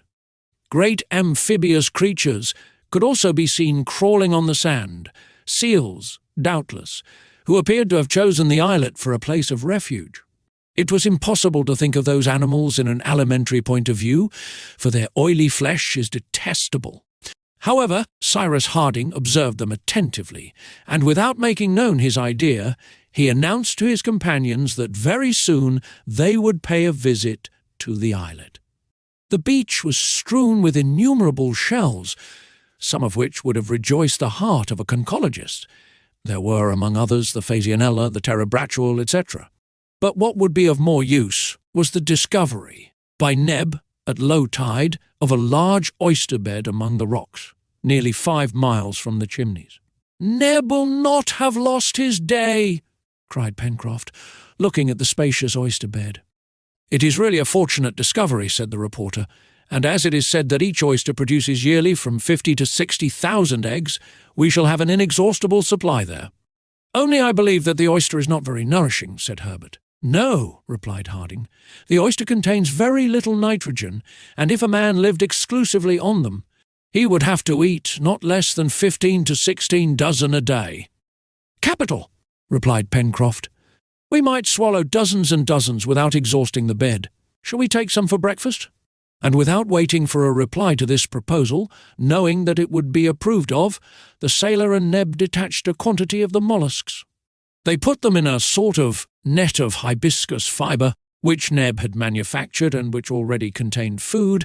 They then continued to climb the coast between the downs and the sea.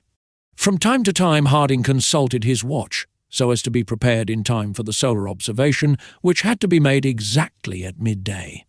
All that part of the island was very barren as far as the point which closed Union Bay, and which had received the name of Cape South Mandible. Nothing could be seen there but sand and shells mingled with debris of lava. A few seabirds frequented this desolate coast, gulls, great albatrosses, as well as wild duck, for which Pencroft had a great fancy. He tried to knock some over with an arrow, but without result, for they seldom perched, and he could not hit them on the wing. This led the sailor to repeat to the engineer, "You see, Captain, so long as we have not one or two fowling pieces, we shall never get anything."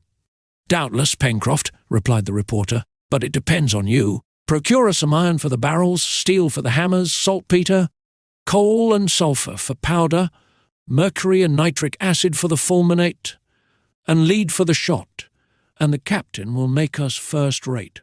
"Guns! "Oh," replied the engineer, "we might no doubt find all these substances on the island, but a gun is a delicate instrument, and needs very particular tools. However, we shall see later." "Why," cried Pencroft, "were we obliged to throw overboard all the weapons we had with us in the car, all our implements, even our pocket-knives?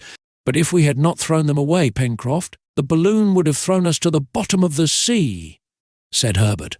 "What you say is true, my boy," replied the sailor. Then passing to another idea, "Think," said he, "how astounded Jonathan Forster and his companions must have been when next morning they found the place empty and the machine flown away." "I am utterly indifferent about knowing what they may have thought," said the reporter. "It was all my idea, that," said Pencroft, with a satisfied air. "A splendid idea, Pencroft," replied Gideon Spilett, laughing, "and which has placed us where we are." "I would rather be here than in the hands of the Southerners," cried the sailor, "especially since the captain has been kind enough to come and join us again." "So would I, truly," replied the reporter. "Besides, what do we want? Nothing." "If that is not everything," replied Pencroft, laughing and shrugging his shoulders, "but some day or other we shall find means of going away."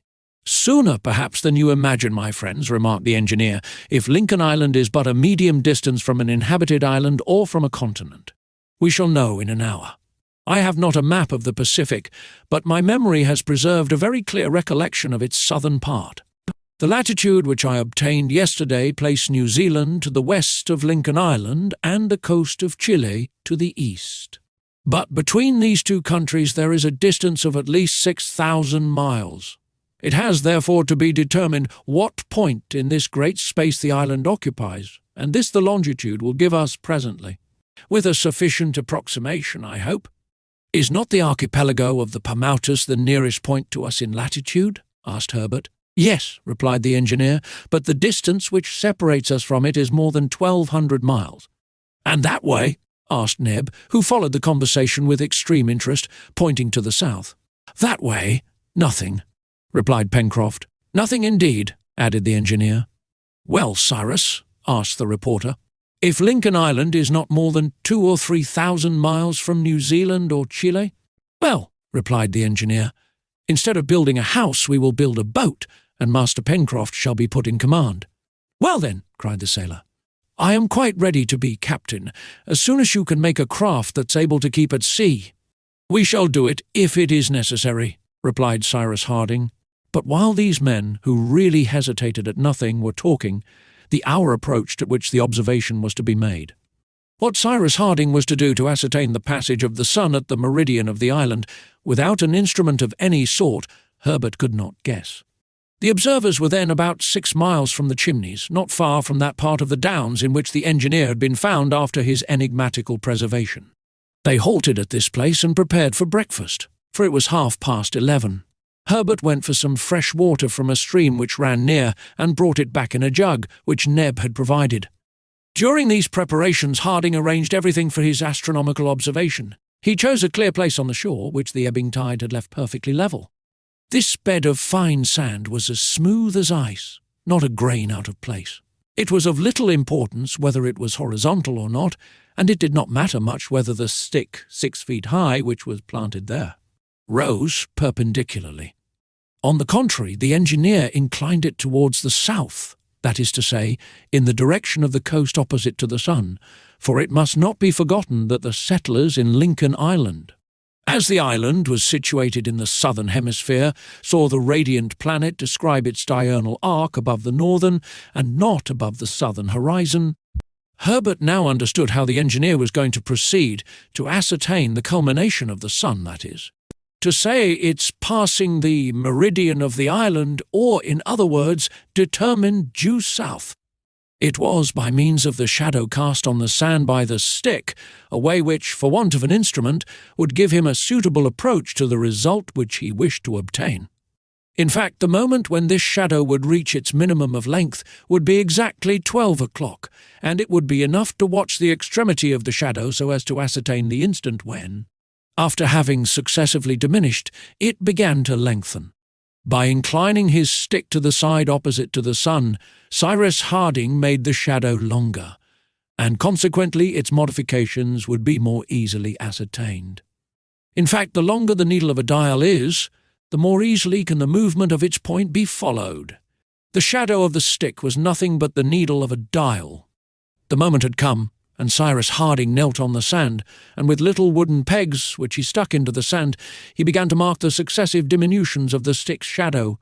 His companions, bending over him, watched the operation with extreme interest. The reporter held his chronometer in his hand, ready to tell the hour which it marked when the shadow would be at its shortest. Moreover, as Cyrus Harding was working on the 16th of April, the day on which the true and the average time are identical, the hour given by Gideon Spilett would be the true hour then at Washington, which would simplify the calculation. Meanwhile, as the sun slowly advanced, the shadow slowly diminished, and when it appeared to Cyrus Harding that it was beginning to increase, he asked, "What o'clock is it?" 1 minute past 5, replied Gideon Spilett directly. They had now only to calculate the operation. Nothing could be easier. It could be seen that there existed in round numbers a difference of 5 hours between the meridian of Washington and that of Lincoln Island, that is to say. It was midday in Lincoln Island when it was already 5 o'clock in the evening in Washington. Now the sun, in its apparent movement round the earth, traverses 1 degree in 4 minutes, or 15 degrees an hour. 15 degrees multiplied by 5 hours gives 75 degrees. Then, since Washington is 77 deg, 3 feet 11 inches, as much as to say 77 degrees, counted from the meridian of Greenwich, which the Americans take for their starting point for longitudes concurrently with the English it followed, that the island must be situated 77 and 75 degrees west of the meridian of Greenwich, that is to say, on the 152nd degree of west longitude. Cyrus Harding announced this result to his companions, and taking into consideration errors of observation as he had done for the latitude, he believed he could positively affirm that the position of Lincoln Island was between the 35th and the 37th parallel, and between the 150th and the 155th meridian to the west of the meridian of Greenwich. The possible fault which he attributed to errors in the observation was, it may be seen, of 5 degrees on both sides, which, at 60 miles to a degree, would give an error of 300 miles in latitude and longitude for the exact position. But this error would not influence the determination which it was necessary to take. It was very evident that Lincoln Island was at such a distance from every country or island that it would be too hazardous to attempt to reach one in a frail boat. In fact, this calculation placed it at least 1,200 miles from Tahiti and the islands of the archipelago of the Paumotus, more than 1,800 miles from New Zealand. and more than 4,500 miles from the American coast. And when Cyrus Harding consulted his memory, he could not remember in any way that such an island occupied, in that part of the Pacific, the situation assigned to Lincoln Island. Chapter 15. The next day, the 17th of April, the sailor's first words were addressed to Gideon Spilett. "Well, sir," he asked, "what shall we do today?" "What the captain pleases," replied the reporter. Till then, the engineer's companions had been brickmakers and potters. Now they were to become metallurgists. The day before, after breakfast, they had explored as far as the point of Mandible Cape, 7 miles distant from the Chimneys.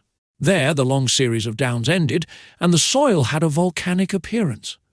There were no longer high cliffs as at Prospect Heights, but a strange and capricious border which surrounded the narrow gulf between the two capes, formed of mineral matter, thrown up by the volcano.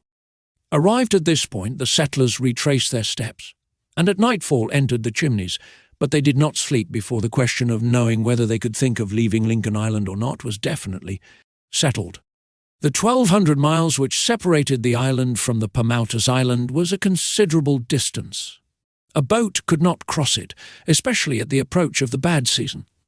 Pencroft had expressly declared this. Now, to construct a simple boat, even with the necessary tools, was a difficult work, and the colonists not having tools, they must begin by making hammers, axes, adzes, saws, augers, planes, etc., which would take some time. It was decided, therefore, that they would winter at Lincoln Island, and that they would look for a more comfortable dwelling than the Chimneys in which to pass the winter months.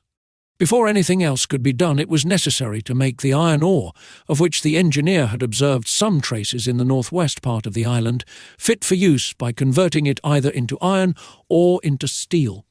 Metals are not generally found in the ground in a pure state. For the most part, they are combined with oxygen or sulphur. Such was the case with the 2 specimens which Cyrus Harding had brought back, one of magnetic iron, not carbonated, the other a pyrite, also called sulphuret of iron. It was, therefore, the first, the oxide of iron, which they must reduce with coal, that is to say, get rid of the oxygen to obtain it in a pure state. This reduction is made by subjecting the ore with coal to a high temperature, either by the rapid and easy Catalan method, which has the advantage of transforming the ore into iron in a single operation, or by the blast furnace, which first smelts the ore, then changes it into iron by carrying away the 3 to 4% of coal, which is combined with it. Now Cyrus Harding wanted iron, and he wished to obtain it as soon as possible. The ore which he had picked up was in itself very pure and rich.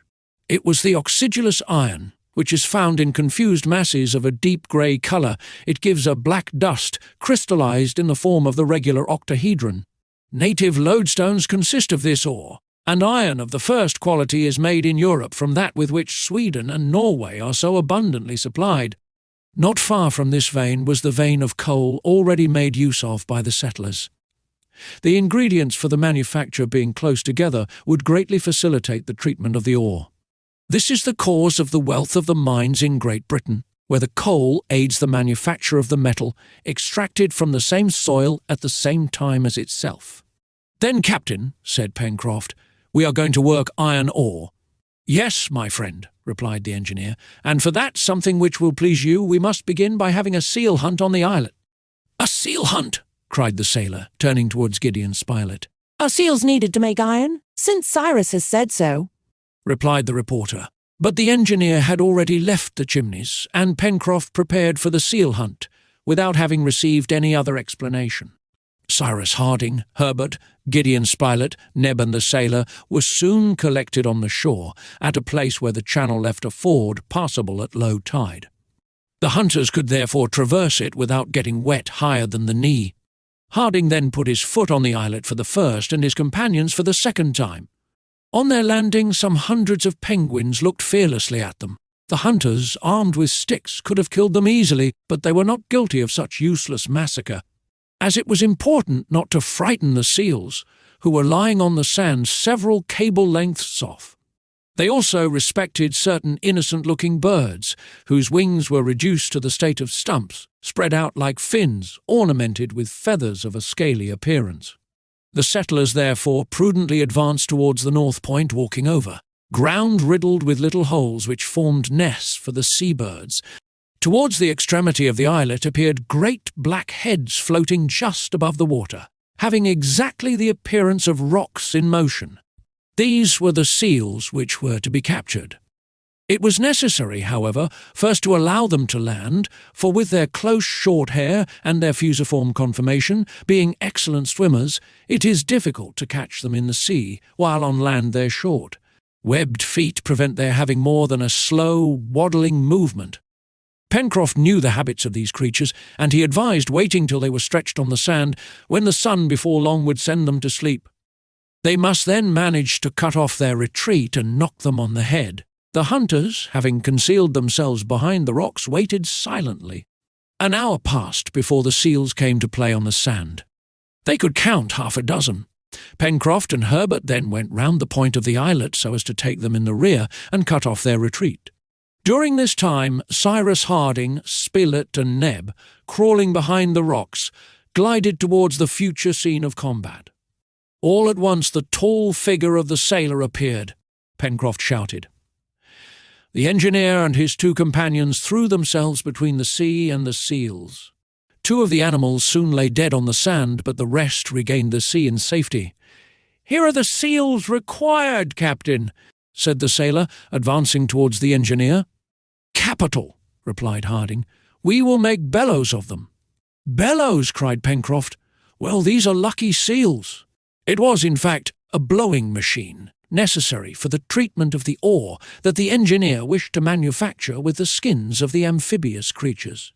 They were of a medium size, for their length did not exceed 6 feet. They resembled a dog about the head. As it was useless to burden themselves with the weight of both the animals, Neb and Pencroft resolved to skin them on the spot, while Cyrus Harding and the reporter continued to explore the islet. The sailor and the negro cleverly performed the operation, and 3 hours afterwards Cyrus Harding had at his disposal 2 seals' skins, which he intended to use in this state, without subjecting them to any tanning process. The settlers waited till the tide was again low, and crossing the channel they entered the Chimneys. The skins had then to be stretched on a frame of wood and sewn by means of fibres so as to preserve the air without allowing too much to escape.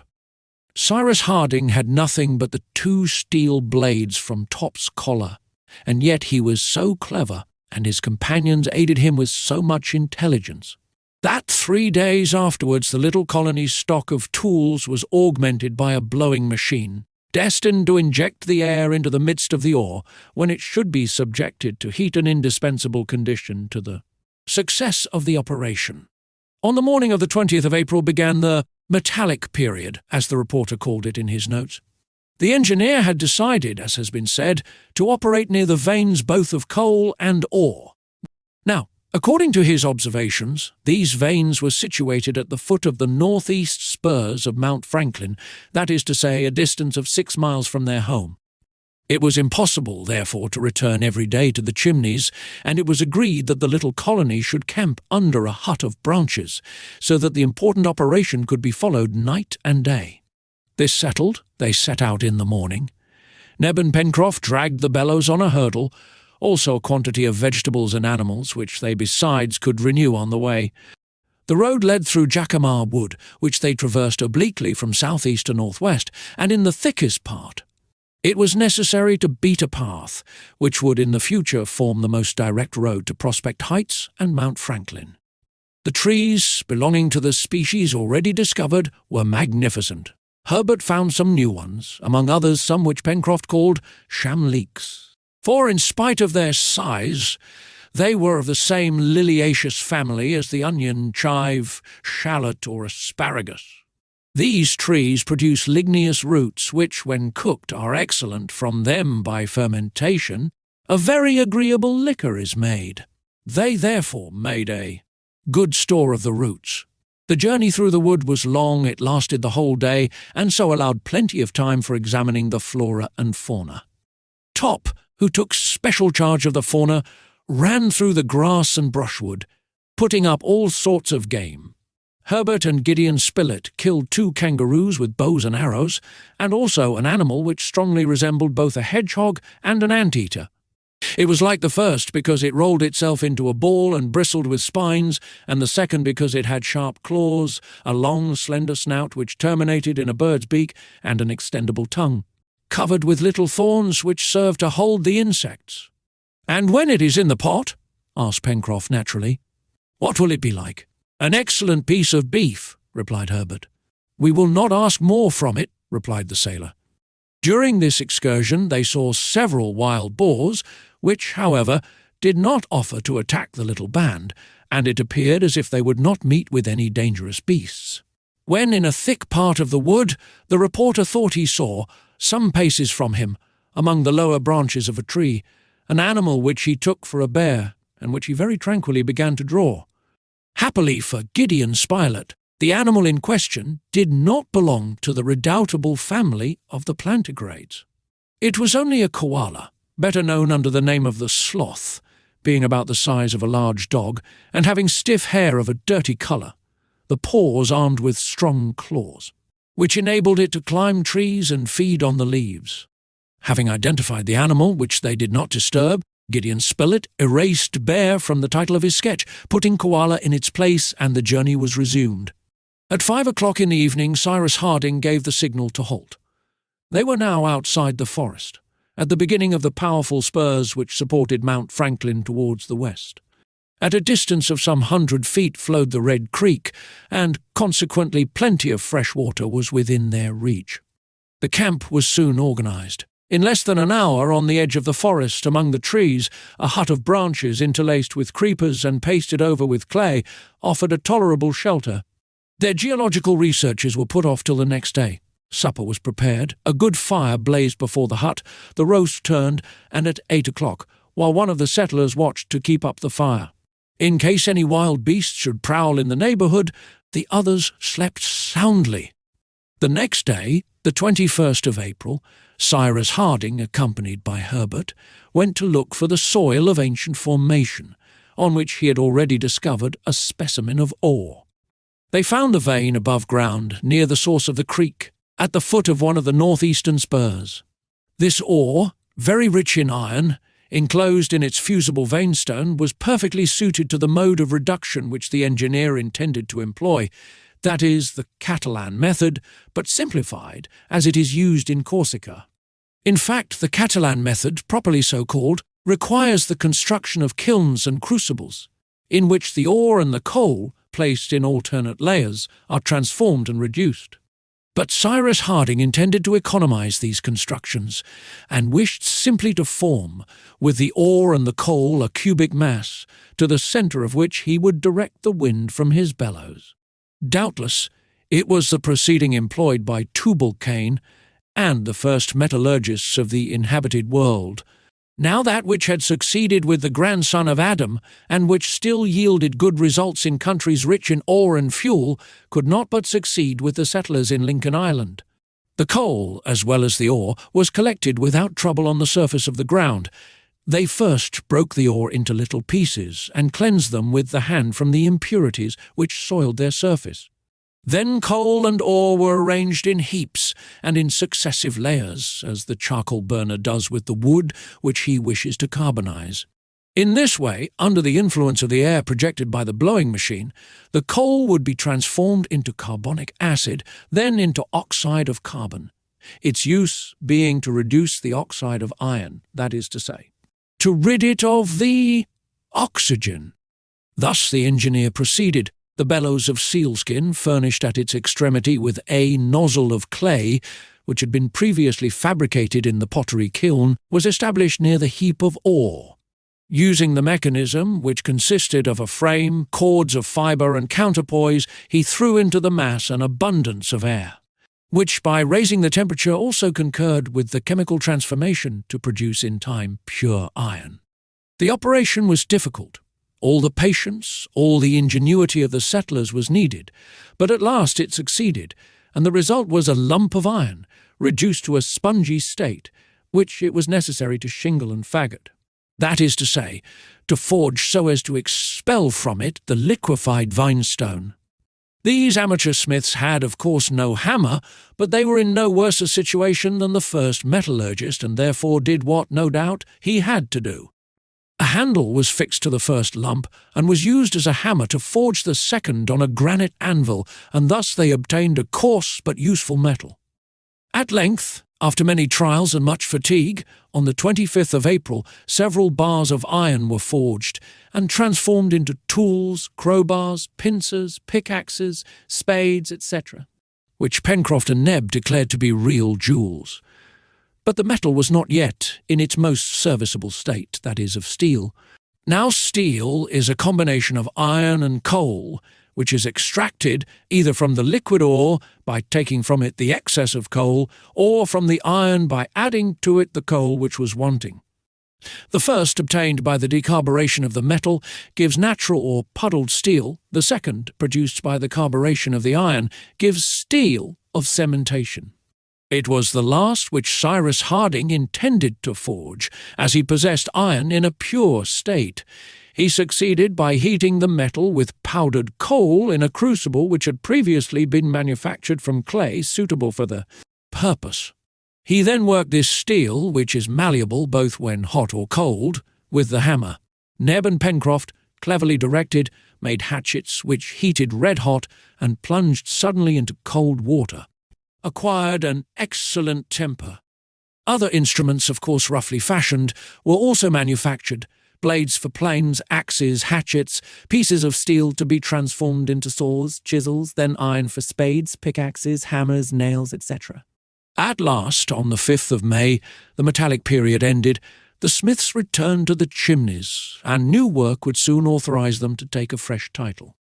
Chapter 16. It was the 6th of May, a day which corresponds to the 6th of November in the countries of the Northern Hemisphere. The sky had been obscured for some days, and it was of importance to make preparations for the winter. However, the temperature was not as yet much lower, and a centigrade thermometer, transported to Lincoln Island, would still have marked an average of 10 to 12 degrees above zero. This was not surprising, since Lincoln Island, probably situated between the 35th and 40th parallel, would be subject in the southern hemisphere to the same climate as Sicily or Greece in the northern hemisphere. But as Greece and Sicily have severe cold, producing snow and ice, so doubtless would Lincoln Island in the severest part of the winter, and it was advisable to provide against it. In any case, if cold did not yet threaten them, the rainy season would begin, and on this lonely island, exposed to all the fury of the elements in mid-ocean, bad weather would be frequent and probably terrible. The question of a more comfortable dwelling than the chimneys must therefore be seriously considered and promptly resolved on. Pencroft naturally had some predilection for the retreat which he had discovered, but he well understood that another must be found. The chimneys had been already visited by the sea, under circumstances which are known, and it would not do to be exposed again to a similar accident. Besides, added Cyrus Harding, who this day was talking of these things with his companions, we have some precautions to take. Why, the island is not inhabited, said the reporter. That is probable, replied the engineer, although we have not yet explored the interior, but if no human beings are found, I fear that dangerous animals may abound. It is necessary to guard against a possible attack, so that we shall not be obliged to watch every night or to keep up a fire. And then, my friends, we must foresee everything. We are here in a part of the Pacific often frequented by Malay pirates. What, said Herbert, at such a distance from land? Yes, my boy, replied the engineer. These pirates are bold sailors as well as formidable enemies, and we must take measures accordingly. Well, replied Pencroft, we will fortify ourselves against savages with 2 legs as well as against savages with 4. But, Captain, will it not be best to explore every part of the island before undertaking anything else? That would be best, added Gideon Spilett. Who knows if we might not find on the opposite side one of the caverns which we have searched for in vain here? That is true, replied the engineer. But you forget, my friends, that it will be necessary to establish ourselves in the neighbourhood of a watercourse, and that from the summit of Mount Franklin. We could not see towards the west, either stream or river. Here, on the contrary, we are placed between the Mersey and Lake Grant, an advantage which must not be neglected. And, Besides, this side, looking towards the east, is not exposed as the other is to the trade winds which in this hemisphere blow from the northwest. Then, Captain, replied the sailor, let us build a house on the edge of the lake. Neither bricks nor tools are wanting now. After having been brickmakers, potters, smelters, and smiths, we shall surely know how to be masons. Yes, my friend, but before coming to any decision we must consider the matter thoroughly. A natural dwelling would spare us much work, and would be a surer retreat. For it would be as well defended against enemies from the interior as those from outside. That is true, Cyrus, replied the reporter, but we have already examined all that mass of granite, and there is not a hole, not a cranny. No, not one, added Pencroft. Ah, if we were able to dig out a dwelling in that cliff at a good height so as to be out of the reach of harm, that would be capital. I can see that on the front which looks seaward, 5 or 6 rooms, with windows to light them, said Herbert, laughing, and a staircase to climb up to them, added Neb. You are laughing, cried the sailor, and why? What is there impossible in what I propose? Haven't we got pickaxes and spades? Won't Captain Harding be able to make powder to blow up the mine? Isn't it true, Captain, that you will make powder the very day we want it? Cyrus Harding listened to the enthusiastic Pencroft developing his fanciful projects. To attack this mass of granite, even by a mine, was Herculean work, and it was really vexing that nature could not help them at their need. But the engineer did not reply to the sailor, except by proposing to examine the cliff more attentively, from the mouth of the river to the angle which terminated it on the north. They went out, therefore, and the exploration was made with extreme care over an extent of nearly 2 miles. But in no place in the bare, straight cliff could any cavity be found. The nests of the rock pigeons which fluttered at its summit were only, in reality, holes bored at the very top and on the irregular edge of the granite. It was a provoking circumstance, and as to attacking this cliff, either with pickaxe or with powder, so as to effect a sufficient excavation, it was not to be thought of. It so happened that, on all this part of the shore, Pencroft had discovered the only habitable shelter, that is to say, the chimneys, which now had to be abandoned. The exploration ended, the colonists found themselves at the north angle of the cliff, where it terminated in long slopes which died away on the shore. From this place, to its extreme limit in the west, it only formed a sort of declivity, a thick mass of stones, earth, and sand, bound together by plants, bushes, and grass inclined at an angle of only 45 degrees. Clumps of trees grew on these slopes, which were also carpeted with thick grass. But the vegetation did not extend far, and a long, sandy plain, which began at the foot of these slopes, reached to the beach. Cyrus Harding thought, not without reason, that the overplus of the lake must overflow on this side. The excess of water furnished by the Red Creek must also escape by some channel or other. Now, the engineer had not yet found this channel on any part of the shore already explored. That is to say, from the mouth of the stream on the west of Prospect Heights. The engineer now proposed to his companions to climb the slope and to return to the chimneys by the heights while exploring the northern and eastern shores of the lake. The proposal was accepted, and in a few minutes Herbert and Neb were on the upper plateau. Cyrus Harding, Gideon Spilett, and Pencroft followed with more sedate steps.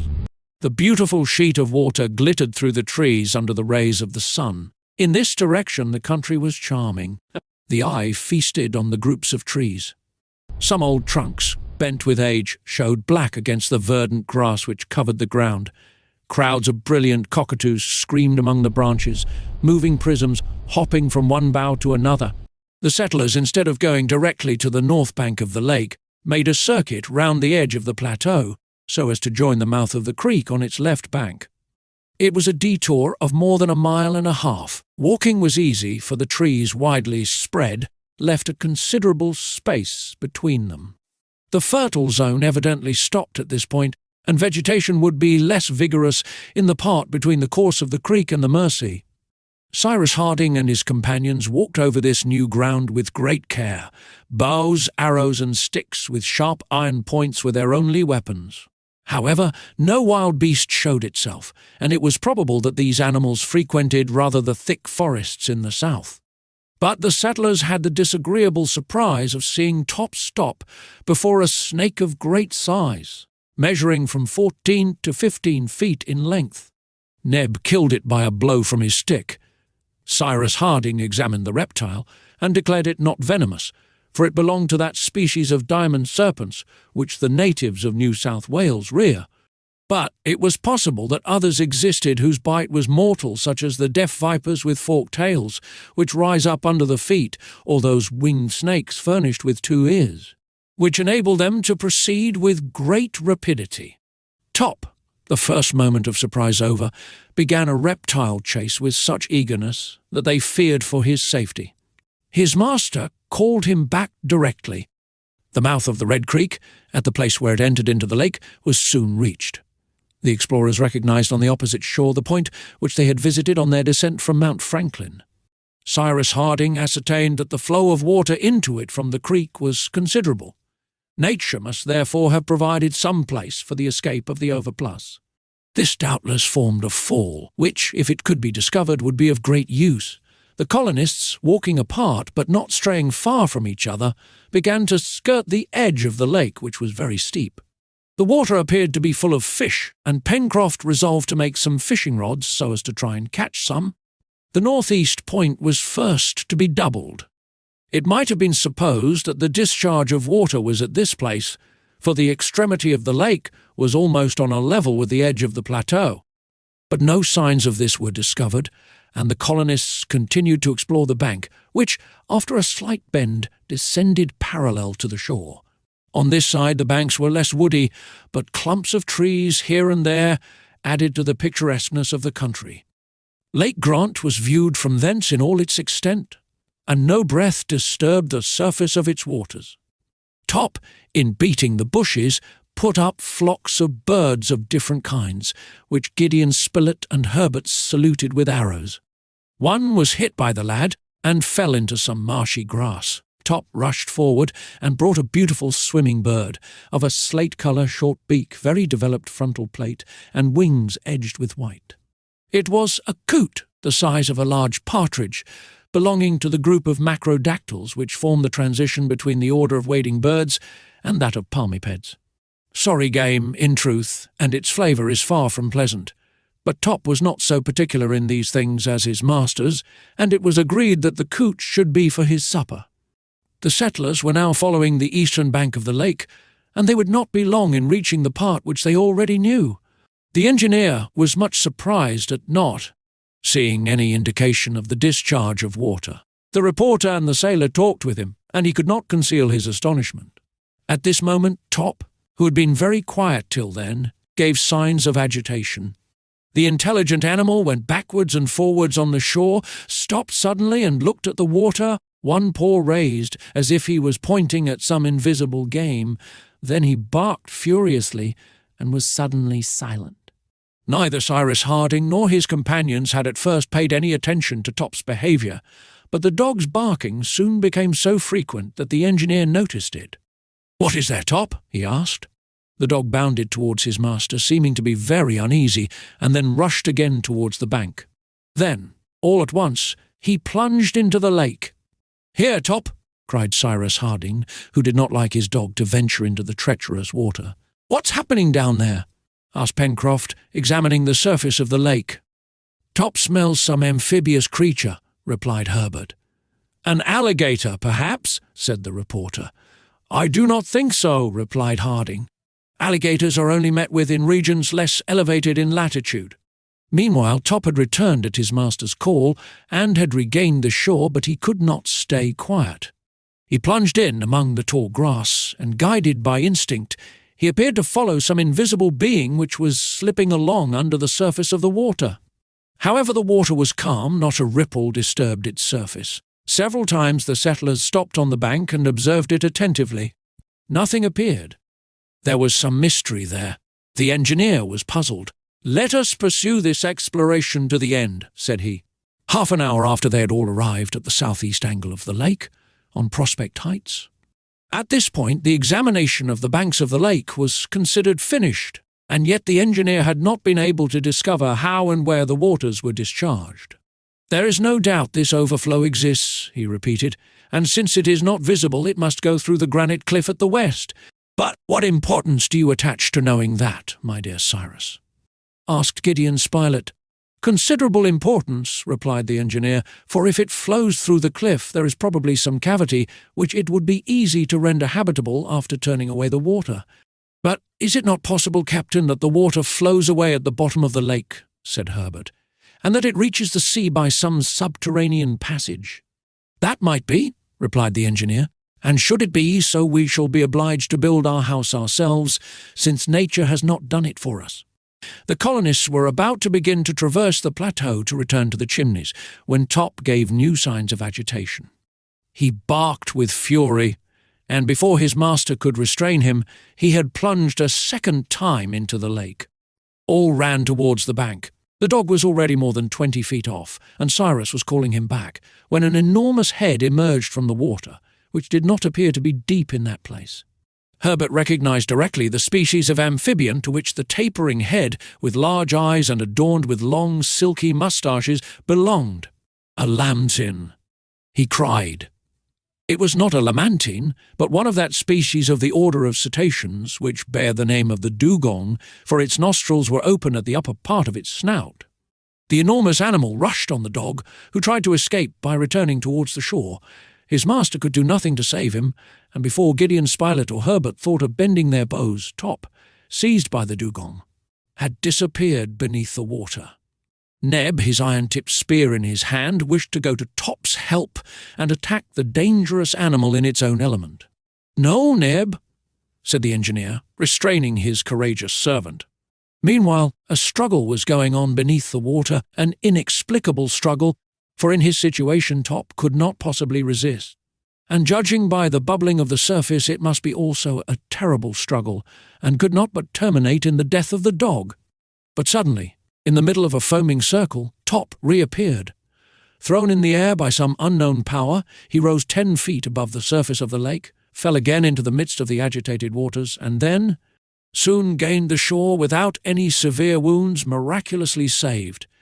Cyrus Harding and his companions could not understand it. What was not less inexplicable was that the struggle still appeared to be going on. Doubtless the dugong, attacked by some powerful animal, after having released the dog, was fighting on its own account. But it did not last long. The water became red with blood, and the body of the dugong, emerging from the sheet of scarlet which spread around, soon stranded on a little beach at the south angle of the lake. The colonists ran towards it. The dugong was dead. It was an enormous animal, 15 or 16 feet long, and must have weighed from 3,000 to 4,000 pounds. At its neck was a wound, which appeared to have been produced by a sharp blade. What could the amphibious creature have been who, by this terrible blow, had destroyed the formidable dugong? No one could tell, and much interested in this incident, Harding and his companions returned to the chimneys. Chapter 17. The next day, the 7th of May, Harding and Gideon Spilett, leaving Neb to prepare breakfast, climbed Prospect Heights, while Herbert and Pencroft ascended by the river to renew their store of wood. The engineer and the reporter soon reached the little beach on which the dugong had been stranded. Already flocks of birds had attacked the mass of flesh and had to be driven away with stones, for Cyrus wished to keep the fat for the use of the colony. As to the animal's flesh, it would furnish excellent food, for in the islands of the Malay archipelago and elsewhere, it is especially reserved for the table of the native princes. But that was Neb's affair. At this moment, Cyrus Harding had other thoughts. He was much interested in the incident of the day before. He wished to penetrate the mystery of that submarine combat, and to ascertain what monster could have given the dugong so strange a wound.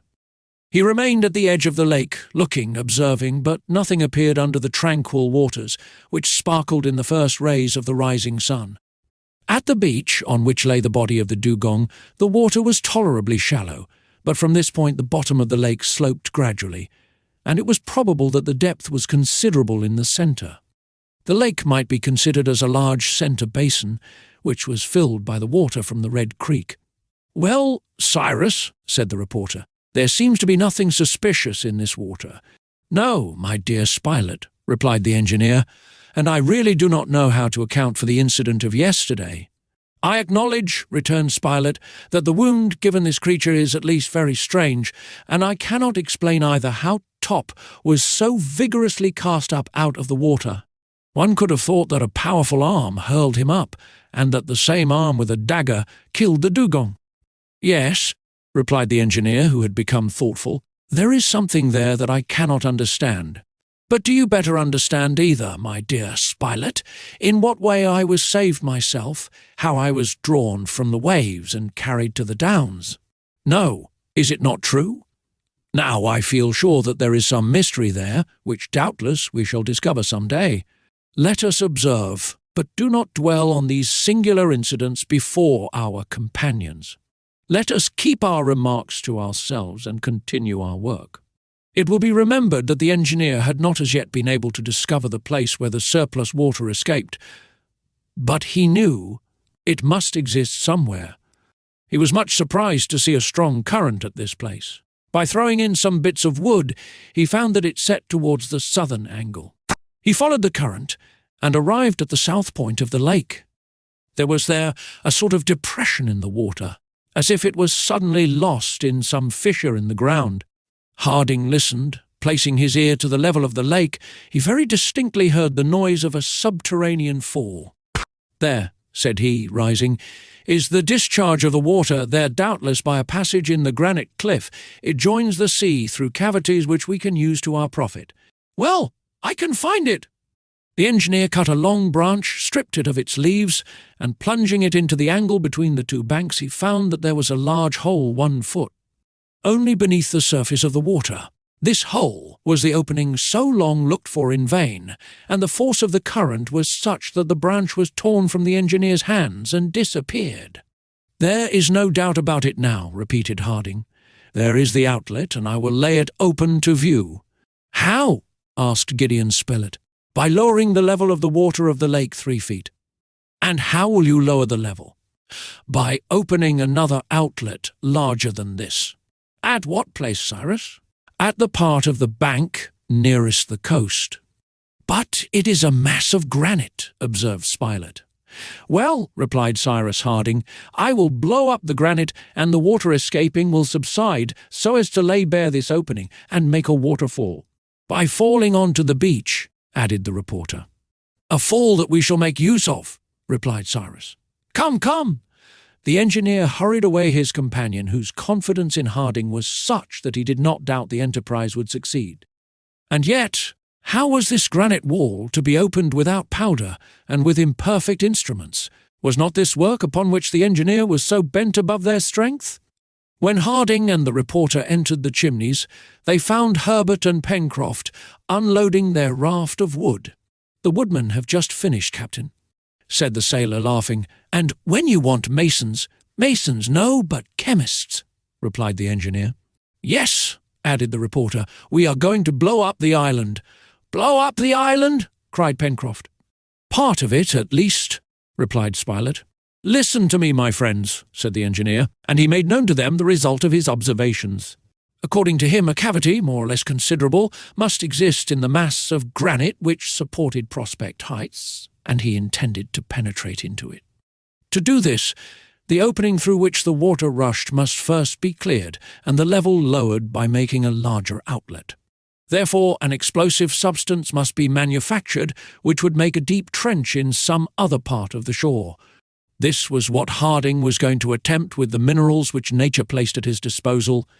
It is useless to say with what enthusiasm all, especially Pencroft, received this project. To employ great means, open the granite, create a cascade that suited the sailor, and he would just as soon be a chemist as a mason or bootmaker, since the engineer wanted chemicals. He would be all that they liked, even a professor of dancing and deportment, said he to Neb, if that was ever necessary. Neb and Pencroft were first of all told to extract the grease from the dugong and to keep the flesh, which was destined for food. Such perfect confidence had they in the engineer, that they set out directly, without even asking a question.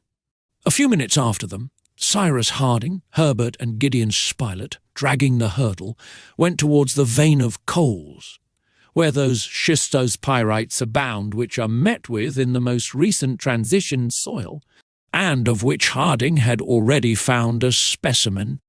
All the day being employed in carrying a quantity of these stones to the chimneys, by evening they had several tons. The next day, the 8th of May, the engineer began his manipulations. These schistose pyrites being composed principally of coal, flint, alumina, and sulphuret of iron, the latter in excess, it was necessary to separate the sulphuret of iron and transform it into sulfate as rapidly as possible. The sulfate obtained, the sulfuric acid could then be extracted. This was the object to be attained. Sulfuric acid is one of the agents the most frequently employed, and the manufacturing importance of a nation can be measured by the consumption which is made of it. This acid would later be of great use to the settlers in the manufacturing of candles, tanning skins, etc., but this time the engineer reserved it for another use. Cyrus Harding chose, behind the chimneys, a site where the ground was perfectly level. On this ground he placed a layer of branches and chopped wood, on which were piled some pieces of schistose pyrites, buttressed one against the other, the whole being covered with a thin layer of pyrites previously reduced to the size of a nut. This done, they set fire to the wood. The heat was communicated to the schists, which soon kindled, since it contains coal and sulphur. Then new layers of bruised pyrites were arranged so as to form an immense heap, the exterior of which was covered with earth and grass, several air holes being left, as if it was a stack of wood which was to be carbonized to make charcoal. They then left the transformation to complete itself, and it would not take less than 10 or 12 days for the sulphuret of iron to be changed to sulfate of iron and the alumina into sulfate of alumina. Two equally soluble substances, the others flint, burnt coal, and cinders not being so. While this chemical work was going on, Cyrus Harding proceeded with other operations, which were pursued with more than zeal. It was eagerness. Neb and Pencroft had taken away the fat from the dugong and placed it in large earthen pots. It was then necessary to separate the glycerine from the fat by saponifying it. Now, to obtain this result, it had to be treated either with soda or lime. In fact, one or other of these substances, after having attacked the fat, would form a soap by separating the glycerine, and it was just this glycerine which the engineer wished to obtain. There was no want of lime. Only treatment by lime would give calcareous soap, insoluble and consequently useless, while treatment by soda would furnish, on the contrary, a soluble soap which could be put to domestic use. Now, a practical man like Cyrus Harding would rather try to obtain soda. Was this difficult? No, for marine plants abounded on the shore, glasswort, phacoides, and all those fucaceae which form wrack. A large quantity of these plants was collected, first dried, then burnt in holes in the open air. The combustion of these plants was kept up for several days, and the result was a compact grey mass, which has been long known under the name of natural soda.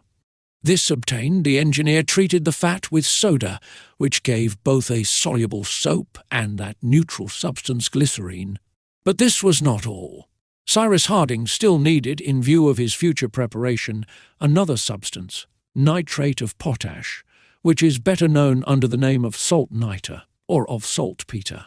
Cyrus Harding could have manufactured this substance by treating the carbonate of potash, which would be easily extracted from the cinders of the vegetables, by azotic acid. But this acid was wanting, and he would have been in some difficulty if nature had not happily furnished the saltpeter without giving them any other trouble than that of picking it up. Herbert found a vein of it at the foot of Mount Franklin, and they had nothing to do but purify this salt. These different works lasted a week. They were finished before the transformation of the sulphuret into sulfate of iron had been accomplished. During the following days, the settlers had time to construct a furnace of bricks of a particular arrangement to serve for the distillation of the sulfate or iron when it had been obtained. All this was finished about the 18th of May, nearly at the time when the chemical transformation terminated. Gideon Spilett, Herbert, Neb, and Pencroft, skilfully directed by the engineer, had become most clever workmen. Before all masters, necessity is the one most listened to, and who teaches the best. When the heap of pyrites had been entirely reduced by fire, the result of the operation consisting of sulfate of iron, sulfate of alumina, flint, remains of coal, and cinders was placed in a basin full of water.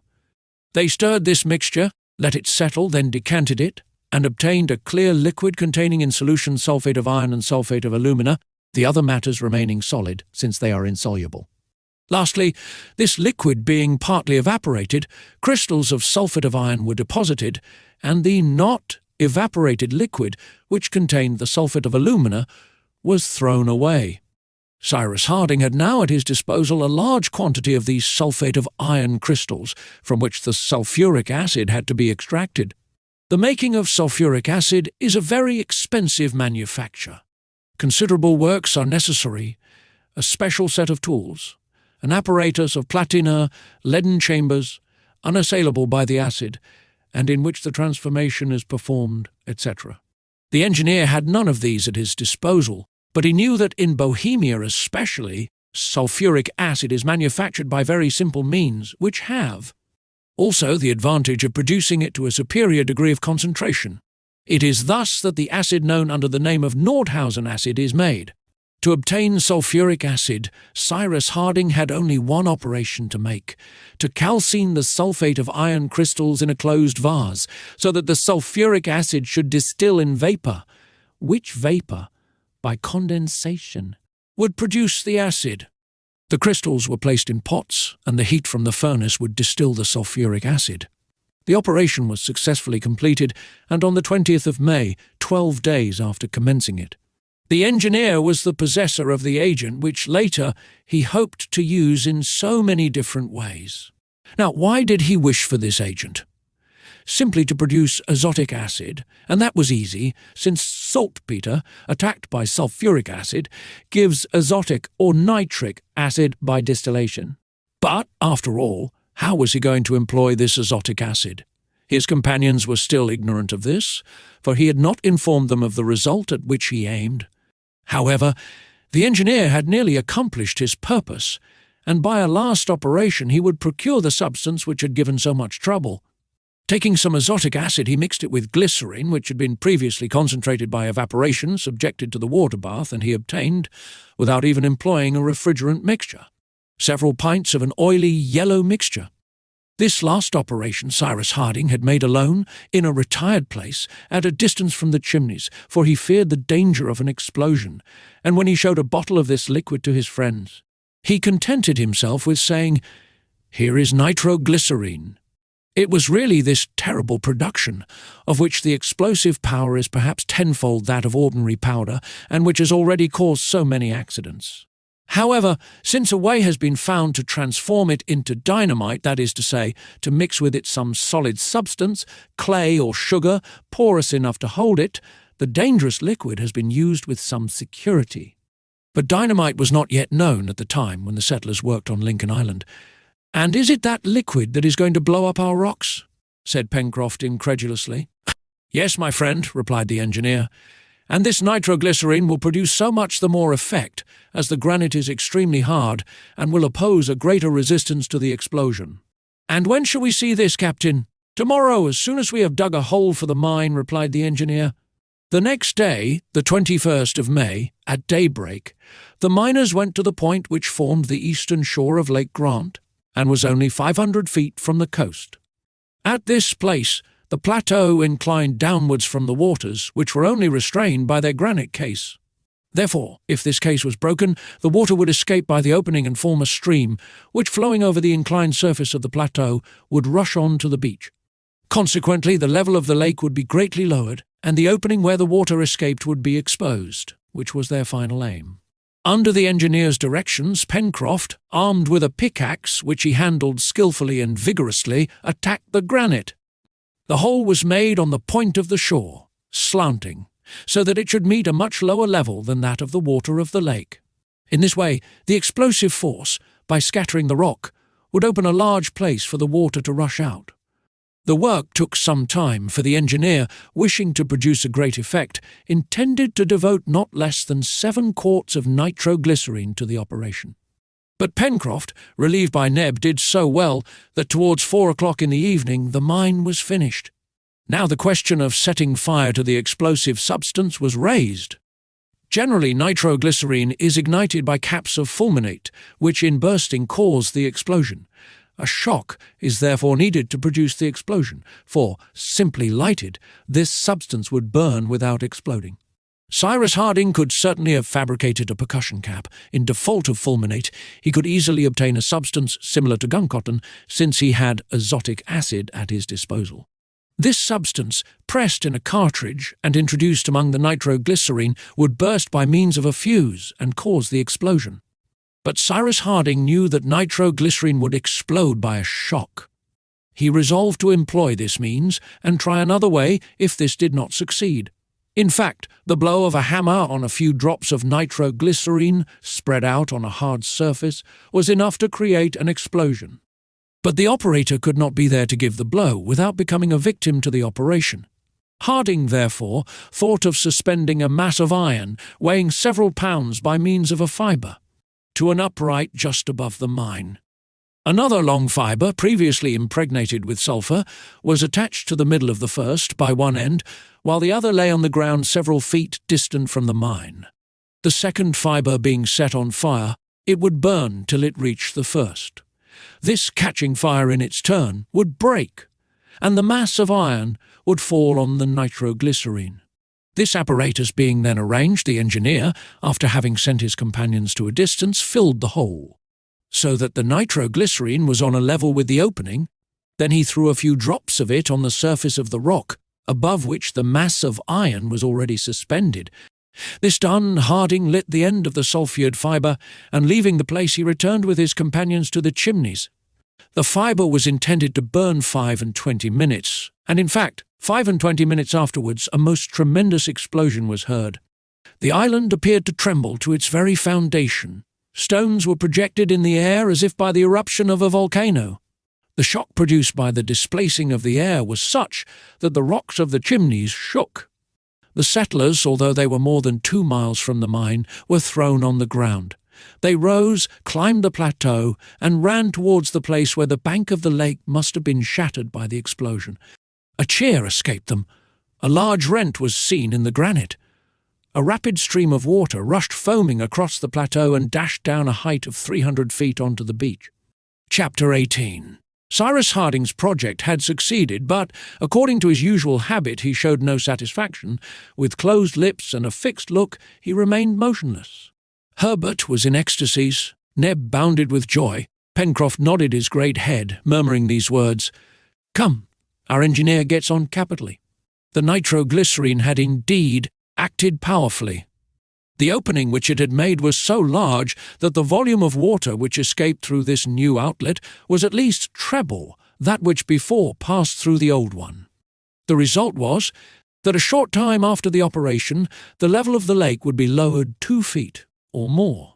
The settlers went to the chimneys to take some pickaxes, iron-tipped spears, string made of fibres, flint and steel. They then returned to the plateau, Top accompanying them. On the way the sailor could not help saying to the engineer, "Don't you think, Captain, that by means of that charming liquid you have made, one could blow up the whole of our island?" "Without any doubt, the island, continents, and the world itself," replied the engineer. "It is only a question of quantity." "Then could you not use this nitroglycerine for loading firearms?" asked the sailor. "No, Pencroft, for it is too explosive a substance. But it would be easy to make some gun-cotton or even ordinary powder, as we have azotic acid, saltpetre, sulphur, and coal. Unhappily, it is the guns which we have not got." "Oh, Captain," replied the sailor, with a little determination. Pencroft had erased the word impossible from the dictionary of Lincoln Island. The settlers, having arrived at Prospect Heights, went immediately towards that point of the lake near which was the old opening now uncovered. This outlet had now become practicable, since the water no longer rushed through it, and it would doubtless be easy to explore the interior. In a few minutes the settlers had reached the lower point of the lake, and a glance showed them that the object had been attained. In fact, in the side of the lake, and now above the surface of the water, appeared the long-looked-for opening. A narrow ridge, left bare by the retreat of the water, allowed them to approach it. This orifice was nearly 20 feet in width, but scarcely 2 in height. It was like the mouth of a drain at the edge of the pavement, and therefore did not offer an easy passage to the settlers, but Neb and Pencroft, taking their pickaxes, soon made it of a suitable height. The engineer then approached and found that the sides of the opening, in its upper part at least, had not a slope of more than from 30 to 35 degrees.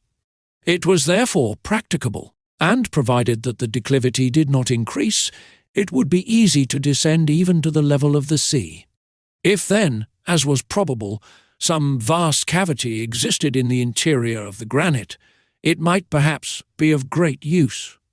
"Well, Captain, what are we stopping for?" asked the sailor, impatient to enter the narrow passage. "You see Topper's got before us." "Very well," replied the engineer. "But we must see our way. Neb, go and cut some resinous branches." Neb and Herbert ran to the edge of the lake, shaded with pines and other green trees, and soon returned with some branches, which they made into torches. The torches were lighted with flint and steel, and Cyrus Harding leading, the settlers ventured into the dark passage which the overplus of the lake had formerly filled. Contrary to what might have been supposed, the diameter of the passage increased as the explorers proceeded, so that they very soon were able to stand upright. The granite, worn by the water for an infinite time, was very slippery, and falls were to be dreaded.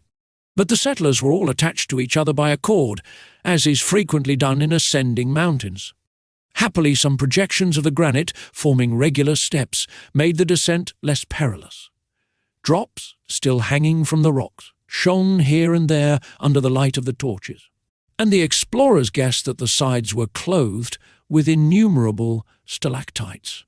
The engineer examined this black granite. There was not a stratum, not a break in it. The mass was compact and of an extremely close grain. The passage dated, then, from the very origin of the island. It was not the water which little by little had hollowed it. Pluto and not Neptune had bored it with his own hand, and on the wall traces of an eruptive work could be distinguished, which all the washing of the water had not been able totally to efface. The settlers descended very slowly. They could not but feel a certain awe in this venturing into these unknown depths for the first time visited by human beings. They did not speak, but they thought, and the thought came to more than one, that some polypus or other gigantic cephalopod might inhabit the interior cavities, which were in communication with the sea. However, Top kept at the head of the little band, and they could rely on the sagacity of the dog, who would not fail to give the alarm if there was any need for it. After having descended about 100 feet, following a winding road, Harding, who was walking on before, stopped, and his companions came up with him. The place where they had halted was wider, so as to form a cavern of moderate dimensions. Drops of water fell from the vault, but that did not prove that they oozed through the rock. They were simply the last traces left by the torrent which had so long thundered through this cavity, and the air there was pure though slightly damp, but producing no mephitic exhalation. "Well, my dear Cyrus," said Gideon Spilett, "here is a very secure retreat, well hid in the depths of the rock, but it is, however, uninhabitable." "Why uninhabitable?" asked the sailor. "Because it is too small and too dark. Couldn't we enlarge it, hollow it out, make openings to let in light and air?" replied Pencroft, who now thought nothing impossible. "Let us go on with our exploration," said Cyrus Harding. "Perhaps lower down nature will have spared us this labour." "We have only gone a third of the way," observed Herbert. "Nearly a third," replied Harding, "for we have descended 100 feet from the opening, and it is not impossible that 100 feet farther down—" "Where is Top?" asked Neb, interrupting his master. They searched the cavern, but the dog was not there. "Most likely he has gone on," said Pencroft. "Let us join him," replied Harding. The descent was continued. The engineer carefully observed all the deviations of the passage, and, notwithstanding so many detours, he could easily have given an account of its general direction, which went towards the sea. The settlers had gone some 50 feet farther when their attention was attracted by distant sounds which came up from the depths. They stopped and listened.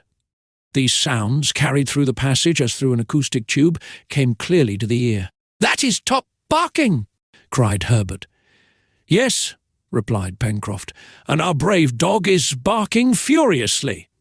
"We have our iron-tipped spears," said Cyrus Harding. "Keep on your guard and forward." "It is becoming more and more interesting," murmured Gideon Spilett in the sailor's ear, who nodded. Harding and his companions rushed to the help of their dog. Top's barking became more and more perceptible, and it seemed strangely fierce. Was he engaged in a struggle with some animal whose retreat he had disturbed? Without thinking of the danger to which they might be exposed, the explorers were now impelled by an irresistible curiosity, and in a few minutes, 16 feet lower, they rejoined Top. There the passage ended in a vast and magnificent cavern. Top was running backwards and forwards, barking furiously.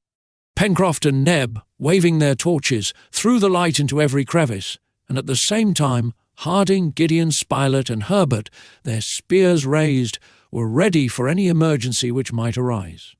The enormous cavern was empty. The settlers explored it in every direction. There was nothing there, not an animal, not a human being, and yet Top continued to bark. Neither caresses nor threats could make him be silent. "There must be a place somewhere by which the waters of the lake reach the sea," said the engineer. "Of course," replied Pencroft, "and we must take care not to tumble into a hole." "Go, Top, Jago!" cried Harding. The dog, excited by his master's words, ran towards the extremity of the cavern and there redoubled his barking. They followed him, and by the light of the torches perceived the mouth of a regular well in the granite. It was by this that the water escaped, and this time it was not an oblique and practicable passage, but a perpendicular well, into which it was impossible to venture. The torches were held over the opening, nothing could be seen. Harding took a lighted branch and threw it into the abyss. The blazing resin, whose illuminating power increased still more by the rapidity of its fall, lighted up the interior of the well, but yet nothing appeared. The flame then went out with a slight hiss, which showed that it had reached the water, that is to say, the level of the sea. The engineer, calculating the time employed in its fall, was able to calculate the depth of the well, which was found to be about 90 feet. The floor of the cavern must thus be situated 90 feet above the level of the sea. "Here is our dwelling," said Cyrus Harding.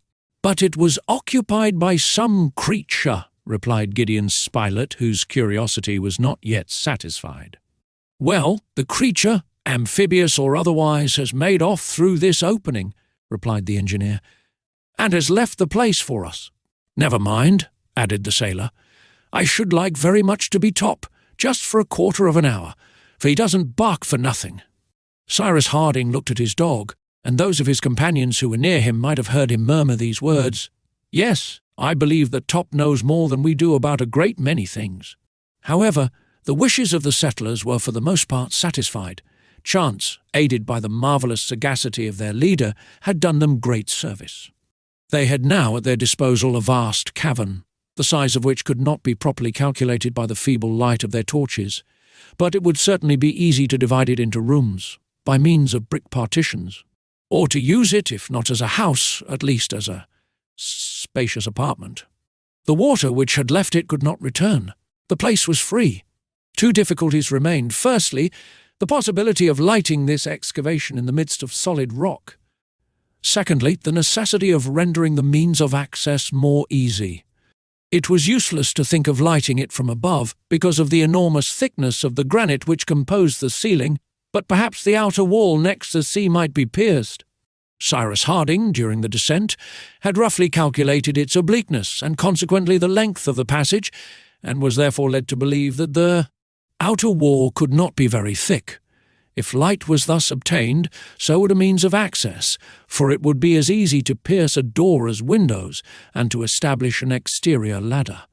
Harding made known his ideas to his companions. "Then, Captain, let us set to work," replied Pencroft. "I have my pickaxe, and I shall soon make my way through this wall. Where shall I strike?" "Here," replied the engineer, showing the sturdy sailor a considerable recess in the side, which would much diminish the thickness. Pencroft attacked the granite, and for half an hour, by the light of the torches, he made the splinters fly around him. Neb relieved him, then Spilett took Neb's place. This work had lasted 2 hours, and they began to fear that at this spot the wall would not yield to the pickaxe, when at a last blow given by Gideon Spilett, the instrument, passing through the rock, fell outside. "Hurrah! Hurrah!" cried Pencroft. The wall only measured there 3 feet in thickness. Harding applied his eye to the aperture, which overlooked the ground from a height of 80 feet. Before him was extended the sea-coast, the islet, and beyond the open sea. Floods of light entered by this hole. inundating the splendid cavern and producing a magic effect. On its left side it did not measure more than 30 feet in height and breadth, but on the right it was enormous, and its vaulted roof rose to a height of more than 80 feet. In some places, granite pillars, irregularly disposed, supported the vaulted roof, as those in the nave of a cathedral, here forming lateral piers, there elliptical arches adorned with pointed mouldings.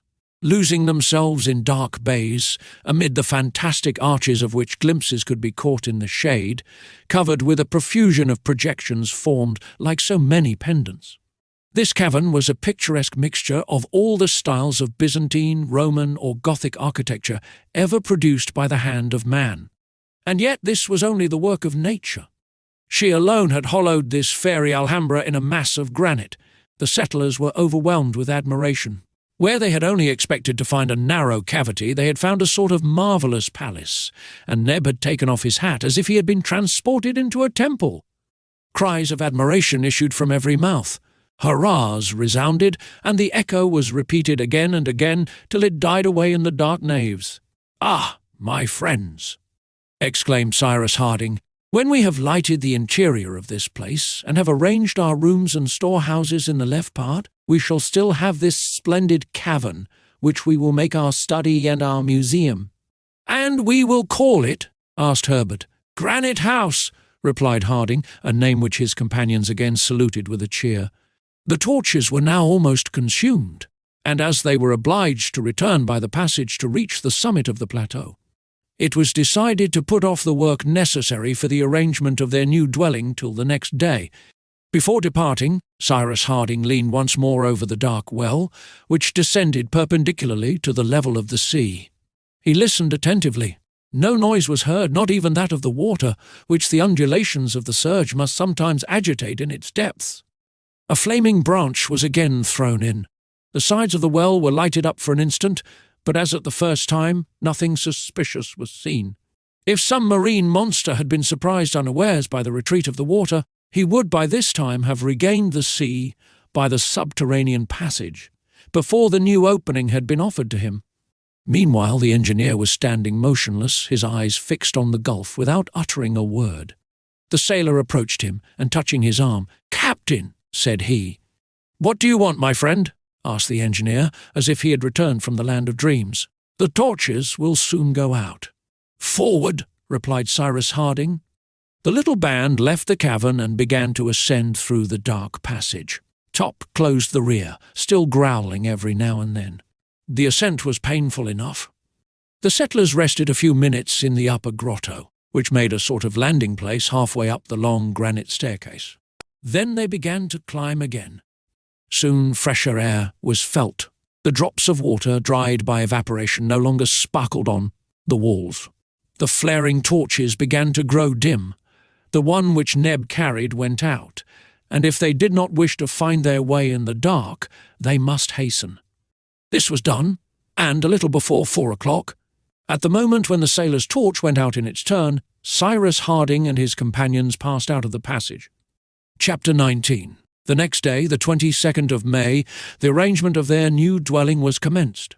In fact, the settlers longed to exchange the insufficient shelter of the chimneys for this large and healthy retreat, in the midst of solid rock, and sheltered from the water both of the sea and sky. Their former dwelling was not, however, to be entirely abandoned, for the engineer intended to make a manufactory of it for important works. Cyrus Harding's first care was to find out the position of the front of Granite House from the outside. He went to the beach, and as the pickaxe, when it escaped from the hands of the reporter, must have fallen perpendicularly to the foot of the cliff. The finding it would be sufficient to show the place where the hole had been pierced in the granite. The pickaxe was easily found, and the hole could be seen in a perpendicular line above the spot where it was stuck in the sand. Some rock pigeons were already flying in and out of the narrow opening. They evidently thought that Granite House had been discovered on purpose for them. It was the engineer's intention to divide the right portion of the cavern into several rooms, preceded by an entrance passage, and to light it by means of 5 windows and a door pierced in the front. Pencroft was much pleased with the 5 windows, but he could not understand the use of the door, since the passage offered a natural staircase, through which it would always be easy to enter Granite House. "My friend," replied Harding, "if it is easy for us to reach our dwelling by this passage, it will be equally easy for others besides us. I mean, on the contrary, to block up that opening, to seal it hermetically, and, if it is necessary, to completely hide the entrance by making a dam, and thus causing the water of the lake to rise." "And how shall we get in?" asked the sailor. "By an outside ladder," replied Cyrus Harding, "a rope ladder, which, once drawn up, will render access to our dwelling impossible." "But why so many precautions?" asked Pencroft. "As yet we have seen no dangerous animals. As to our island being inhabited by natives, I don't believe it." "Are you quite sure of that, Pencroft?" asked the engineer, looking at the sailor. "Of course we shall not be quite sure, till we have explored it in every direction," replied Pencroft.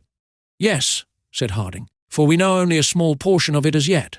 But at any rate, if we have no enemies in the interior, they may come from the exterior, for parts of the Pacific are very dangerous. We must be provided against every contingency." Cyrus Harding spoke wisely, and without making any further objection, Pencroft prepared to execute his orders. The front of Granite House was then to be lighted by 5 windows and a door, besides a large bay window and some smaller oval ones, which would admit plenty of light to enter into the marvellous nave, which was to be their chief room. This facade, situated at a height of 80 feet above the ground, was exposed to the east, and the rising sun saluted it with its first rays. It was found to be just at that part of the cliff which was between the projection at the mouth of the Mersey and a perpendicular line traced above the heap of rocks which formed the chimneys. Thus the winds from the northeast would only strike it obliquely, for it was protected by the projection. Besides, until the window frames were made, the engineer meant to close the openings with thick shutters, which would prevent either wind or rain from entering, and which could be concealed in need. The first work was to make the openings. This would have taken too long with the pickaxe alone, and it is known that Harding was an ingenious man. He had still a quantity of nitroglycerine at his disposal, and he employed it usefully. By means of this explosive substance, the rock was broken open at the very places chosen by the engineer. Then, with the pickaxe and spade, the windows and doors were properly shaped. The jagged edges were smoothed off, and a few days after the beginning of the work, Granite House was abundantly lighted by the rising sun, whose rays penetrated into its most secret recesses. Following the plan proposed by Cyrus Harding, the space was to be divided into 5 compartments looking out on the sea. To the right, an entry with a door, which would meet the ladder, then a kitchen. 30 feet long, a dining room, measuring 40 feet, a sleeping room of equal size, and lastly a visitor's room, petitioned for by Pencroft, and which was next to the great hall. These rooms, or rather this suite of rooms, would not occupy all the depth of the cave. There would be also a corridor and a storehouse in which their tools, provisions, and stores would be kept. All the productions of the island, the flora as well as the fauna, were to be there in the best possible state of preservation, and completely sheltered from the damp. There was no want of space, so that each object could be methodically arranged. Besides, the colonists had still at their disposal the little grotto above the great cavern, which was like the garret of the new dwelling. This plan settled, it had only to be put into execution. The miners became brickmakers again, then the bricks were brought to the foot of Granite House. Till then, Harding and his companions had only entered the cavern by the long passage. This mode of communication obliged them first to climb Prospect Heights, making a detour by the river's bank, and then to descend 200 feet through the passage, having to climb as far when they wished to return to the plateau. This was a great loss of time, and was also very fatiguing. Cyrus Harding, therefore, resolved to proceed without any further delay to the fabrication of a strong rope ladder, which, once raised, would render Granite House completely inaccessible. This ladder was manufactured with extreme care, and its uprights, formed of the twisted fibres of a species of cane, had the strength of a thick cable. As to the rounds, they were made of a sort of red cedar, with light, strong branches, and this apparatus was wrought by the masterly hand of Pencroft. Other ropes were made with vegetable fibres, and a sort of crane with a tackle was fixed at the door. In this way, bricks could easily be raised into Granite House. The transport of the materials being thus simplified, the arrangement of the interior could begin immediately. There was no want of lime, and some thousands of bricks were there ready to be used. The framework of the partitions was soon raised very roughly at first, and in a short time the cave was divided into rooms and storehouses according to the plan agreed upon. These different works progressed rapidly under the direction of the engineer, who himself handled the hammer and the trowel. No labour came amiss to Cyrus Harding, who thus set an example to his intelligent and zealous companions. They worked with confidence, even gaily, Pencroft always having some joke to crack, sometimes carpenter, sometimes rope-maker, sometimes mason, while he communicated his good humour to all the members of their little world. His faith in the engineer was complete. Nothing could disturb it. He believed him capable of undertaking anything and succeeding in everything. The question of boots and clothes assuredly a serious question, that of light during the winter months, utilizing the fertile parts of the island, transforming the wild flora into cultivated flora. It all appeared easy to him. Cyrus Harding helping, everything would be done in time. He dreamed of canals facilitating the transport of the riches of the ground, workings of quarries and mines, machines for every industrial manufacture, railroads, yes, railroads, of which a network would certainly one day cover Lincoln Island. The engineer let Pencroft talk. He did not put down the aspirations of this brave heart. He knew how communicable confidence is. He even smiled to hear him speak, and said nothing of the uneasiness for the future which he felt. In fact, in that part of the Pacific, out of the course of vessels, it was to be feared that no help would ever come to them. It was on themselves alone, that the settlers must depend, for the distance of Lincoln Island from all other land was such that to hazard themselves in a boat of a necessarily inferior construction would be a serious and perilous thing. But, as the sailor said, they quite took the wind out of the sails of the Robinsons, for whom everything was done by a miracle. In fact, they were energetic. An energetic man will succeed where an indolent one would vegetate and inevitably perish. Herbert distinguished himself in these works. He was intelligent and active, understanding quickly, he performed well, and Cyrus Harding became more and more attached to the boy. Herbert had a lively and reverent love for the engineer. Pencroft saw the close sympathy which existed between the two, but he was not in the least jealous. Neb was Neb. He was what he would be always: courage, zeal, devotion, self-denial personified. He had the same faith in his master that Pencroft had, but he showed it less vehemently. When the sailor was enthusiastic, Neb always looked as if he would say, "Nothing could be more natural." Pencroft and he were great friends. As to Gideon Spilett, he took part in the common work, and was not less skilful in it than his companions, which always rather astonished the sailor. A journalist, clever, not only in understanding, but in performing everything. The ladder was finally fixed on the 28th of May. There were not less than 100 rounds in this perpendicular height of 80 feet. Harding had been able, fortunately, to divide it in two parts, profiting by an overhanging of the cliff, which made a projection 40 feet above the ground. This projection, carefully levelled by the pickaxe, made a sort of platform, to which they fixed the first ladder, of which the oscillation was thus diminished one half, and a rope permitted it to be raised to the level of Granite House. As to the second ladder, it was secured both at its lower part, which rested on the projection, and at its upper end, which was fastened to the door. In short, the ascent had been made much easier. Besides, Cyrus Harding hoped later to establish an hydraulic apparatus which would avoid all fatigue and loss of time for the inhabitants of Granite House. The settlers soon became habituated to the use of this ladder. They were light and active, and Pencroft, as a sailor accustomed to run up the masts and shrouds, was able to give them lessons. But it was also necessary to give them to Top. The poor dog with his 4 paws was not formed for this sort of exercise. But Pencroft was such a zealous master that Top ended by properly performing his ascents, and soon mounted the ladder as readily as his brethren in the circus. It need not be said that the sailor was proud of his pupil.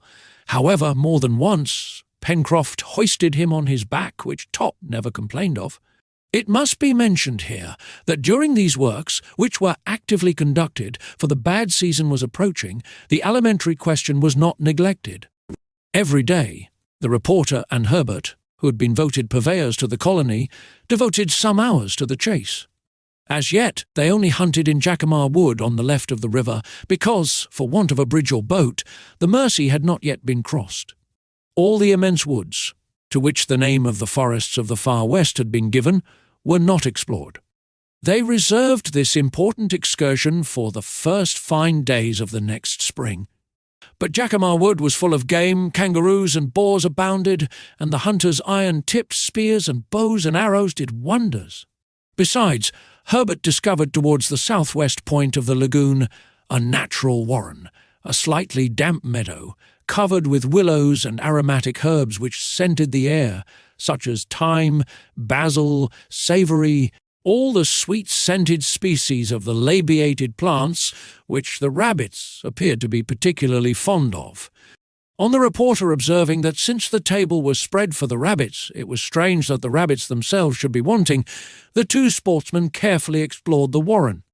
At any rate, it produced an abundance of useful plants, and a naturalist would have had a good opportunity of studying many specimens of the vegetable kingdom.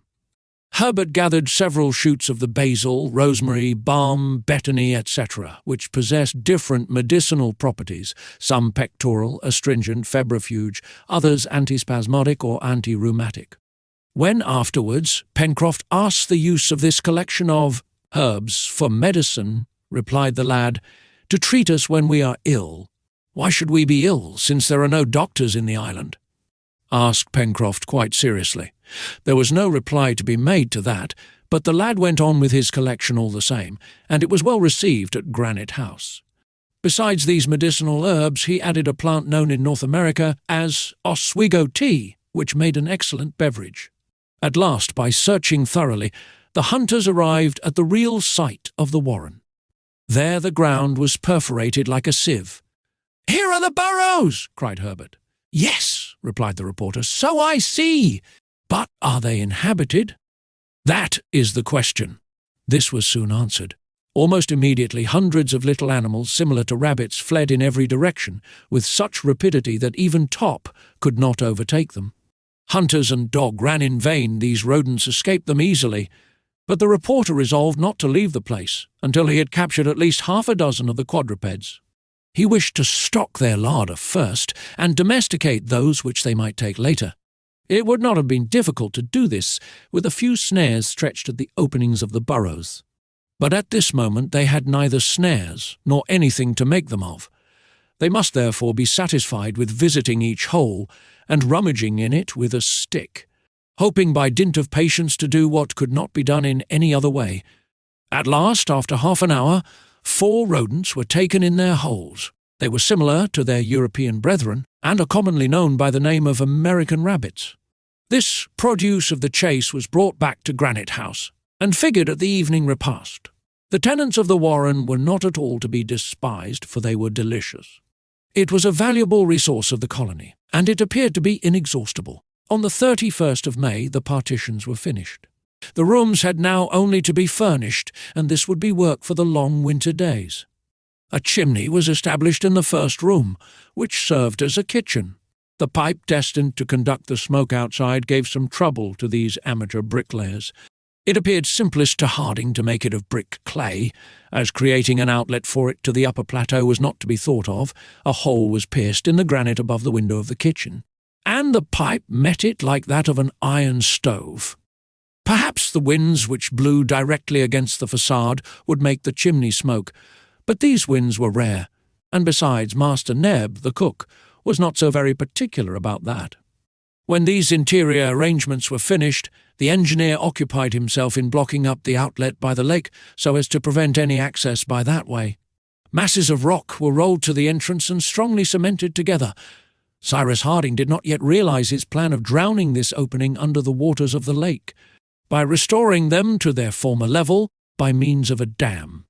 He contented himself with hiding the obstruction with grass and shrubs, which were planted in the interstices of the rocks, and which next spring would sprout thickly. However, he used the waterfall so as to lead a small stream of fresh water to the new dwelling, a little trench made below their level. Produced this result, and this derivation from a pure and inexhaustible source yielded 25 or 30 gallons a day. There would never be any want of water at Granite House. At last all was finished, and 'twas time, for the bad season was near. Thick shutters closed the windows of the facade until the engineer had time to make glass. Gideon Spilett had very artistically arranged on the rocky projections around the windows plants of different kinds, as well as long streaming grass, so that the openings were picturesquely framed in green, which had a pleasing effect. The inhabitants of this solid, healthy, and secure dwelling could not but be charmed with their work. The view from the windows extended over a boundless horizon, which was closed by the two Mandible Capes on the north and Claw Cape on the south. All Union Bay was spread before them. Yes, our brave settlers had reason to be satisfied, and Pencroft was lavish in his praise of what he humorously called his apartments on the 5th floor above the ground. Chapter 20. The winter season set in with the month of June, which corresponds with the month of December in the northern hemisphere. It began with showers and squalls, which succeeded each other without intermission. The tenants of Granite House could appreciate the advantages of a dwelling which sheltered them from the inclement weather. The chimneys would have been quite insufficient to protect them against the rigour of winter, and it was to be feared that the high tides would make another eruption. Cyrus Harding had taken precautions against this contingency, so as to preserve as much as possible the forge and furnace which were established there. During the whole of the month of June, the time was employed in different occupations, which excluded neither hunting nor fishing, the larder being therefore abundantly supplied. Pencroft, so soon as he had leisure, proposed to set some traps from which he expected great results. He soon made some snares with creepers, by the aid of which the warren henceforth every day furnished its quota of rodents. Neb employed nearly all his time in salting or smoking meat, which ensured their always having plenty of provisions. The question of clothes was now seriously discussed, the settlers having no other garments than those they wore when the balloon threw them on the island. These clothes were warm and good. They had taken great care of them as well as of their linen, and they were perfectly whole, but they would soon need to be replaced. Moreover, if the winter was severe, the settlers would suffer greatly from cold. On this subject, the ingenuity of Harding was at fault. They must provide for their most pressing wants, settle their dwelling, and lay in a store of food. Thus the cold might come upon them before the question of clothes had been settled. They must therefore make up their minds to pass this first winter without additional clothing. When the fine season came round again, they would regularly hunt those musmons which had been seen on the expedition to Mount Franklin, and the wool once collected, the engineer would know how to make it into strong, warm stuff. How? He would consider. Well, we are free to roast ourselves at Granite House, said Pencroft. There are heaps of fuel and no reason for sparing it. Besides, added Gideon Spilett, Lincoln Island is not situated under a very high latitude, and probably the winters here are not severe. Did you not say, Cyrus, that this 35th parallel corresponded to that of Spain in the other hemisphere? Doubtless, replied the engineer, but some winters in Spain are very cold, no want of snow and ice, and perhaps Lincoln Island is just as rigorously tried. However, it is an island, and as such, I hope that the temperature will be more moderate. Why, Captain? Asked Herbert. Because the sea, my boy, may be considered as an immense reservoir, in which is stored the heat of the summer. When winter comes, it restores this heat, which ensures for the regions near the ocean a medium temperature, less high in summer, but less low in winter. We shall prove that, replied Pencroft. But I don't want to bother myself about whether it will be cold or not. One thing is certain, that is that the days are already short and the evenings long. Suppose we talk about the question of light. Nothing is easier, replied Harding. To talk about? Asked the sailor. To settle. And when shall we begin? Tomorrow by having a seal hunt. To make candles? Yes. Such was the engineer's project, and it was quite feasible since he had lime and sulphuric acid, while the amphibians of the islet would furnish the fat necessary for the manufacture. They were now at the 4th of June. It was Whit Sunday, and they agreed to observe this feast. All work was suspended, and prayers were offered to heaven. But these prayers were now thanksgivings. The settlers in Lincoln Island were no longer the miserable castaways thrown on the islet. They asked for nothing more. They gave thanks. The next day, the 5th of June, in rather uncertain weather, they set out for the islet. They had to profit by the low tide to cross the channel, and it was agreed that they would construct, for this purpose as well as they could, a boat which would render communication so much easier, and would also permit them to ascend the Mersey at the time of their grand exploration of the southwest of the island, which was put off till the first fine days.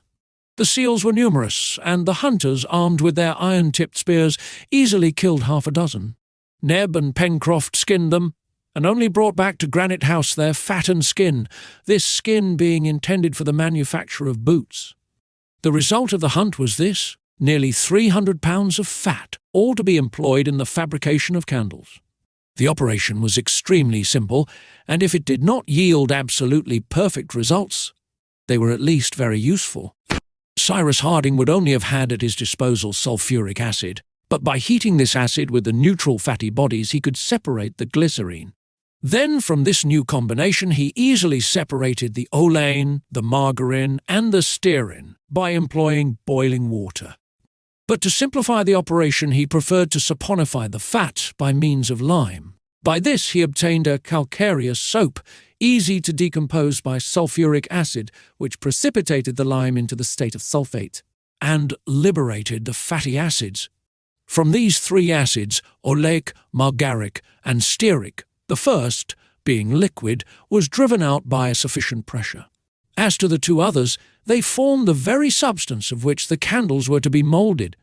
This operation did not last more than 24 hours. The wicks, after several trials, were made of vegetable fibres, and dipped in the liquefied substance they formed regular stearic candles moulded by the hand, which only wanted whiteness and polish. They would not doubtless have the advantages of the wicks, which are impregnated with boracic acid, and which vitrify as they burn and are entirely consumed, but Cyrus Harding, having manufactured a beautiful pair of snuffers, these candles would be greatly appreciated during the long evenings in Granite House. During this month there was no want of work in the interior of their new dwelling. The joiners had plenty to do. They improved their tools, which were very rough, and added others also. Scissors were made among other things, and the settlers were at last able to cut their hair, and also to shave, or at least trim their beards. Herbert had none, Neb but little, but their companions were bristling in a way which justified the making of the said scissors. The manufacture of a hand saw cost infinite trouble, but at last an instrument was obtained which, when vigorously handled, could divide the ligneous fibres of the wood.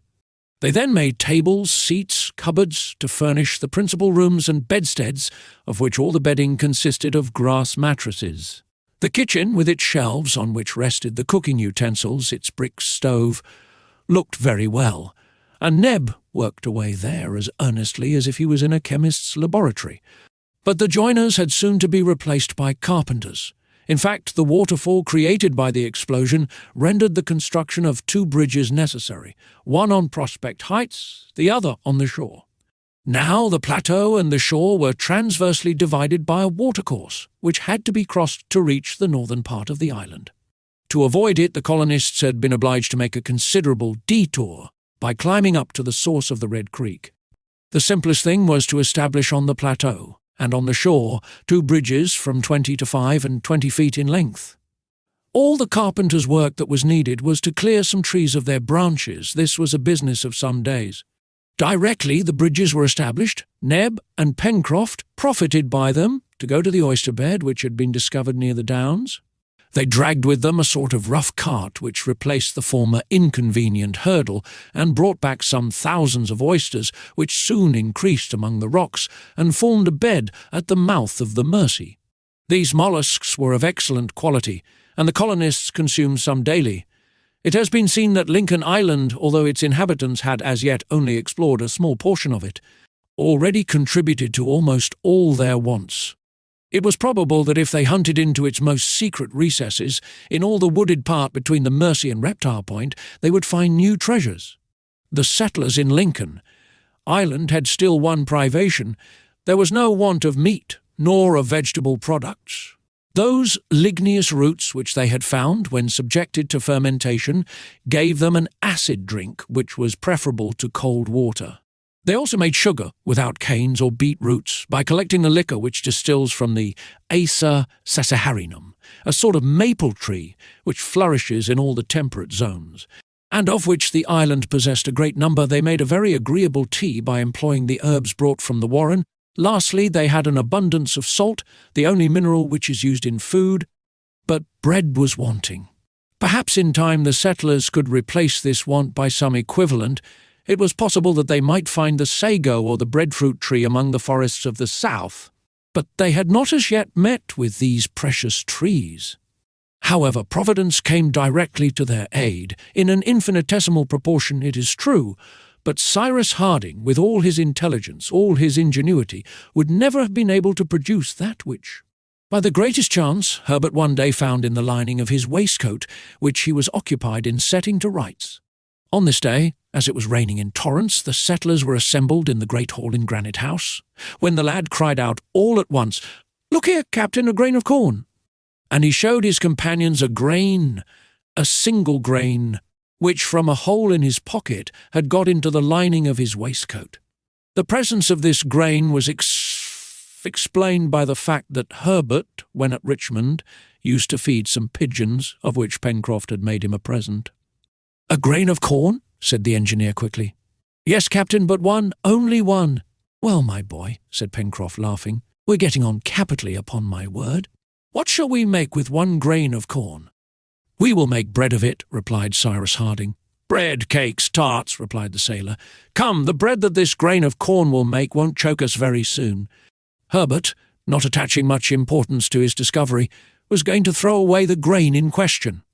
But Harding took it, examined it, found that it was in good condition, and looking the sailor full in the face, Pencroft, he asked quietly, "Do you know how many ears one grain of corn can produce?" "One, I suppose," replied the sailor, surprised at the question. "10, Pencroft. And do you know how many grains one ear bears?" "No, upon my word." "About 80, said Cyrus Harding. "Then, if we plant this grain, at the first crop we shall reap 800 grains, which at the second will produce 640,000, at the third 512 millions, at the fourth more than 400,000 of millions. There is the proportion." Harding's companions listened without answering. These numbers astonished them. They were exact, however. "Yes, my friends," continued the engineer, "such are the arithmetical progressions of prolific nature. And yet what is this multiplication of the grain of corn, of which the ear only bears 800 grains, compared to the poppy plant, which bears 32,000 seeds, to the tobacco plant, which produces 360,000? In a few years, without the numerous causes of destruction, which arrests their fecundity, these plants would overrun the earth." But the engineer had not finished his lecture. "And now, Pencroft," he continued, "do you know how many bushels 400,000 millions of grains would make?" "No," replied the sailor, "but what I do know is that I am nothing better than a fool." "Well, they would make more than 3 millions at 130,000 a bushel, Pencroft." 3 millions! cried Pencroft. 3 millions! In 4 years? "In 4 years," replied Cyrus Harding, "and even in 2 years, if, as I hope, in this latitude we can obtain 2 crops a year." At that, according to his usual custom, Pencroft could not reply otherwise than by a tremendous hurrah. "So, Herbert," added the engineer, "you have made a discovery of great importance to us. Everything, my friends, everything can serve us in the condition in which we are. Do not forget that, I beg of you." "No, Captain, no, we shan't forget it," replied Pencroft. "And if ever I find one of those tobacco seeds which multiply by 360,000, I assure you I won't throw it away. And now, what must we do?" "We must plant this grain," replied Herbert. "Yes," added Gideon Spilett, "and with every possible care, for it bears in itself our future harvests." "Provided it grows," cried the sailor. "It will grow," replied Cyrus Harding. This was the 20th of June. The time was then propitious for sowing this single precious grain of corn. It was first proposed to plant it in a pot, but upon reflection it was decided to leave it to nature and confide it to the earth. This was done that very day, and it is needless to add that every precaution was taken that the experiment might succeed. The weather having cleared, the settlers climbed the height above Granite House.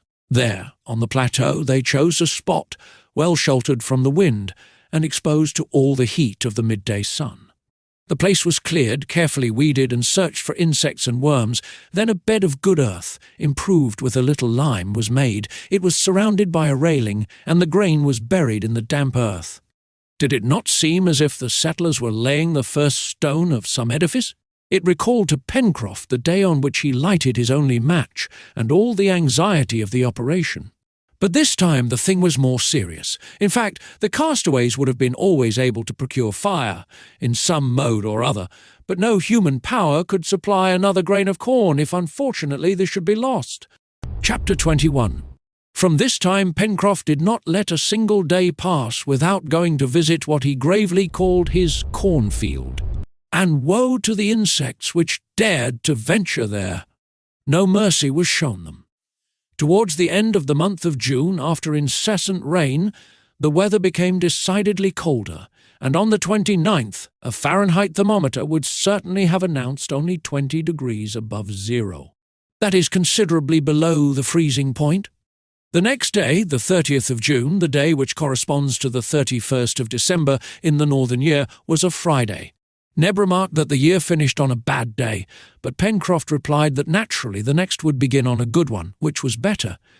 At any rate, it commenced by very severe cold. Ice accumulated at the mouth of the Mersey, and it was not long before the whole expanse of the lake was frozen. The settlers had frequently been obliged to renew their store of wood. Pencroft also had wisely not waited till the river was frozen, but had brought enormous rafts of wood to their destination. The current was an indefatigable moving power, and it was employed in conveying the floating wood to the moment when the frost enchained it. To the fuel, which was so abundantly supplied by the forest, they added several cartloads of coal, which had to be brought from the foot of the spurs of Mount Franklin. The powerful heat of the coal was greatly appreciated in the low temperature, which on the 4th of July fell to 8 degrees of Fahrenheit, that is 13 degrees below zero. A second fireplace had been established in the dining room, where they all worked together at their different avocations. During this period of cold, Cyrus Harding had great cause to congratulate himself on having brought to Granite House the little stream of water from Lake Grant. Taken below the frozen surface and conducted through the passage, it preserved its fluidity and arrived at an interior reservoir which had been hollowed out at the back part of the storeroom, while the overflow ran through the well to the sea. About this time, the weather being extremely dry, the colonists, clothed as warmly as possible, resolved to devote a day to the exploration of that part of the island between the Mersey and Claw Cape. It was a wide extent of marshy land, and they would probably find good sport, for water birds ought to swarm there. They reckoned that it would be about 8 or 9 miles to go there, and as much to return, so that the whole of the day would be occupied. As an unknown part of the island was about to be explored, the whole colony took part in the expedition. Accordingly, on the 5th of July, at 6 o'clock in the morning, when day had scarcely broken, Cyrus Harding, Gideon Spilett, Herbert, Neb, and Pencroft, armed with spears, snares, bows and arrows, and provided with provisions, left Granite House, preceded by Top, who bounded before them. Their shortest way was to cross the Mersey on the ice, which then covered it. But, as the engineer justly observed, that could not take the place of a regular bridge, so the construction of a regular bridge was noted in the list of future works. It was the first time that the settlers had set foot on the right bank of the Mersey, and ventured into the midst of those gigantic and superb coniferae, now sprinkled over with snow. But they had not gone half a mile when from a thicket a whole family of quadrupeds, who had made a home there, disturbed by Top, rushed forth into the open country. "Ah, I should say those are foxes," cried Herbert, when he saw the troop rapidly decamping. They were foxes, but of a very large size, who uttered a sort of barking, at which Top seemed to be very much astonished, for he stopped short in the chase, and gave the swift animals time to disappear. The dog had reason to be surprised, as he did not know natural history, but by their barking, these foxes, with reddish-grey hair, black tails terminating in a white tuft, had betrayed their origin. So Herbert was able, without hesitating, to give them their real name of Arctic foxes. They are frequently met with in Chile, in the Falkland Islands, and in all parts of America traversed by the 30th and 40th parallels. Herbert much regretted that Top had not been able to catch one of these carnivora. "Are they good to eat?" asked Pencroft, who only regarded the representatives of the fauna in the island from one special point of view. "No," replied Herbert, "but zoologists have not yet found out if the eye of these foxes is diurnal or nocturnal, or whether it is correct to class them in the genus dog, properly so called." Harding could not help smiling on hearing the lad's reflection, which showed a thoughtful mind. As to the sailor, from the moment when he found that the foxes were not classed in the genus eatable, they were nothing to him. However, when a poultry yard was established at Granite House, he observed that it would be best to take some precautions against a probable visit from these four-legged plunderers, and no one disputed this. After having turned the point, the settlers saw a long beach washed by the open sea. It was then 8 o'clock in the morning. The sky was very clear, as it often is after prolonged cold, but warmed by their walk, neither Harding nor his companions felt the sharpness of the atmosphere too severely. Besides, there was no wind, which made it much more bearable. A brilliant sun, but without any calorific action, was just issuing from the ocean. The sea was as tranquil and blue as that of a Mediterranean gulf when the sky is clear. Claw Cape, bent in the form of a yataghan, tapered away nearly 4 miles to the southeast. To the left, the edge of the marsh was abruptly ended by a little point. Certainly, in this part of Union Bay, which nothing sheltered from the open sea, not even a sandbank, ships beaten by the east winds would have found no shelter. They perceived by the tranquillity of the sea, in which no shallows troubled the waters, by its uniform colour, which was stained by no yellow shades, by the absence of even a reef, that the coast was steep, and that the ocean there covered a deep abyss. Behind in the west, but at a distance of 4 miles, rose the first trees of the forests of the far west. They might have believed themselves to be on the desolate coast of some island in the Antarctic regions which the ice had invaded. The colonists halted at this place for breakfast. A fire of brushwood and dried seaweed was lighted, and Neb prepared the breakfast of cold meat, to which he added some cups of Oswego tea. While eating, they looked around them. This part of Lincoln Island was very sterile, and contrasted with all the western part. The reporter was thus led to observe that if chance had thrown them at first on the shore, they would have had but a deplorable idea of their future domain. "I believe that we should not have been able to reach it," replied the engineer, "for the sea is deep, and there is not a rock on which we could have taken refuge. Before Granite House, at least, there were sandbanks, an islet, which multiplied our chances of safety.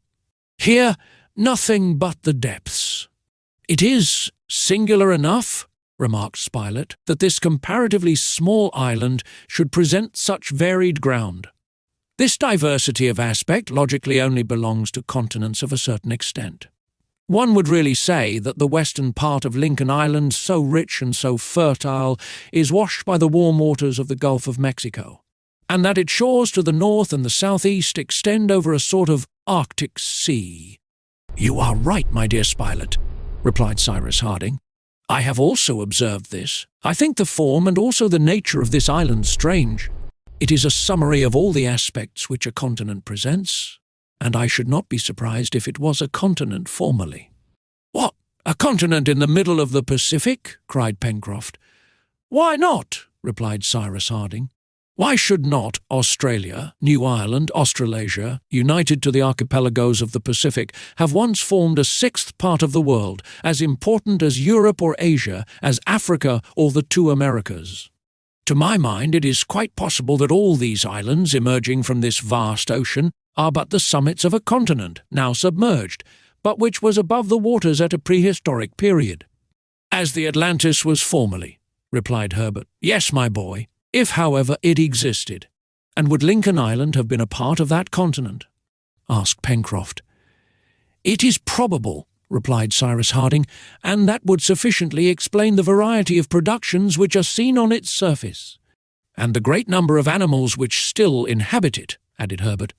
"Yes, my boy," replied the engineer, "and you furnish me with an argument to support my theory. It is certain, after what we have seen, that animals are numerous in this island, and what is more strange, that the species are extremely varied. There is a reason for that, and to me it is that Lincoln Island may have formerly been a part of some vast continent which had gradually sunk below the Pacific. Then some fine day, said Pencroft, who did not appear to be entirely convinced, the rest of this ancient continent may disappear in its turn, and there will be nothing between America and Asia. Yes, replied Harding, there will be new continents which millions and millions of animalculae are building at this moment. And what are these masons? Asked Pencroft. Coral insects, replied Cyrus Harding. By constant work they made the island of Clermont-Tonnerre and numerous other coral islands in the Pacific Ocean. 47 millions of these insects are needed to weigh a grain, and yet, with the sea salt they absorb, the solid elements of water which they assimilate, these animalculae produce limestone. And this limestone forms enormous submarine erections of which the hardness and solidity equal granite.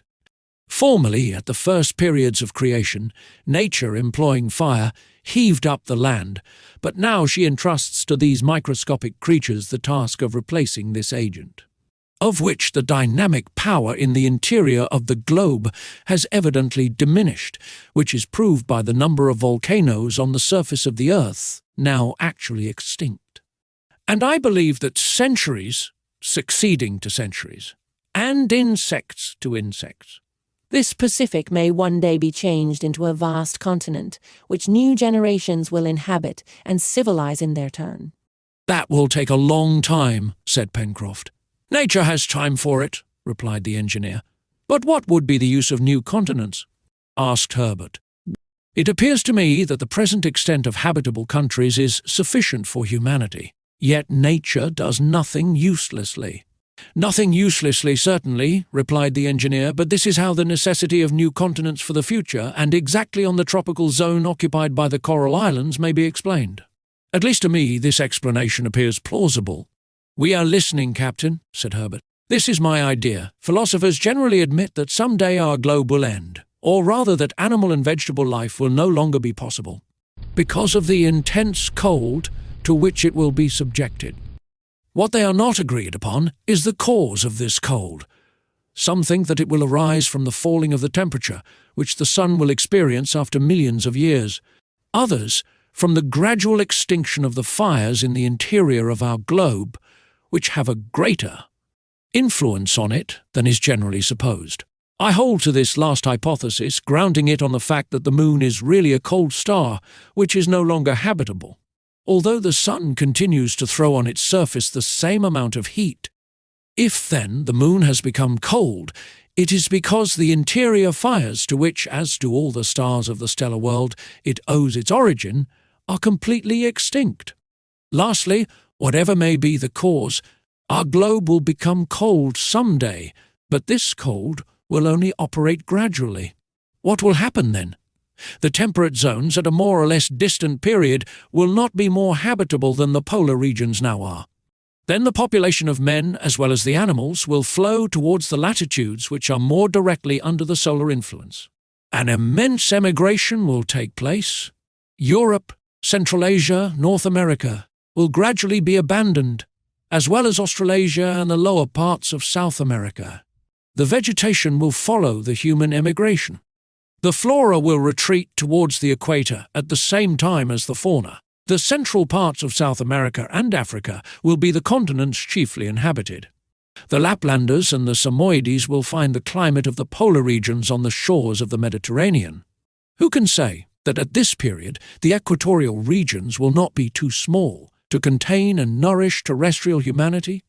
Now, may not provident nature, so as to give refuge to all the vegetable and animal emigration, be at present laying the foundation of a new continent under the equator? And may she not have entrusted these insects with the construction of it? But I have often thought of all these things, my friends, and I seriously believe that the aspect of our globe will some day be completely changed. that by the raising of new continents the sea will cover the old, and that in future ages a Columbus will go to discover the islands of Chimborazo, of the Himalayas, or of Mont Blanc, remains of a submerged America, Asia, and Europe. Then these new continents will become, in their turn, uninhabitable. Heat will die away, as does the heat from a body when the soul has left it, and life will disappear from the globe, if not forever, at least for a period. Perhaps then our spheroid will be left to death, to revive some day under superior conditions. But all that, my friends, is the secret of the author of all things, and beginning by the work of the insects, I have perhaps let myself be carried too far in investigating the secrets of the future. My dear Cyrus, replied Spilett, these theories are prophecies to me, and they will be accomplished some day. That is the secret of God, said the engineer. All that is well and good, then said Pencroft, who had listened with all his might, but will you tell me, Captain, if Lincoln Island has been made by your insects? No, replied Harding, it is of a purely volcanic origin. Then it will disappear some D-Day? That is probable. I hope we won't be here then. No, don't be uneasy, Pencroft. We shall not be here then, as we have no wish to die here, and hope to get away some time. In the meantime, replied Gideon Spilett, let us establish ourselves here as if forever.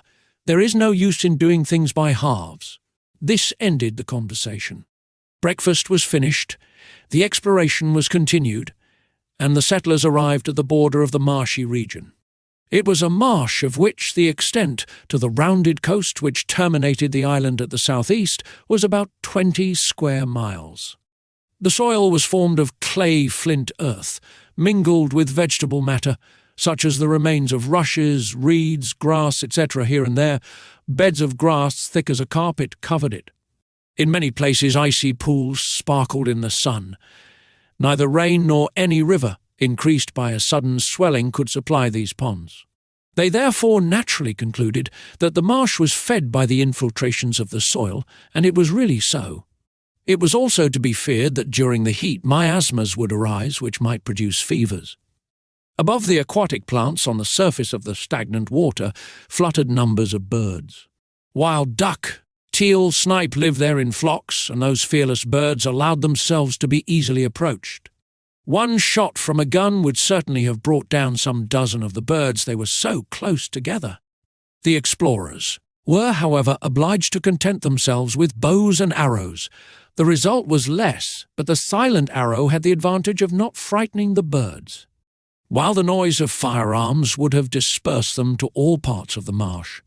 The hunters were satisfied, for this time, with a dozen ducks, which had white bodies with a band of cinnamon, a green head, wings black, white and red, and flattened beak. Herbert called them tadorns. Top helped in the capture of these birds, whose name was given to this marshy part of the island. The settlers had here an abundant reserve of aquatic game. At some future time they meant to explore it more carefully, and it was probable that some of the birds there might be domesticated, or at least brought to the shores of the lake, so that they would be more within their reach. About 5 o'clock in the evening, Cyrus Harding and his companions retraced their steps to their dwelling by traversing Tadorn's fens, and crossed the Mersey on the ice bridge. At 8 in the evening they all entered Granite House. Chapter 22. This intense cold lasted till the 15th of August, without, however, passing the degree of Fahrenheit already mentioned. When the atmosphere was calm, the low temperature was easily borne, but when the wind blew, the poor settlers, insufficiently clothed, felt it severely. Pencroft regretted that Lincoln Island was not the home of a few families of bears, rather than of so many foxes and seals. "Bears," said he, "are generally very well dressed, and I ask no more than to borrow for the winter the warm cloaks which they have on their backs." "But," replied Neb, laughing, "perhaps the bears would not consent to give you their cloaks, Pencroft. These beasts are not St. Martin's." "We would make them do it, Neb, we would make them," replied Pencroft, in quite an authoritative tone. But these formidable carnivora did not exist in the island, or at any rate they had not yet shown themselves. In the meanwhile, Herbert, Pencroft, and the reporter occupied themselves with making traps on Prospect Heights and at the border of the forest. According to the sailor, any animal, whatever it was, would be a lawful prize, and the rodents or carnivora which might get into the new snares would be well received at Granite House. The traps were besides extremely simple, being pits dug in the ground, a platform of branches and grass above which concealed the opening, and at the bottom some bait, the scent of which would attract animals. It must be mentioned also that they had not been dug at random, but at certain places where numerous footprints showed that quadrupeds frequented the ground. They were visited every day, and at 3 different times during the first days, specimens of those Antarctic foxes which they had already seen on the right bank of the Mersey were found in them. "Why, there are nothing but foxes in this country," cried Pencroft, when for the 3rd time he drew one of the animals out of the pit. Looking at it in great disgust, he added, "Beasts which are good for nothing." "Yes," said Gideon Spilett, "they are good for something. And what is that? To make bait to attract other creatures."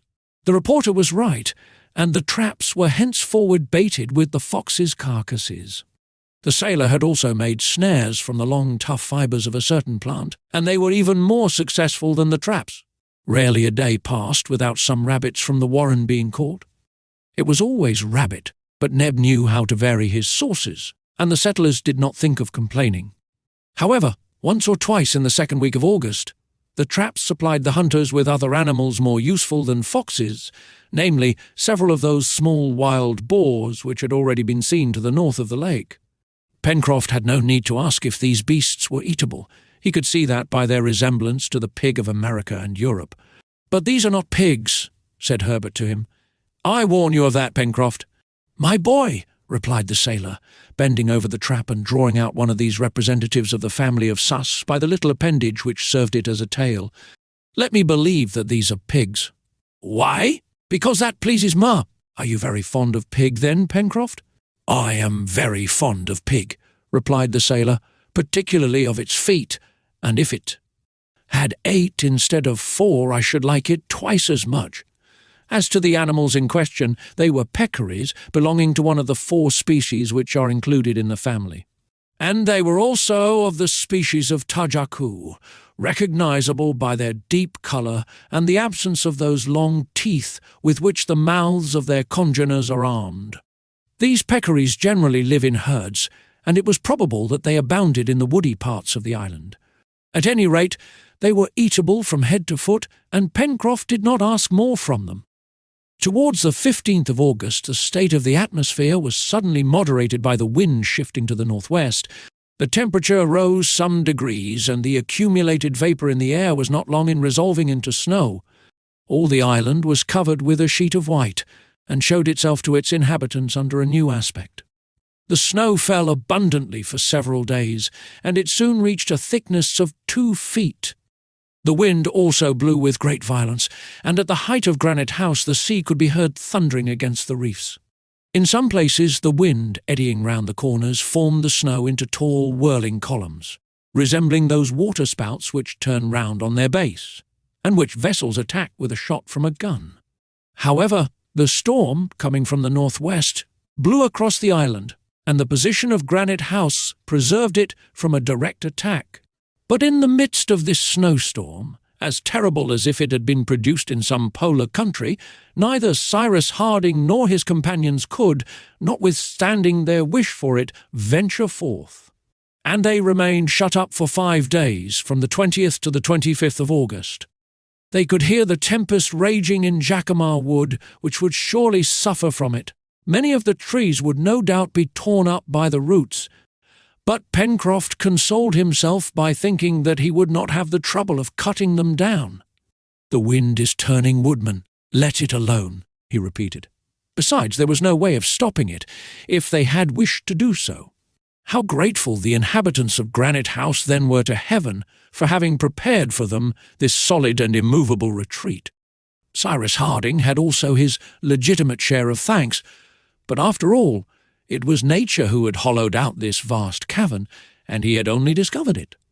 There all were in safety, and the tempest could not reach them. If they had constructed a house of bricks and wood on Prospect Heights, it certainly would not have resisted the fury of this storm. As to the chimneys, it must have been absolutely uninhabitable, for the sea, passing over the islet would beat furiously against it. But here, in Granite House, in the middle of a solid mass, over which neither the sea nor air had any influence, there was nothing to fear. During these days of seclusion, the settlers did not remain inactive. There was no want of wood, cut up into planks, in the storeroom. And little by little they completed their furnishing, constructing the most solid of tables and chairs, for material was not spared. Neb and Pencroft were very proud of this rather heavy furniture, which they would not have changed on any account. Then the carpenters became basket-makers, and they did not succeed badly in this new manufacture. At the point of the lake which projected to the north, they had discovered an osier bed in which grew a large number of purple osiers. Before the rainy season, Pencroft and Herbert had cut down these useful shrubs, and their branches, well prepared, could now be effectively employed. The first attempts were somewhat crude, but in consequence of the cleverness and intelligence of the workmen, by consulting and recalling the models which they had seen, and by emulating each other, the possessions of the colony were soon increased by several baskets of different sizes. The storeroom was provided with them, and in special baskets Neb placed his collection of rhizomes, stone pine almonds, etc. During the last week of the month of August, the weather moderated again. The temperature fell a little, and the tempest abated. The colonists sallied out directly. There was certainly 2 feet of snow on the shore, but they were able to walk without much difficulty on the hardened surface.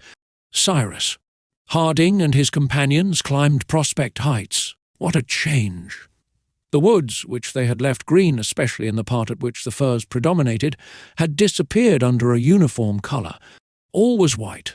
From the summit of Mount Franklin to the shore, the forests, the plains, the lake, the river, the waters of the Mersey flowed under a roof of ice, which at each rising and ebbing of the tide broke up with loud crashes.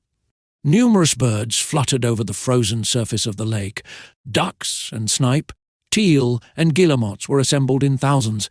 The rocks among which the cascade flowed were bristling with icicles. One might have said that the water escaped by a monstrous gargoyle, shaped with all the imagination of an artist of the Renaissance. As to the damage caused by the storm in the forest, that could not as yet be ascertained. They would have to wait till the snowy covering was dissipated.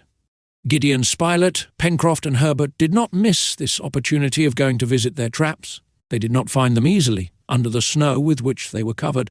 They had also to be careful not to fall into one or other of them, which would have been both dangerous and humiliating, to be taken in their own snares.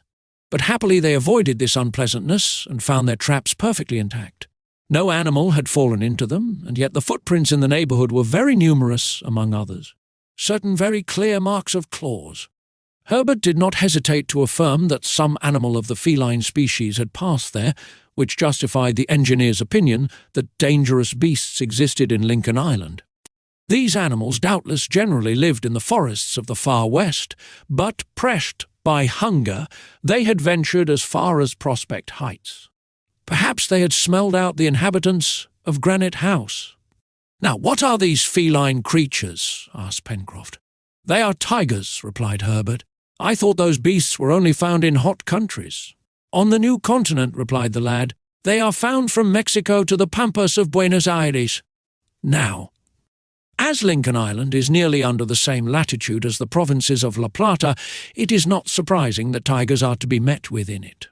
"Well, we must look out for them," replied Pencroft.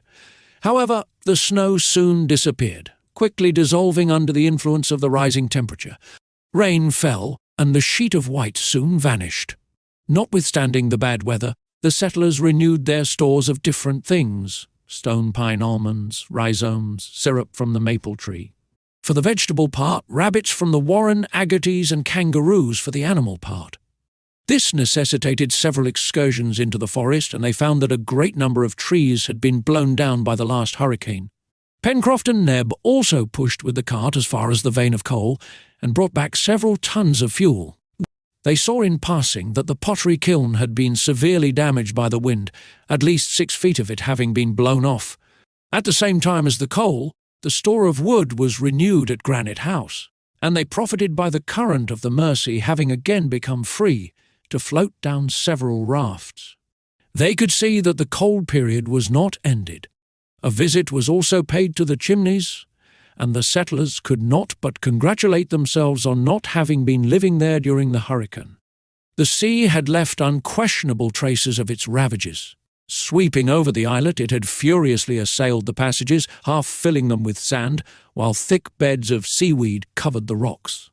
While Neb, Herbert, and Pencroft hunted or collected wood, Cyrus Harding and Gideon Spilett busied themselves in putting the chimneys to rights, and they found the forge and the bellows almost unhurt, protected as they had been from the first by the heaps of sand. The store of fuel had not been made uselessly. The settlers had not done with the rigorous cold. It is known that in the northern hemisphere, the month of February is principally distinguished by rapid fallings of the temperature. It is the same in the southern hemisphere, and the end of the month of August, which is the February of North America, does not escape this climatic law.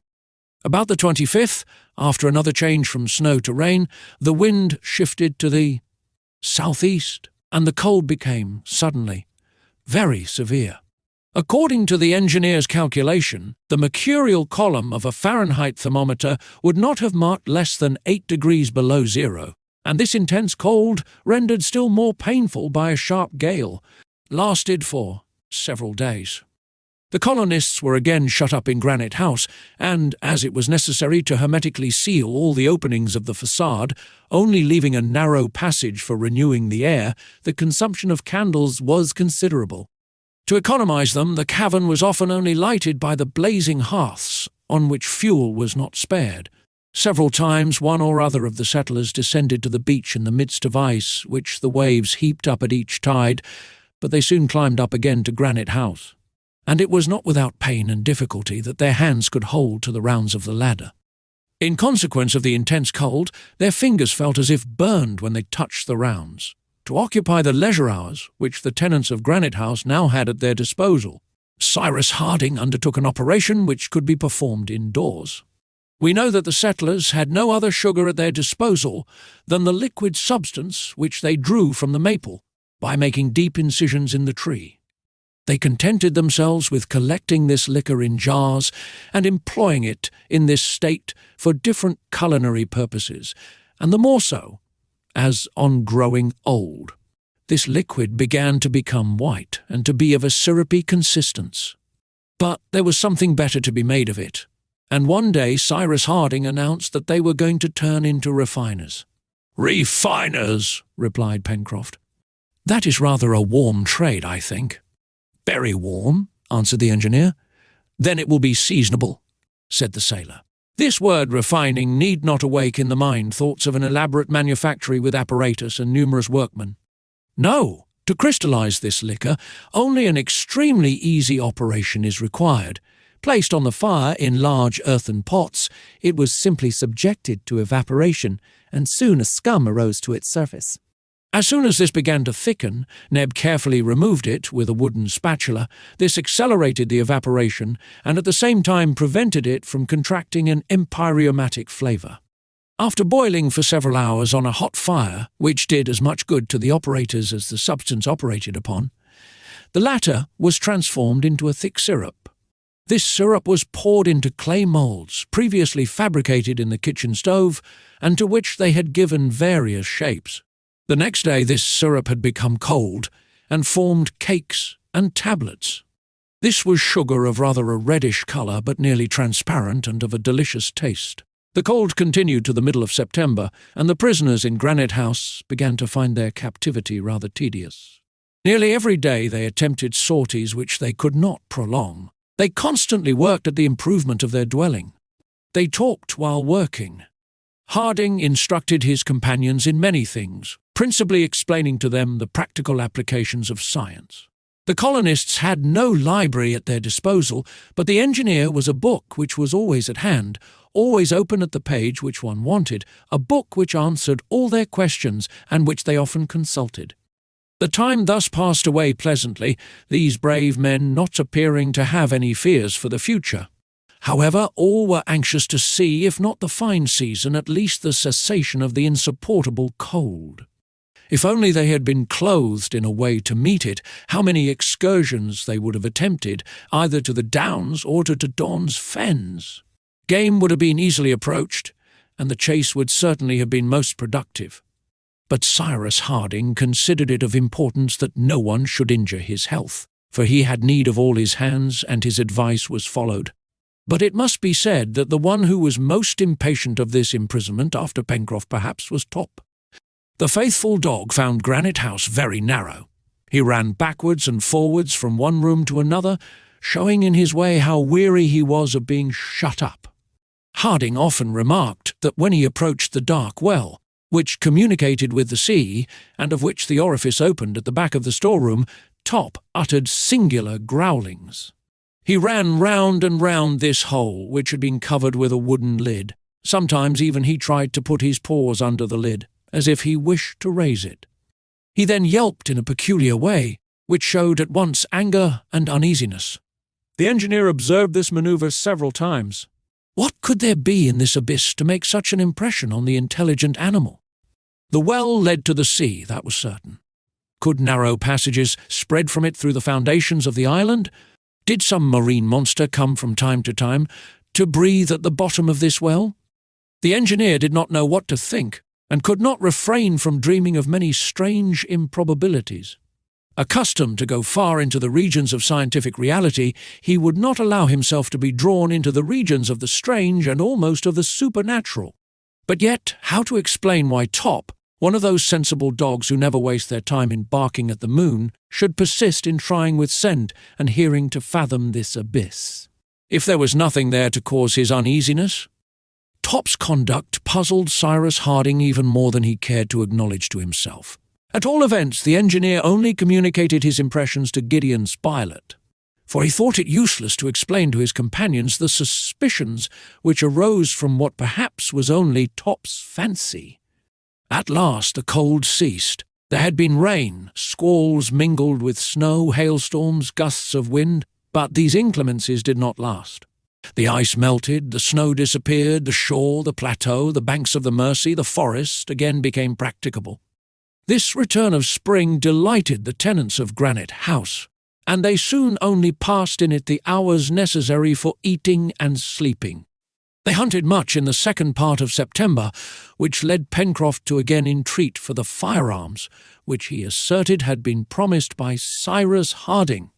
The latter, knowing well that without special tools it would be nearly impossible for him to manufacture a gun which would be of any use, still drew back and put off the operation to some future time, observing in his usual dry way that Herbert and Spilett had become very skilful archers, so that many sorts of excellent animals, agates, kangaroos, capybaras, pigeons, bustards, wild ducks, snipes, in short, game both with fur and feathers, fell victims to their arrows, and that consequently they could wait. But the obstinate sailor would listen to nothing of this, and he would give the engineer no peace till he promised to satisfy his desire. Gideon Spilett, however, supported Pencroft. "If, which may be doubted," said he, "the island is inhabited by wild beasts, we must think how to fight with and exterminate them. A time may come when this will be our first duty." But at this period it was not the question of firearms which occupied Harding, but that of clothes. Those which the settlers wore had passed this winter, but they would not last until next winter. Skins of carnivora, or the wool of ruminants, must be procured at any price, and, since there were plenty of musmons, it was agreed to consult on the means of forming a flock which might be brought up for the use of the colony. An enclosure for the domestic animals, a poultry yard for the birds, in a word, to establish a sort of farm in the island, such were the two important projects for the fine season.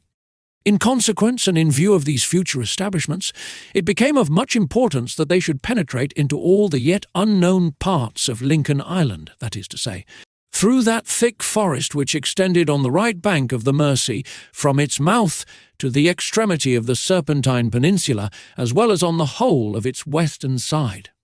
But this needed settled weather, and a month must pass before this exploration could be profitably undertaken. They therefore waited with some impatience, when an incident occurred which increased the desire the settlers had to visit the whole of their domain. It was the 24th of October. On this day, Pencroft had gone to visit his traps, which he always kept properly baited.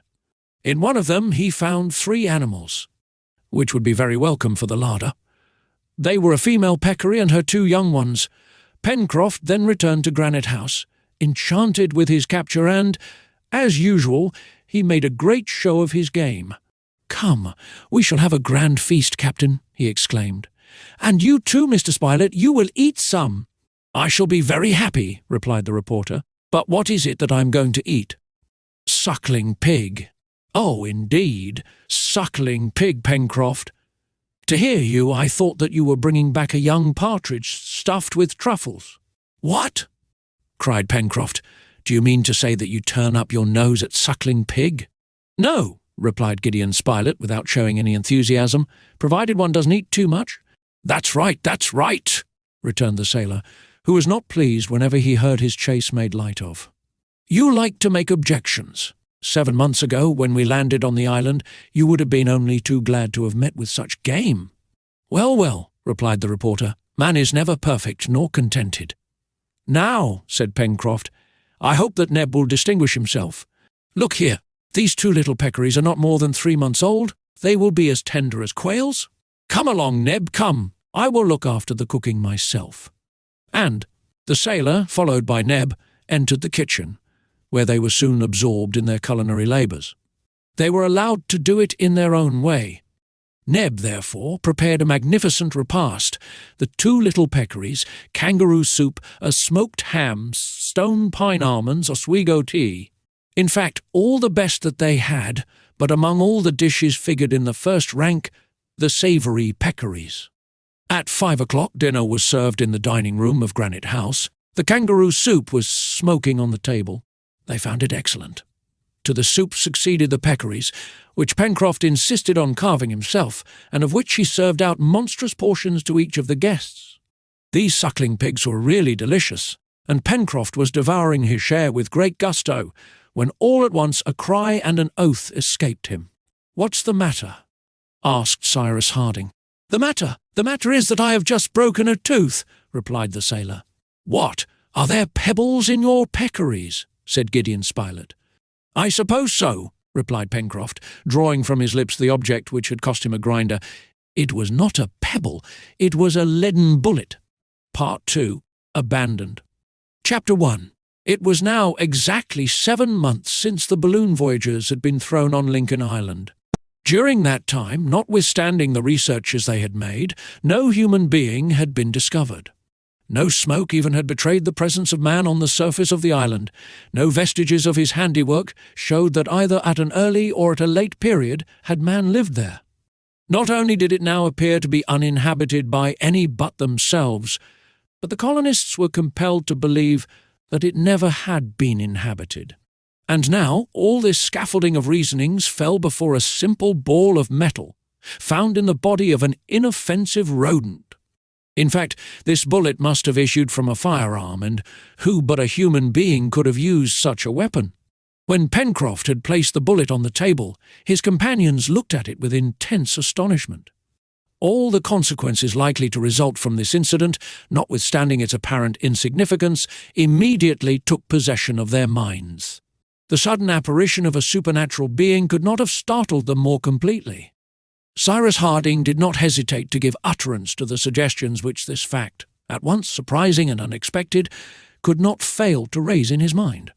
He took the bullet, turned it over and over, rolled it between his finger and thumb, then, turning to Pencroft, he asked, "Are you sure that the peccary wounded by this bullet was not more than 3 months old?" "Not more, Captain," replied Pencroft. "It was still sucking its mother when I found it in the trap." "Well," said the engineer, "that proves that within 3 months a gunshot was fired in Lincoln Island." "And that a bullet," added Gideon Spilett, "wounded, though not mortally, this little animal." "That is unquestionable," said Cyrus Harding, "and these are the deductions which must be drawn from this incident, that the island was inhabited before our arrival, or that men have landed here within 3 months. Did these men arrive here voluntarily or involuntarily? By disembarking on the shore or by being wrecked? This point can only be cleared up later. As to what they were, Europeans or Malays, enemies or friends of our race, we cannot possibly guess, and if they still inhabit the island, or if they have left it, we know not. But these questions are of too much importance to be allowed to remain long unsettled. "No! 100 times no! 1,000 times no!" cried the sailor, springing up from the table. "There are no other men than ourselves on Lincoln Island. By my faith! The island isn't large, and if it had been inhabited, we should have seen some of the inhabitants long before this. In fact, the contrary would be very astonishing," said Herbert. "But it would be much more astonishing, I should think," observed the reporter, "if this peccary had been born with a bullet in its inside. At least," said Neb seriously, "if Pencroft has not had—" "Look here, Neb," burst out Pencroft, "do you think I could have a bullet in my jaw for 5 or 6 months without finding it out?" "Where could it be hidden?" he asked, opening his mouth to show the 32 teeth with which it was furnished. "Look well, Neb, and if you find one hollow tooth in this set, I will let you pull out 6. "Neb's supposition is certainly inadmissible," replied Harding, who, notwithstanding the gravity of his thoughts, could not restrain a smile. "It is certain that a gun has been fired in the island within 3 months at most. But I am inclined to think that the people who landed on this coast were only here a very short time ago, or that they just touched here. For if, when we surveyed the island from the summit of Mount Franklin, it had been inhabited, we should have seen them, or we should have been seen ourselves. It is therefore probable that within only a few weeks castaways have been thrown by a storm on some part of the coast. However that may be, it is of consequence to us to have this point settled." "I think that we should act with caution," said the reporter. "Such is my advice," replied Cyrus Harding, "for it is to be feared that Malay pirates have landed on the island." "Captain," asked the sailor, "would it not be a good plan before setting out to build a canoe in which we could either ascend the river, or, if we liked, coast round the inland? It will not do to be unprovided." "Your idea is good, Pencroft," replied the engineer, "but we cannot wait for that. It would take at least a month to build a boat." "Yes, a real boat," replied the sailor, "but we do not want one for a sea voyage, and in 5 days at the most I will undertake to construct a canoe fit to navigate the Mersey." "5 days?" cried Neb, "to build a boat?" "Yes, Neb, a boat in the Indian fashion." "Of wood?" asked the negro, looking still unconvinced. "Of wood," replied Pencroft, "or rather of bark. I repeat, Captain, that in 5 days the work will be finished." "In 5 days, then, be it," replied the engineer. "But till that time we must be very watchful," said Herbert. "Very watchful indeed, my friends," replied Harding, "and I beg you to confine your hunting excursions to the neighbourhood of Granite House." The dinner ended less gaily than Pencroft had hoped. So then the island was, or had been, inhabited by others than the settlers. Proved as it was by the incident of the bullet, it was hereafter an unquestionable fact, and such a discovery could not but cause great uneasiness among the colonists. Cyrus Harding and Gideon Spilett, before sleeping, conversed long about the matter. They asked themselves if by chance this incident might not have some connection with the inexplicable way in which the engineer had been saved, and the other peculiar circumstances which had struck them at different times. However, Cyrus Harding, after having discussed the pros and cons of the question, ended by saying, "In short, would you like to know my opinion, my dear Spilett?" "Yes, Cyrus." "Well then, it is this. However minutely we explore the island, we shall find nothing." The next day Pencroft set to work. He did not mean to build a boat with boards and planking, but simply a flat-bottomed canoe, which would be well suited for navigating the Mersey, above all, for approaching its source, where the water would naturally be shallow. Pieces of bark, fastened one to the other, would form a light boat, and in case of natural obstacles, which would render a portage necessary, it would be easily carried. Pencroft intended to secure the pieces of bark by means of nails, to ensure the canoe being watertight. It was first necessary to select the trees which would afford a strong and supple bark for the work. Now the last storm had brought down a number of large birch trees, the bark of which would be perfectly suited for their purpose. Some of these trees lay on the ground, and they had only to be barked, which was the most difficult thing of all, owing to the imperfect tools which the settlers possessed. However, they overcame all difficulties. While the sailor, seconded by the engineer, thus occupied himself without losing an hour, Gideon Spilett and Herbert were not idle. They were made purveyors to the colony. The reporter could not but admire the boy, who had acquired great skill in handling the bow and spear. Herbert also showed great courage, and much of that presence of mind which may justly be called the reasoning of bravery. These two companions of the chase, remembering Cyrus Harding's recommendations, did not go beyond a radius of 2 miles round Granite House. But the borders of the forest furnished a sufficient tribute of agoutis, capybaras, kangaroos, peccaries, etc., and if the result from the traps was less than during the cold, still the warren yielded its accustomed quota, which might have fed all the colony in Lincoln Island. Often during these excursions, Herbert talked with Gideon Spilett on the incident of the bullet and the deductions which the engineer drew from it, and one day, it was the 26th of October, he said, "But, Mr. Spilett, do you not think it very extraordinary that, if any castaways have landed on the island, they have not yet shown themselves near Granite House?" "Very astonishing if they are still here," replied the reporter, "but not astonishing at all if they are here no longer." "So, you think that these people have already quitted the island?" returned Herbert.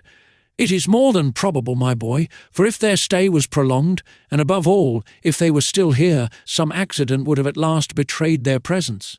"But if they were able to go away," observed the lad, "they could not have been castaways." "No, Herbert, or at least they were what might be called provisional castaways. It is very possible that a storm may have driven them to the island without destroying their vessel, and that, the storm over, they went away again." "I must acknowledge one thing," said Herbert. "It is that Captain Harding appears rather to fear than desire the presence of human beings on our island." "In short," responded the reporter, "there are only Malays who frequent these seas, and those fellows are ruffians which it is best to avoid." "It is not impossible, Mr. Spilett," said Herbert, "that some day or other we may find traces of their landing." "I do not say no, my boy. A deserted camp, the ashes of a fire, would put us on the track, and this is what we will look for in our next expedition." The day on which the hunters spoke thus, they were in a part of the forest near the Mersey, remarkable for its beautiful trees.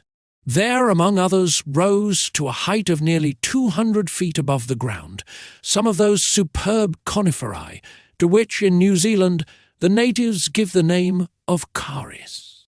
"I have an idea, Mr. Spilett," said Herbert. "If I were to climb to the top of one of these kauris, I could survey the country for an immense distance round."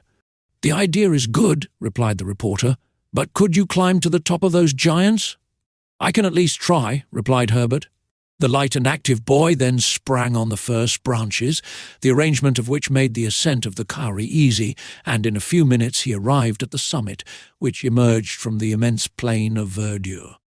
From this elevated situation his gaze extended over all the southern portion of the island, from Claw Cape on the southeast to Reptile End on the southwest. To the northwest rose Mount Franklin, which concealed a great part of the horizon, but Herbert, from the height of his observatory, could examine all the yet unknown portion of the island which might have given shelter to the strangers whose presence they suspected. The lad looked attentively. There was nothing in sight on the sea, not a sail, neither on the horizon nor near the island.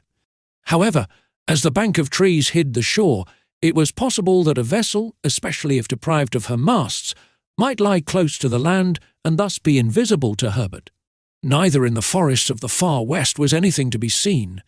The wood formed an impenetrable screen, measuring several square miles without a break or an opening. It was impossible even to follow the course of the Mersey, or to ascertain in what part of the mountain it took its source. Perhaps other creeks also ran towards the west, but they could not be seen. But at last, if all indication of an encampment escaped Herbert's sight, could he not even catch a glimpse of smoke, the faintest trace of which would be easily discernible in the pure atmosphere? For an instant Herbert thought he could perceive a slight smoke in the west, but a more attentive examination showed that he was mistaken. He strained his eyes in every direction, and his sight was excellent. No, decidedly there was nothing there. Herbert descended to the foot of the kauri, and the two sportsmen returned to Granite House. There Cyrus Harding listened to the lad's account, shook his head, and said nothing. It was very evident that no decided opinion could be pronounced on this question until after a complete exploration of the island. 2 days after the 28th of October, another incident occurred, for which an explanation was again required. While strolling along the shore about 2 miles from Granite House, Herbert and Neb were fortunate enough to capture a magnificent specimen of the order of Chelonia. It was a turtle of the species Midas, the edible green turtle, so called from the colour both of its shell and fat. Herbert caught sight of this turtle as it was crawling among the rocks to reach the sea. "Help, Neb, help!" he cried. Neb ran up. "What a fine animal," said Neb, "but how are we to catch it?" "Nothing is easier, Neb," replied Herbert. "We have only to turn the turtle on its back, and it cannot possibly get away. Take your spear and do as I do." The reptile, aware of danger, had retired between its carapace and plastron. They no longer saw its head or feet, and it was motionless as a rock. Herbert and Neb then drove their sticks underneath the animal, and by their united efforts managed without difficulty to turn it on its back. The turtle, which was 3 feet in length, would have weighed at least 400 pounds. "Capital!" cried Neb. "This is something which will rejoice friend Pencroft's heart. In fact, the heart of friend Pencroft could not fail to be rejoiced, for the flesh of the turtle, which feeds on rat-grass, is extremely savoury." At this moment the creature's head could be seen, which was small, flat, but widened behind by the large temporal fosse hidden under the long roof. "And now, what shall we do with our prize?" said Neb. "We can't drag it to Granite House." "Leave it here, since it cannot turn over," replied Herbert, "and we will come back with the cart to fetch it." "That is the best plan." However, for greater precaution, Herbert took the trouble, which Neb deemed superfluous, to wedge up the animal with great stones. After which the 2 hunters returned to Granite House, following the beach, which the tide had left uncovered. Herbert, wishing to surprise Pencroft, said nothing about the superb specimen of a chelonian which they had turned over on the sand. But 2 hours later he and Neb returned with the cart to the place where they had left it. The superb specimen of a chelonian was no longer there. Neb and Herbert stared at each other first, then they stared about them. It was just at this spot that the turtle had been left. The lad even found the stones which he had used, and therefore he was certain of not being mistaken. "Well," said Neb, "these beasts can turn themselves over then?" "It appears so," replied Herbert, who could not understand it at all, and was gazing at the stones scattered on the sand. "Well, Pencroft will be disgusted, and Captain Harding will perhaps be very perplexed how to explain this disappearance," thought Herbert. "Look here," said Neb, who wished to hide his ill luck. "We won't speak about it." "On the contrary, Neb, we must speak about it," replied Herbert. And the two, taking the cart, which there was now no use for, returned to Granite House. Arrived at the dockyard, where the engineer and the sailor were working together, Herbert recounted what had happened. "Oh, the stupids!" cried the sailor, "to have let at least 50 meals escape." "But, Pencroft," replied Neb, "it wasn't our fault that the beast got away. As I tell you, we had turned it over on its back."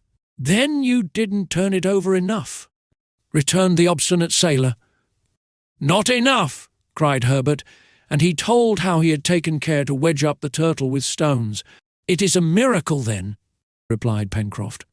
"I thought, Captain," said Herbert, "that turtles, once placed on their backs, could not regain their feet, especially when they are of a large size." "That is true, my boy," replied Cyrus Harding. "Then how did it manage? At what distance from the sea did you leave this turtle?" Asked the engineer, who, having suspended his work, was reflecting on this incident. 15 feet at the most," replied Herbert. "And the tide was low at the time?" "Yes, Captain." "Well," replied the engineer, "what the turtle could not do on the sand it might have been able to do in the water. It turned over when the tide overtook it, and then quietly returned to the deep sea." "Oh, what stupids we were!" cried Neb. "That is precisely what I had the honour of telling you before," returned the sailor. Cyrus Harding had given this explanation, which no doubt was admissible. But was he himself convinced of the accuracy of this explanation? It cannot be said that he was. Chapter 2. On the 9th of October, the bark canoe was entirely finished. Pencroft had kept his promise, and a light boat, the shell of which was joined together by the flexible twigs of the crejimba, had been constructed in 5 days. A seat in the stern, a second seat in the middle to preserve the equilibrium, a third seat in the bows, rowlocks for the 2 oars, a scull to steer with, completed the little craft, which was 12 feet long, and did not weigh more than 200 pounds. The operation of launching it was extremely simple. The canoe was carried to the beach and laid on the sand before Granite House, and the rising tide floated it. Pencroft, who leaped in directly, manoeuvred it with the scull, and declared it to be just the thing for the purpose to which they wished to put it. "Hurrah!" cried the sailor, who did not disdain to celebrate thus his own triumph. "With this we could go round—" "The world?" asked Gideon Spilett. "No, the island. Some stones for ballast, a mast and a sail, which the captain will make for us some day, and we shall go splendidly. Well, Captain, and you, Mr. Spilett, and you, Herbert, and you, Neb, aren't you coming to try our new vessel? Come along, we must see if it will carry all 5 of us." This was certainly a trial which ought to be made. Pencroft soon brought the canoe to the shore by a narrow passage among the rocks, and it was agreed that they should make a trial of the boat that day by following the shore as far as the first point at which the rocks of the south ended. As they embarked, Neb cried, "But your boat leaks rather, Pencroft." "That's nothing, Neb," replied the sailor. "The wood will get seasoned. In 2 days there won't be a single leak, and our boat will have no more water in her than there is in the stomach of a drunkard. Jump in." They were soon all seated, and Pencroft shoved off. The weather was magnificent, the sea as calm as if its waters were contained within the narrow limits of a lake. Thus the boat could proceed with as much security as if it was ascending the tranquil current of the Mersey. Neb took one of the oars, Herbert the other, and Pencroft remained in the stern in order to use the scull. The sailor first crossed the channel and steered close to the southern point of the islet. A light breeze blew from the south. No roughness was found either in the channel or the green sea. A long swell, which the canoe scarcely felt, as it was heavily laden, rolled regularly over the surface of the water. They pulled out about half a mile distant from the shore, that they might have a good view of Mount Franklin.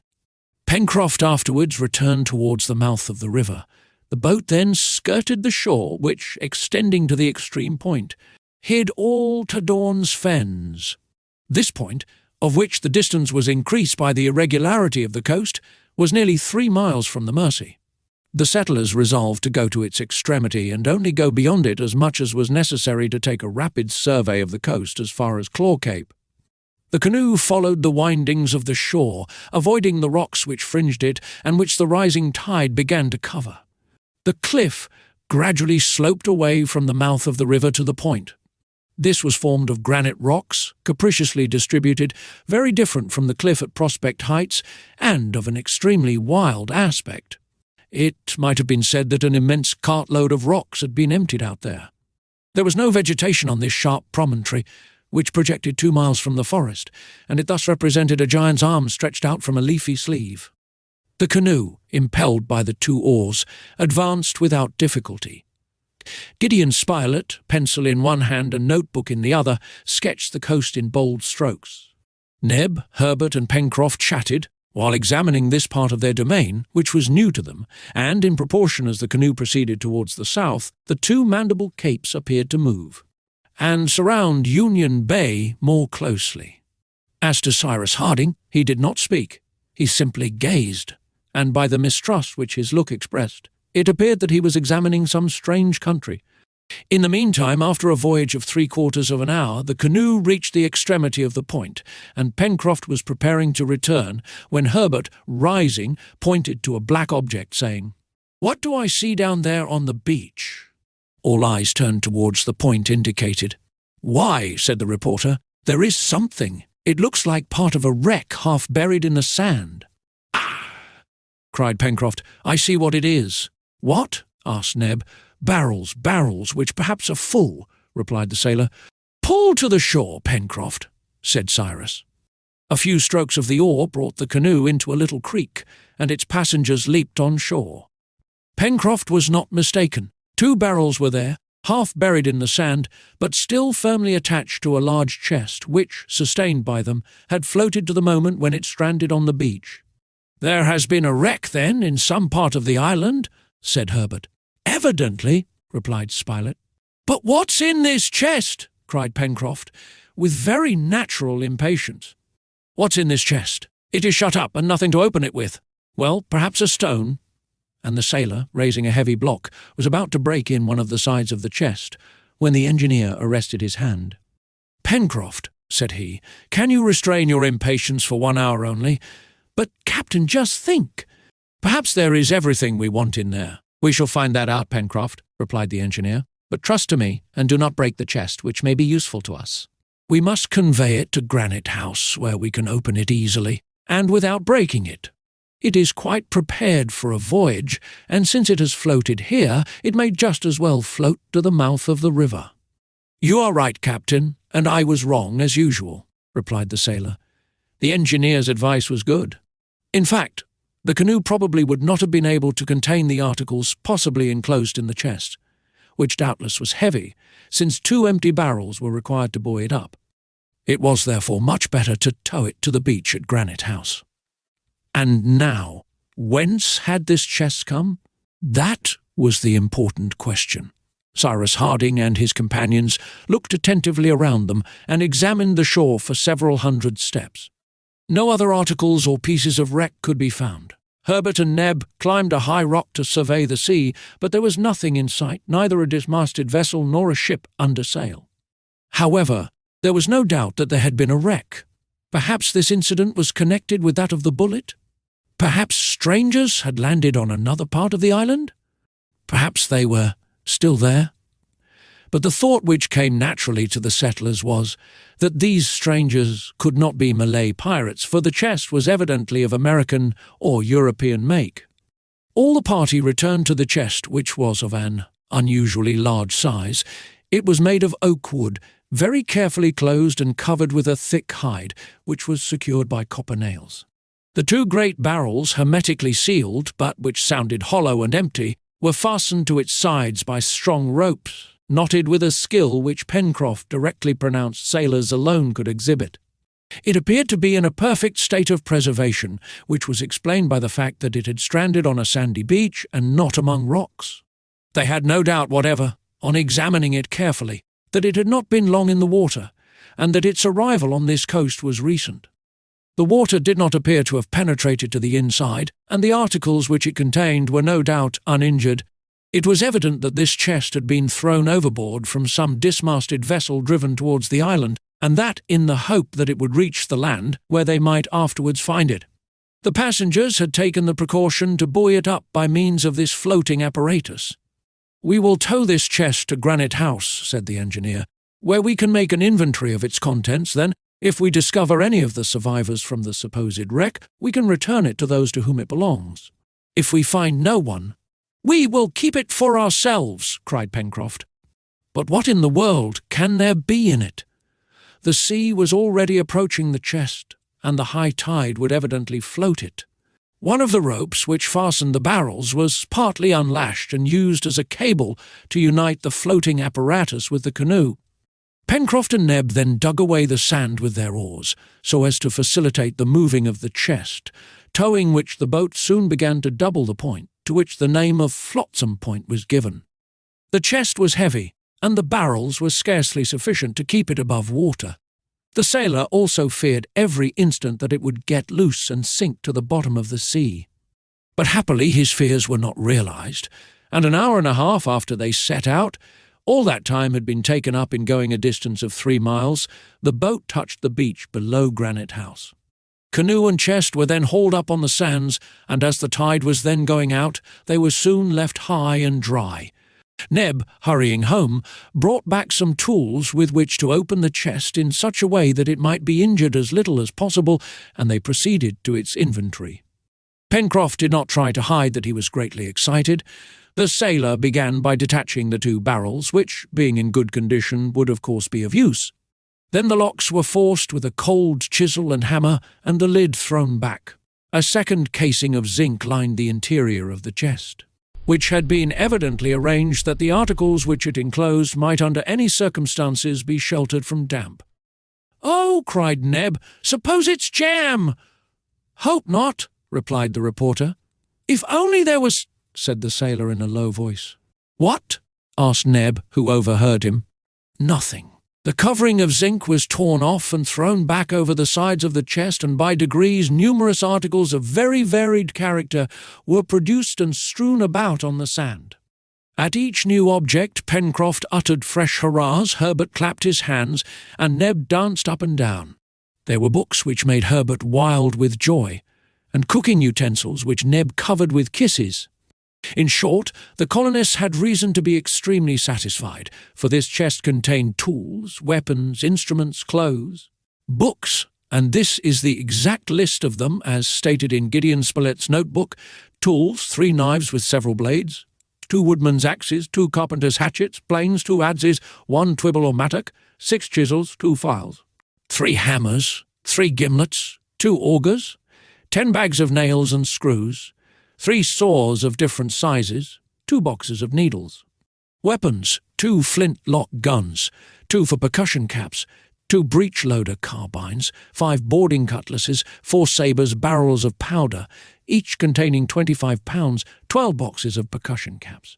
Instruments: 1 sextant, 1 double opera glass, 1 telescope, 1 box of mathematical instruments, 1 mariner's compass, 1 Fahrenheit thermometer, 1 aneroid barometer, box containing a photographic apparatus, object glass, plates, chemicals, etc. Clothes: 2 dozen. Shirts of a peculiar material resembling wool, but evidently of a vegetable origin. 3 dozen stockings of the same material. Utensils: 1 iron pot, 6 copper saucepans, 3 iron dishes, 10 metal plates, 2 kettles, portable stove, 6 table knives. Books: 1 Bible, 1 atlas, 1 dictionary of the different Polynesian idioms, dictionary of natural science, in 6 volumes, 3 reams of white paper, 2 books with blank pages. "It must be allowed," said the reporter, after the inventory had been made, "that the owner of this chest was a practical man. Tools, weapons, instruments, clothes, utensils, books, nothing is wanting. It might really be said that he expected to be wrecked and had prepared for it beforehand." "Nothing is wanting indeed," murmured Cyrus Harding thoughtfully. "And for a certainty," added Herbert, "the vessel which carried this chest and its owner was not a Malay pirate." "Unless," said Pencroft, "the owner had been taken prisoner by pirates." "That is not admissible," replied the reporter. "It is more probable that an American or European vessel has been driven into this quarter, and that her passengers, wishing to save necessaries at least, prepared this chest and threw it overboard." "Is that your opinion, Captain?" asked Herbert. "Yes, my boy," replied the engineer. "That may have been the case. It is possible that at the moment, or in expectation of a wreck, they collected into this chest different articles of the greatest use in hopes of finding it again on the coast." "Even the photographic box!" exclaimed the sailor incredulously. "As to that apparatus," replied Harding, "I do not quite see the use of it, and a more complete supply of clothes or more abundant ammunition would have been more valuable to us as well as to any other castaways. But isn't there any mark or direction on these instruments, tools or books, which would tell us something about them?" asked Gideon Spilett. "That might be ascertained. Each article was carefully examined, especially the books, instruments and weapons. Neither the weapons nor the instruments, contrary to the usual custom, bore the name of the maker. They were, besides, in a perfect state, and did not appear to have been used. The same peculiarity marked the tools and utensils. All were new, which proved that the articles had not been taken by chance and thrown into the chest, but, on the contrary, that the choice of things had been well considered and arranged with care. This was also indicated by the second case of metal which had preserved them from damp, and which could not have been soldered in a moment of haste. As to the dictionaries of natural science and Polynesian idioms, both were English, but they neither bore the name of the publisher nor the date of publication. The same with the Bible printed in English, in quarto, remarkable from a typographic point of view, and which appeared to have been often used. The Atlas was a magnificent work, comprising maps of every country in the world, and several planispheres arranged upon Mercator's projection, and of which the nomenclature was in French, but which also bore neither date nor name of publisher. There was nothing, therefore, on these different articles by which they could be traced, and nothing consequently of a nature to show the nationality of the vessel which must have recently passed these shores. But, wherever the chest might have come from, it was a treasure to the settlers on Lincoln Island. Till then, By making use of the productions of nature, they had created everything for themselves, and, thanks to their intelligence, they had managed without difficulty. But did it not appear as if Providence had wished to reward them by sending them these productions of human industry? Their thanks rose unanimously to heaven. However, one of them was not quite satisfied. It was Pencroft. It appeared that the chest did not contain something which he evidently held in great esteem, for in proportion as they approached the bottom of the box, his hurrahs diminished in heartiness, and, the inventory finished, he was heard to mutter these words, "That's all very fine, but you can see that there is nothing for me in that box."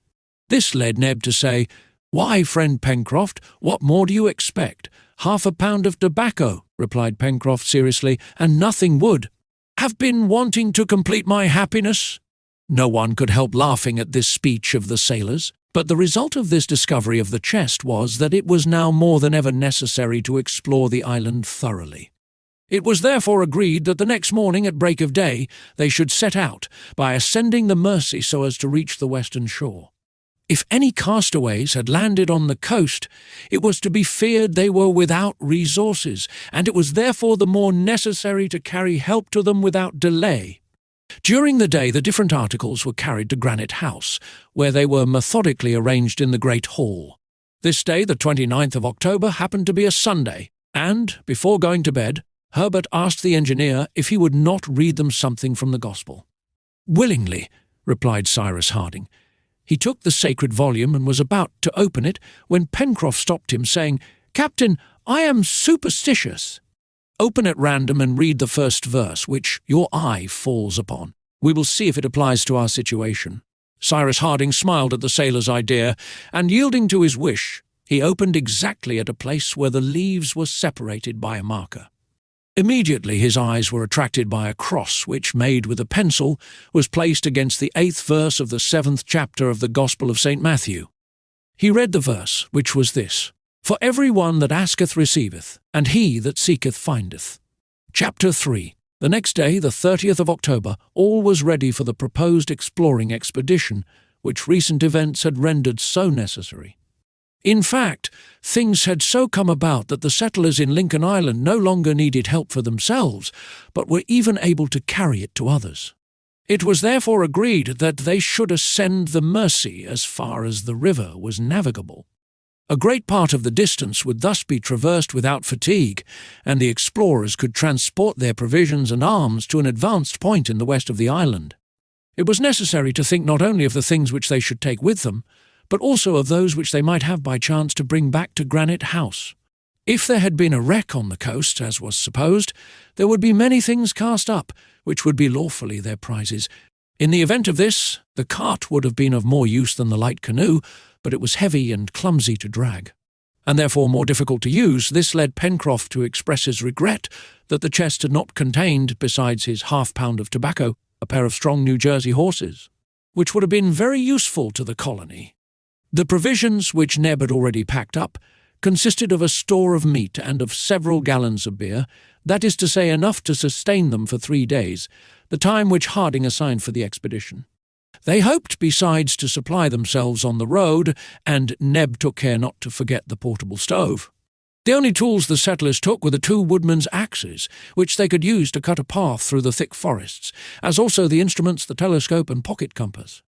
For weapons they selected the 2 flintlock guns, which were likely to be more useful to them than the percussion fowling pieces, the first only requiring flints which could be easily replaced, and the latter needing fulminating caps, a frequent use of which would soon exhaust their limited stock. However, they took also one of the carbines and some cartridges. As to the powder, of which there was about 50 pounds in the barrel, a small supply of it had to be taken. But the engineer hoped to manufacture an explosive substance which would allow them to husband it. To the firearms were added the 5 cutlasses well sheathed in leather, and, thus supplied, the settlers could venture into the vast forest with some chance of success. It is useless to add that Pencroft, Herbert, and Neb, thus armed, were at the summit of their happiness, although Cyrus Harding made them promise not to fire a shot unless it was necessary. At 6 in the morning the canoe put off from the shore. All had embarked, including Top, and they proceeded to the mouth of the Mersey. The tide had begun to come up half an hour before. For several hours, therefore, there would be a current, which it was well to profit by, for later the ebb would make it difficult to ascend the river. The tide was already strong, for in 3 days the moon would be full, and it was enough to keep the boat in the centre of the current, where it floated swiftly along between the high banks without its being necessary to increase its speed by the aid of the oars. In a few minutes the explorers arrived at the angle formed by the Mersey and exactly at the place where, 7 months before, Pencroft had made his first raft of wood. After this sudden angle, the river widened and flowed under the shade of great evergreen firs. The aspect of the banks was magnificent. Cyrus Harding and his companions could not but admire the lovely effects so easily produced by nature with water and trees. As they advanced, the forest element diminished. On the right bank of the river grew magnificent specimens of the Ulmaceae tribe, the precious elm so valuable to builders and which withstands well the action of water. Then there were numerous groups belonging to the same family, among others one in particular, the fruit of which produces a very useful oil. Further on, Herbert remarked the lardizabala, a twining shrub which, when bruised in water, furnishes excellent cordage, and 2 or 3 ebony trees of a beautiful black crossed with capricious veins. From time to time, in certain places where the landing was easy, the canoe was stopped, when Gideon Spilett, Herbert, and Pencroft, their guns in their hands and preceded by Top, jumped on shore. Without expecting game, some useful plant might be met with, and the young naturalist was delighted with discovering a sort of wild spinach, belonging to the order of Chenopodiaceae, and numerous specimens of cruciferae, belonging to the cabbage tribe, which it would certainly be possible to cultivate by transplanting. There were cresses, horseradish, turnips, and lastly little branching hairy stalks, scarcely more than 3 feet high, which produced brownish grains. "Do you know what this plant is?" asked Herbert of the sailor. "Tobacco!" cried Pencroft, who evidently had never seen his favourite plant except in the bowl of his pipe. "No, Pencroft," replied Herbert, "this is not tobacco, it is mustard." "Mustard be hanged," returned the sailor. "But if by chance you happen to come across a tobacco plant, my boy, pray don't scorn that." "We shall find it some day," said Gideon Spilett. "Well," exclaimed Pencroft, "when that day comes, I do not know what more will be wanting in our island." These different plants, which had been carefully rooted up, were carried to the canoe, where Cyrus Harding had remained buried in thought. The reporter, Herbert, and Pencroft in this manner frequently disembarked, sometimes on the right bank, sometimes on the left bank of the Mersey. The latter was less abrupt, but the former more wooded. The engineer ascertained by consulting his pocket compass that the direction of the river from the first turn was obviously southwest and northeast, and nearly straight for a length of about 3 miles. But it was to be supposed that this direction changed beyond that point, and that the Mersey continued to the northwest, towards the spurs of Mount Franklin, among which the river rose. During one of these excursions, Gideon Spilett managed to get hold of 2 couples of living gallinaceae. They were birds with long, thin beaks, lengthened necks, short wings, and without any appearance of a tail. Herbert rightly gave them the name of tinnimus, and it was resolved that they should be the first tenants of their future poultry yard. But till then the guns had not spoken, and the first report which awoke the echoes of the forest of the far west was provoked by the appearance of a beautiful bird resembling the kingfisher. "I recognize him!" cried Pencroft, and it seemed as if his gun went off by itself. "What do you recognize?" asked the reporter. "The bird which escaped us on our first excursion, and from which we gave the name to that part of the forest." "A jacamar!" cried Herbert. It was indeed a jacamar, of which the plumage shines with a metallic lustre. A shot brought it to the ground, and Top carried it to the canoe. At the same time 6 lories were brought down. The lory is of the size of a pigeon, the plumage dashed with green, part of, the wings crimson, and its crest bordered with white. To the young boy belonged the honour of this shot, and he was proud enough of it. Lories are better food than the jacamar, the flesh of which is rather tough. But it was difficult to persuade Pencroft that he had not killed the king of eatable birds. It was 10 o'clock in the morning when the canoe reached a second angle of the Mersey, nearly 5 miles from its mouth. Here a halt was made for breakfast under the shade of some splendid trees. The river still measured from 60 to 70 feet in breadth, and its bed from 5 to 6 feet in depth. The engineer had observed that it was increased by numerous affluents, but they were unnavigable, being simply little streams. As to the forest, including Jacamar Wood, as well as the forests of the far west, it extended as far as the eye could reach. In no place, either in the depths of the forests or under the trees on the banks of the Mersey, was the presence of man revealed. The explorers could not discover one suspicious trace. It was evident that the woodman's axe had never touched these trees, that the pioneer's knife had never severed the creepers hanging from one trunk to another in the midst of tangled brushwood and long grass. If castaways had landed on the island, they could not have yet quitted the shore, and it was not in the woods that the survivors of the supposed shipwreck should be sought. The engineer therefore manifested some impatience to reach the western coast of Lincoln Island, which was at least 5 miles distant according to his estimation. The voyage was continued, and as the Mersey appeared to flow not towards the shore, but rather towards Mount Franklin, it was decided that they should use the boat as long as there was enough water under its keel to float it. It was both fatigue spared and time gained, for they would have been obliged to cut a path through the thick wood with their axes. But soon the flow completely failed them. Either the tide was going down, and it was about the hour, or it could no longer be felt at this distance from the mouth of the Mersey. They had, therefore, to make use of the oars. Herbert and Neb each took one, and Pencroft took the scull. The forest soon became less dense. The trees grew further apart and often quite isolated. But the further they were from each other, the more magnificent they appeared, profiting, as they did, by the free, pure air which circulated around them. What splendid specimens of the flora of this latitude! Certainly their presence would have been enough for a botanist to name without hesitation the parallel which traversed Lincoln Island. "Eucalypti!" cried Herbert. They were, in fact, those splendid trees, the giants of the extratropical zone, the congeners of the Australian and New Zealand eucalyptus, both situated under the same latitude as Lincoln Island. Some rose to a height of 200 feet. Their trunks at the base measured 20 feet in circumference, and their bark was covered by a network of farrows containing a red, sweet-smelling gum. Nothing is more wonderful or more singular than those enormous specimens of the order of the Myrtaceae, with their leaves placed vertically and not horizontally, so that an edge and not a surface looks upwards, the effect being that the sun's rays penetrate more freely among the trees. The ground at the foot of the eucalypti was carpeted with grass, and from the bushes escaped flights of little birds which glittered in the sunlight like winged rubies.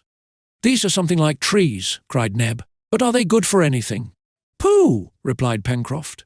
"Of course there are vegetable giants as well as human giants, and they are no good, except to show themselves at fairs." "I think that you are mistaken, Pencroft," replied Gideon Spilett, "and that the wood of the eucalyptus has begun to be very advantageously employed in cabinet-making. And I may add," said Herbert, "that the eucalyptus belongs to a family which comprises many useful members: the guava tree, from whose fruit guava jelly is made; the clove tree, which produces the spice; the pomegranate tree, which bears pomegranates; the Eugaceae cauliflora, the fruit of which is used in making a tolerable wine; the uguary myrtle, which contains an excellent alcoholic liquor; the caryophyllus myrtle, of which the bark forms an esteemed cinnamon; the Eugenia pimenta, from whence comes Jamaica pepper; the common myrtle, from whose buds and berries spice is sometimes made; the Eucalyptus manifera, which yields a sweet sort of manna; the Guinea eucalyptus, the sap of which is transformed into beer by fermentation. In short, all those trees known under the name of gum trees or iron bark trees in Australia belong to this family of the Myrtaceae, which contains 46 genera and 1,300 species." The lad was allowed to run on, and he delivered his little botanical lecture with great animation. Cyrus Harding listened smiling, and Pencroft with an indescribable feeling of pride. "Very good, Herbert," replied Pencroft, "but I could swear that all those useful specimens you have just told us about are none of them giants like these." "That is true, Pencroft." "That supports what I said," returned the sailor, "namely, that these giants are good for nothing." "There you are wrong, Pencroft," said the engineer. "These gigantic eucalypti which shelter us are good for something. And what is that? To render the countries which they inhabit healthy. Do you know what they are called in Australia and New Zealand? No, Captain. They are called fever trees. Because they give fevers? No, because they prevent them. Good. I must note that, said the reporter. Note it then, my dear Spilett, for it appears proved that the presence of the eucalyptus is enough to neutralize miasmas. This natural antidote has been tried in certain countries in the middle of Europe and the north of Africa, where the soil was absolutely unhealthy, and the sanitary condition of the inhabitants has been gradually ameliorated. No more intermittent fevers prevail in the regions now covered with forests of the Myrtaceae. This fact is now beyond doubt, and it is a happy circumstance for us settlers in Lincoln Island. Ah, what an island! What a blessed island! Cried Pencroft. I tell you it wants nothing unless it is. That will come, Pencroft, that will be found, replied the engineer. But now we must continue our voyage and push on as far as the river will carry our boat. The exploration was therefore continued for another 2 miles in the midst of country covered with eucalypti, which predominated in the woods of this portion of the island. The space which they occupied extended as far as the eye could reach on each side of the Mersey, which wound along between high green banks. The bed was often obstructed by long weeds, and even by pointed rocks, which rendered the navigation very difficult. The action of the oars was prevented, and Pencroft was obliged to push with a pole. They found also that the water was becoming shallower and shallower, and that the canoe must soon stop. The sun was already sinking towards the horizon, and the trees threw long shadows on the ground. Cyrus Harding, seeing that he could not hope to reach the western coast of the island in one journey, resolved to camp at the place where any further navigation was prevented by want of water. He calculated that they were still 5 or 6 miles from the coast, and this distance was too great for them to attempt during the night in the midst of unknown woods. The boat was pushed on through the forest, which gradually became thicker again, and appeared also to have more inhabitants. For if the eyes of the sailor did not deceive him, he thought he saw bands of monkeys springing among the trees. Sometimes even 2 or 3 of these animals stopped at a little distance from the canoe and gazed at the settlers without manifesting any terror, as if, seeing men for the first time, they had not yet learned to fear them. It would have been easy to bring down one of these quadrumani with a gunshot, and Pencroft was greatly tempted to fire, but Harding opposed so useless a massacre. This was prudent, for the monkeys, or apes rather, appearing to be very powerful and extremely active, it was useless to provoke an unnecessary aggression, and the creatures might, ignorant of the power of the explorers' firearms, have attacked them. It is true that the sailor considered the monkeys from a purely alimentary point of view, for those animals which are herbivorous make very excellent game. But since they had an abundant supply of provisions, it was a pity to waste their ammunition. Towards 4 o'clock, the navigation of the Mersey became exceedingly difficult, for its course was obstructed by aquatic plants and rocks. The banks rose higher and higher, and already they were approaching the spurs of Mount Franklin. The source could not be far off, since it was fed by the water from the southern slopes of the mountain. "In a quarter of an hour," said the sailor, "we shall be obliged to stop, Captain." "Very well, we will stop, Pencroft, and we will make our encampment for the night." "At what distance are we from Granite House?" asked Herbert. "About 7 miles," replied the engineer, "taking into calculation, however, the detours of the river, which has carried us to the northwest." "Shall we go on?" asked the reporter. "Yes, as long as we can," replied Cyrus Harding. "Tomorrow, at break of day, we will leave the canoe, and in 2 hours I hope we shall cross the distance which separates us from the coast, and then we shall have the whole day in which to explore the shore." "Go ahead," replied Pencroft. But soon the boat grated on the stony bottom of the river, which was now not more than 20 feet in breadth. The trees met like a bower overhead, and caused a half-darkness. They also heard the noise of a waterfall, which showed that a few hundred feet up the river there was a natural barrier. Presently, after a sudden turn of the river, a cascade appeared through the trees. The canoe again touched the bottom, and in a few minutes it was moored to a trunk near the right bank. It was nearly 5 o'clock. The last rays of the sun gleamed through the thick foliage and glanced on the little waterfall, making the spray sparkle with all the colours of the rainbow. Beyond that, the Mersey was lost in the bushwood, where it was fed from some hidden source. The different streams which flowed into it increased it to a regular river further down, but here it was simply a shallow, limpid brook. It was agreed to camp here, as the place was charming. The colonists disembarked, and a fire was soon lighted under a clump of trees, among the branches of which Cyrus Harding and his companions could, if it was necessary, take refuge for the night. Supper was quickly devoured, for they were very hungry, and then there was only sleeping to think of. But, as roarings of rather a suspicious nature had been heard during the evening, a good fire was made up for the night, so as to protect the sleepers with its crackling flames. Neb and Pencroft also watched by turns, and did not spare fuel. They thought they saw the dark forms of some wild animals prowling round the camp among the bushes, but the night passed without incident, and the next day, the 31st of October, at 5 o'clock in the morning, all were on foot, ready for a start. Chapter 4. It was 6 o'clock in the morning when the settlers, after a hasty breakfast, set out to reach by the shortest way the western coast of the island. And how long would it take to do this? Cyrus Harding had said 2 hours, but of course that depended on the nature of the obstacles they might meet with. As it was probable that they would have to cut a path through the grass, shrubs, and creepers, they marched axe in hand, and with guns also ready, wisely taking warning from the cries of the wild beasts heard in the night. The exact position of the encampment could be determined by the bearing of Mount Franklin, and as the volcano arose in the north at a distance of less than 3 miles, they had only to go straight towards the southwest to reach the western coast. They set out, having first carefully secured the canoe. Pencroft and Neb carried sufficient provision for the little band for at least 2 days. It would not thus be necessary to hunt. The engineer advised his companions to refrain from firing, that their presence might not be betrayed to anyone near the shore. The first hatchet blows were given among the brushwood in the midst of some mastic trees, a little above the cascade, and his compass in his hand, Cyrus Harding led the way. The forest here was composed for the most part of trees which had already been met with near the lake and on Prospect Heights.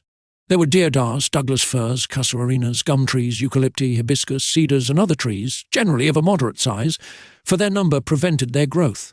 Since their departure, the settlers had descended the slopes which constituted the mountain system of the island onto a dry soil, but the luxuriant vegetation of which indicated it to be watered either by some subterranean marsh or by some stream.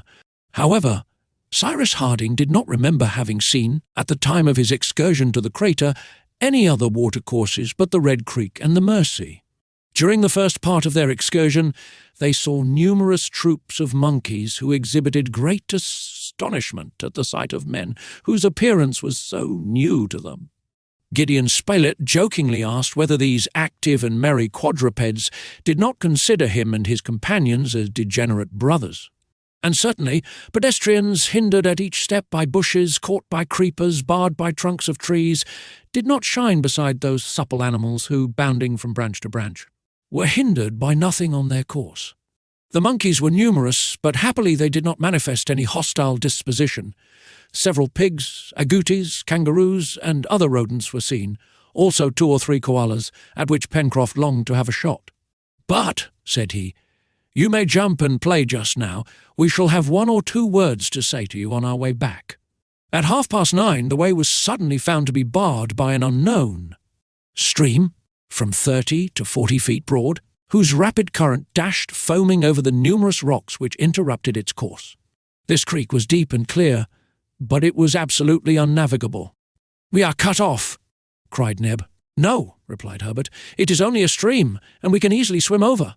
"What would be the use of that?" returned Harding. "This creek evidently runs to the sea. Let us remain on this side and follow the bank, and I shall be much astonished if it does not lead us very quickly to the coast." "Forward." "1 minute," said the reporter. "The name of this creek, my friends? Do not let us leave our geography incomplete." "All right," said Pencroft. "Name it, my boy," said the engineer, addressing the lad. "Will it not be better to wait until we have explored it to its mouth?" answered Herbert. "Very well," replied Cyrus Harding. "Let us follow it as fast as we can without stopping." "Still another minute," said Pencroft.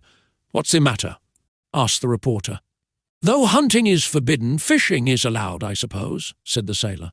"We have no time to lose," replied the engineer. "Oh, 5 minutes," replied Pencroft. "I only ask for 5 minutes to use in the interest of our breakfast." And Pencroft, lying down on the bank, plunged his arm into the water, and soon pulled up several dozen of fine crayfish from among the stones. "These will be good," cried Neb, going to the sailor's aid. "As I said, there is everything in this island except tobacco," muttered Pencroft with a sigh. The fishing did not take 5 minutes, for the crayfish were swarming in the creek. A bag was filled with the crustacea, whose shells were of a cobalt blue. The settlers then pushed on. They advanced more rapidly and easily along the bank of the river than in the forest. From time to time they came upon the traces of animals of a large size who had come to quench their thirst at the stream, but none were actually seen. And it was evidently not in this part of the forest that the peccary had received the bullet which had cost Pencroft a grinder. In the meanwhile, considering the rapid current, Harding was led to suppose that he and his companions were much farther from the western coast than they had at first supposed. In fact, at this hour, the rising tide would have turned back the current of the creek if its mouth had only been a few miles distant. Now, this effect was not produced, and the water pursued its natural course.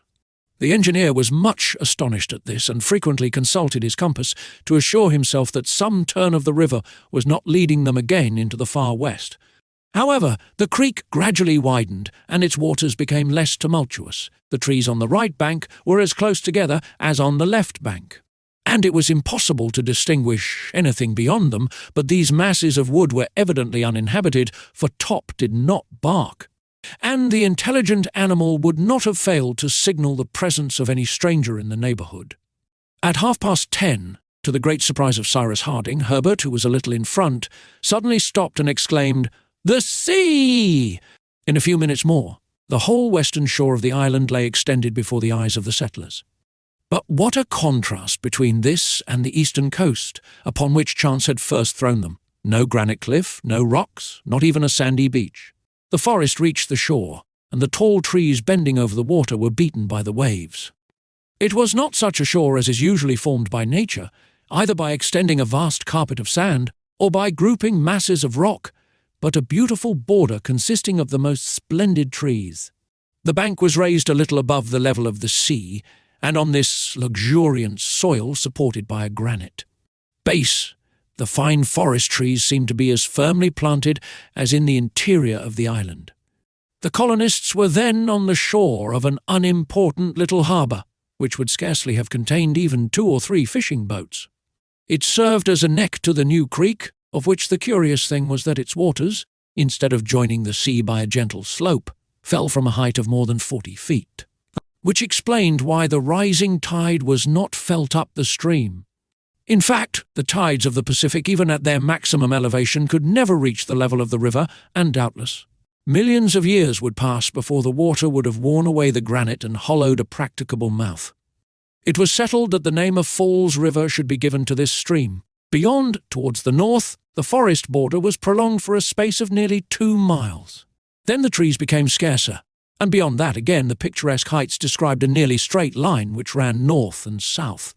On the contrary, all the part of the shore between Falls River and Reptile End was a mass of wood, magnificent trees, some straight, others bent, so that the long sea swell bathed their roots.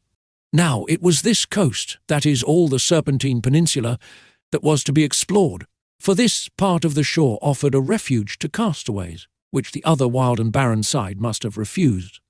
The weather was fine and clear, and from a height of a hillock on which Neb and Pencroft had arranged breakfast, a wide view was obtained. There was, however, not a sail in sight. Nothing could be seen along the shore as far as the eye could reach. But the engineer would take nothing for granted until he had explored the coasts to the very extremity of the Serpentine Peninsula. Breakfast was soon dispatched, and at 11:30 the captain gave the signal for departure. Instead of proceeding over the summit of a cliff or along a sandy beach, the settlers were obliged to remain under cover of the trees so that they might continue on the shore.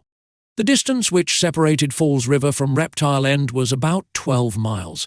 It would have taken the settlers 4 hours to do this, on a clear ground and without hurrying themselves, but as it was they needed double the time, for what with trees to go round, bushes to cut down, and creepers to chop away, they were impeded at every step, these obstacles greatly lengthening their journey.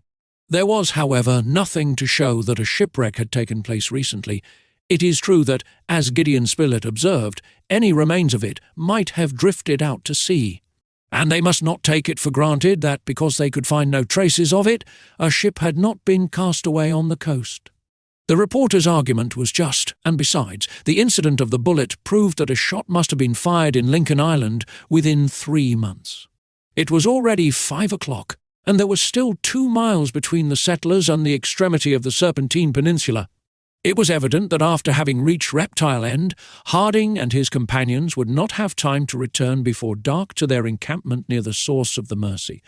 It would therefore be necessary to pass the night on the promontory, but they had no lack of provisions, which was lucky, for there were no animals on the shore, though birds, on the contrary, abound jacamars, carucus, tragopans, grouse, lories, parrots, cockatoos, pheasants, pigeons, and 100 others. There was not a tree without a nest, and not a nest which was not full of flapping wings. Towards 7 o'clock, the weary explorers arrived at Reptile End. Here the seaside forest ended, and the shore resumed the customary appearance of a coast, with rocks, reefs, and sands. It was possible that something might be found here, but darkness came on, and the further exploration had to be put off to the next day. Pencroft and Herbert hastened on to find a suitable place for their camp.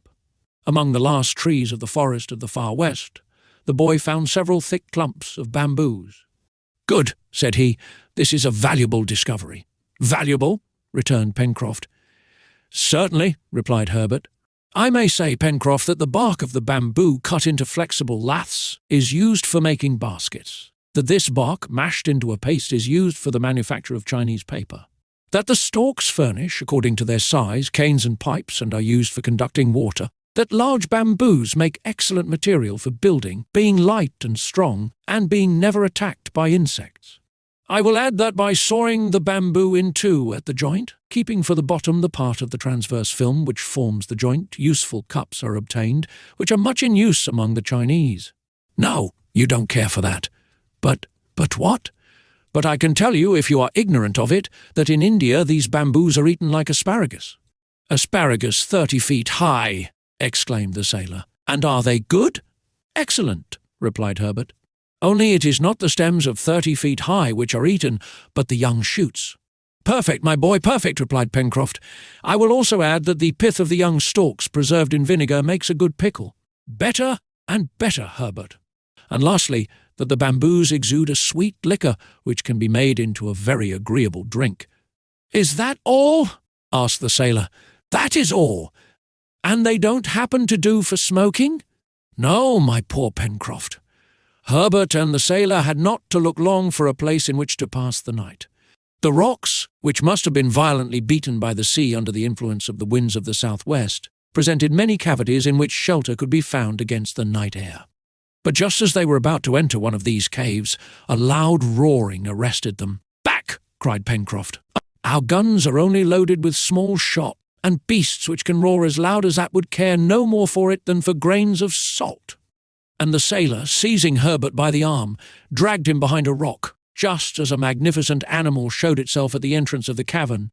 It was a jaguar, of a size at least equal to its Asiatic congeners. That is to say, it measured 5 feet from the extremity of its head to the beginning of its tail. The yellow colour of its hair was relieved by streaks and regular oblong spots of black, which contrasted with the white of its chest. Herbert recognized it as the ferocious rival of the tiger, as formidable as the puma, which is the rival of the largest wolf. The jaguar advanced and gazed around him with blazing eyes, his hair bristling as if this was not the first time he had scented men. At this moment the reporter appeared round a rock, and Herbert, thinking that he had not seen the jaguar, was about to rush towards him, when Gideon Spilett signed to him to remain where he was. This was not his first tiger, and advancing to within 10 feet of the animal, he remained motionless, his gun to his shoulder, without moving a muscle. The jaguar collected itself for a spring, but at that moment a shot struck it in the eyes, and it fell dead. Herbert and Pencroft rushed towards the jaguar. Neb and Harding also ran up, and they remained for some instants contemplating the animal as it lay stretched on the ground, thinking that its magnificent skin would be a great ornament to the hall at Granite House. "Oh, Mr. Spilett, how I admire and envy you!" cried Herbert, in a fit of very natural enthusiasm. "Well, my boy," replied the reporter, "you could have done the same." "I, with such coolness!" Imagine to yourself, Herbert, that the jaguar is only a hare, and you would fire as quietly as possible. That is, rejoined Pencroft, that it is not more dangerous than a hare. And now, said Gideon Spilett, since the jaguar has left its abode, I do not see, my friends, why we should not take possession of it for the night. But others may come, said Pencroft. It will be enough to light a fire at the entrance of the cavern, said the reporter, and no wild beasts will dare to cross the threshold. Into the jaguar's house, then, replied the sailor, dragging after him the body of the animal. While Neb skinned the jaguar, his companions collected an abundant supply of dry wood from the forest, which they heaped up at the cave. Cyrus Harding, seeing the clump of bamboos, cut a quantity, which he mingled with the other fuel. This done, they entered the grotto, of which the floor was strewn with bones. The guns were carefully loaded. In case of a sudden attack, they had supper, and then just before they lay down to rest, the heap of wood piled at the entrance was set fire to. Immediately, a regular explosion, or rather a series of reports, broke the silence. The noise was caused by the bamboos, which, as the flames reached them, exploded like fireworks. The noise was enough to terrify even the boldest of wild beasts. It was not the engineer who had invented this way of causing loud explosions, for, according to Marco Polo, the Tartars have employed it for many centuries to drive away from their encampments the formidable wild beasts of Central Asia. Chapter 5. Cyrus Harding and his companions slept like innocent marmots in the cave, which the jaguar had so politely left at their disposal. At sunrise all were on the shore at the extremity of the promontory, and their gaze was directed towards the horizon, of which 2/3 of the circumference were visible. For the last time the engineer could ascertain that not a sail nor the wreck of a ship was on the sea, and even with the telescope nothing suspicious could be discovered. There was nothing either on the shore, at least in the straight line of 3 miles which formed the south side of the promontory, for beyond that, rising ground had the rest of the coast, and even from the extremity of the Serpentine Peninsula Claw Cape could not be seen. The southern coast of the island still remained to be explored. Now should they undertake it immediately and devote this day to it? This was not included in their first plan. In fact, when the boat was abandoned at the sources of the Mersey, it had been agreed that after having surveyed the west coast, they should go back to it and return to Granite House by the Mersey. Harding then thought that the western coast would have offered refuge, either to a ship in distress or to a vessel in her regular course. But now, as he saw that this coast presented no good anchorage, he wished to seek on the south what they had not been able to find on the west. Gideon Spilett proposed to continue the exploration, that the question of the supposed wreck might be completely settled, and he asked at what distance Claw Cape might be from the extremity of the peninsula. About 30 miles, replied the engineer, if we take into consideration the curvings of the coast. 30 miles, returned Spilett. That would be a long day's march. Nevertheless, I think that we should return to Granite House by the south coast. But, observed Herbert, from Claw Cape to Granite House there must be at least another 10 miles. Make it 40 miles in all, replied the engineer, and do not hesitate to do it. At least we should survey the unknown shore, and then we shall not have to begin the exploration again. Very good, said Pencroft. But the boat? The boat has remained by itself for 1 day at the sources of the Mersey, replied Gideon Spilett. It may just as well stay there 2 days. As yet, we have had no reason to think that the island is infested by thieves. Yet, said the sailor, when I remember the history of the turtle, I am far from confident of that. The turtle, replied the reporter. Don't you know that the sea turned it over? Who knows, murmured the engineer. But, said Neb. Neb had evidently something to say, for he opened his mouth to speak and yet said nothing. What do you want to say, Neb? Asked the engineer. If we return by the shore to Claw Cape, replied Neb, after having doubled the cape we shall be stopped by the Mersey. Of course, replied Herbert, and we shall have neither bridge nor boat by which to cross. But, Captain, added Pencroft, with a few floating trunks we shall have no difficulty in crossing a river. Never mind, said Spilett, it will be useful to construct a bridge if we wish to have an easy access to the far west. A bridge, cried Pencroft. Well, is not the captain the best engineer in his profession? He will make us a bridge when we want one. As to transporting you this evening to the other side of the Mersey, and that without wetting one thread of your clothes, I will take care of that. We have provisions for another day.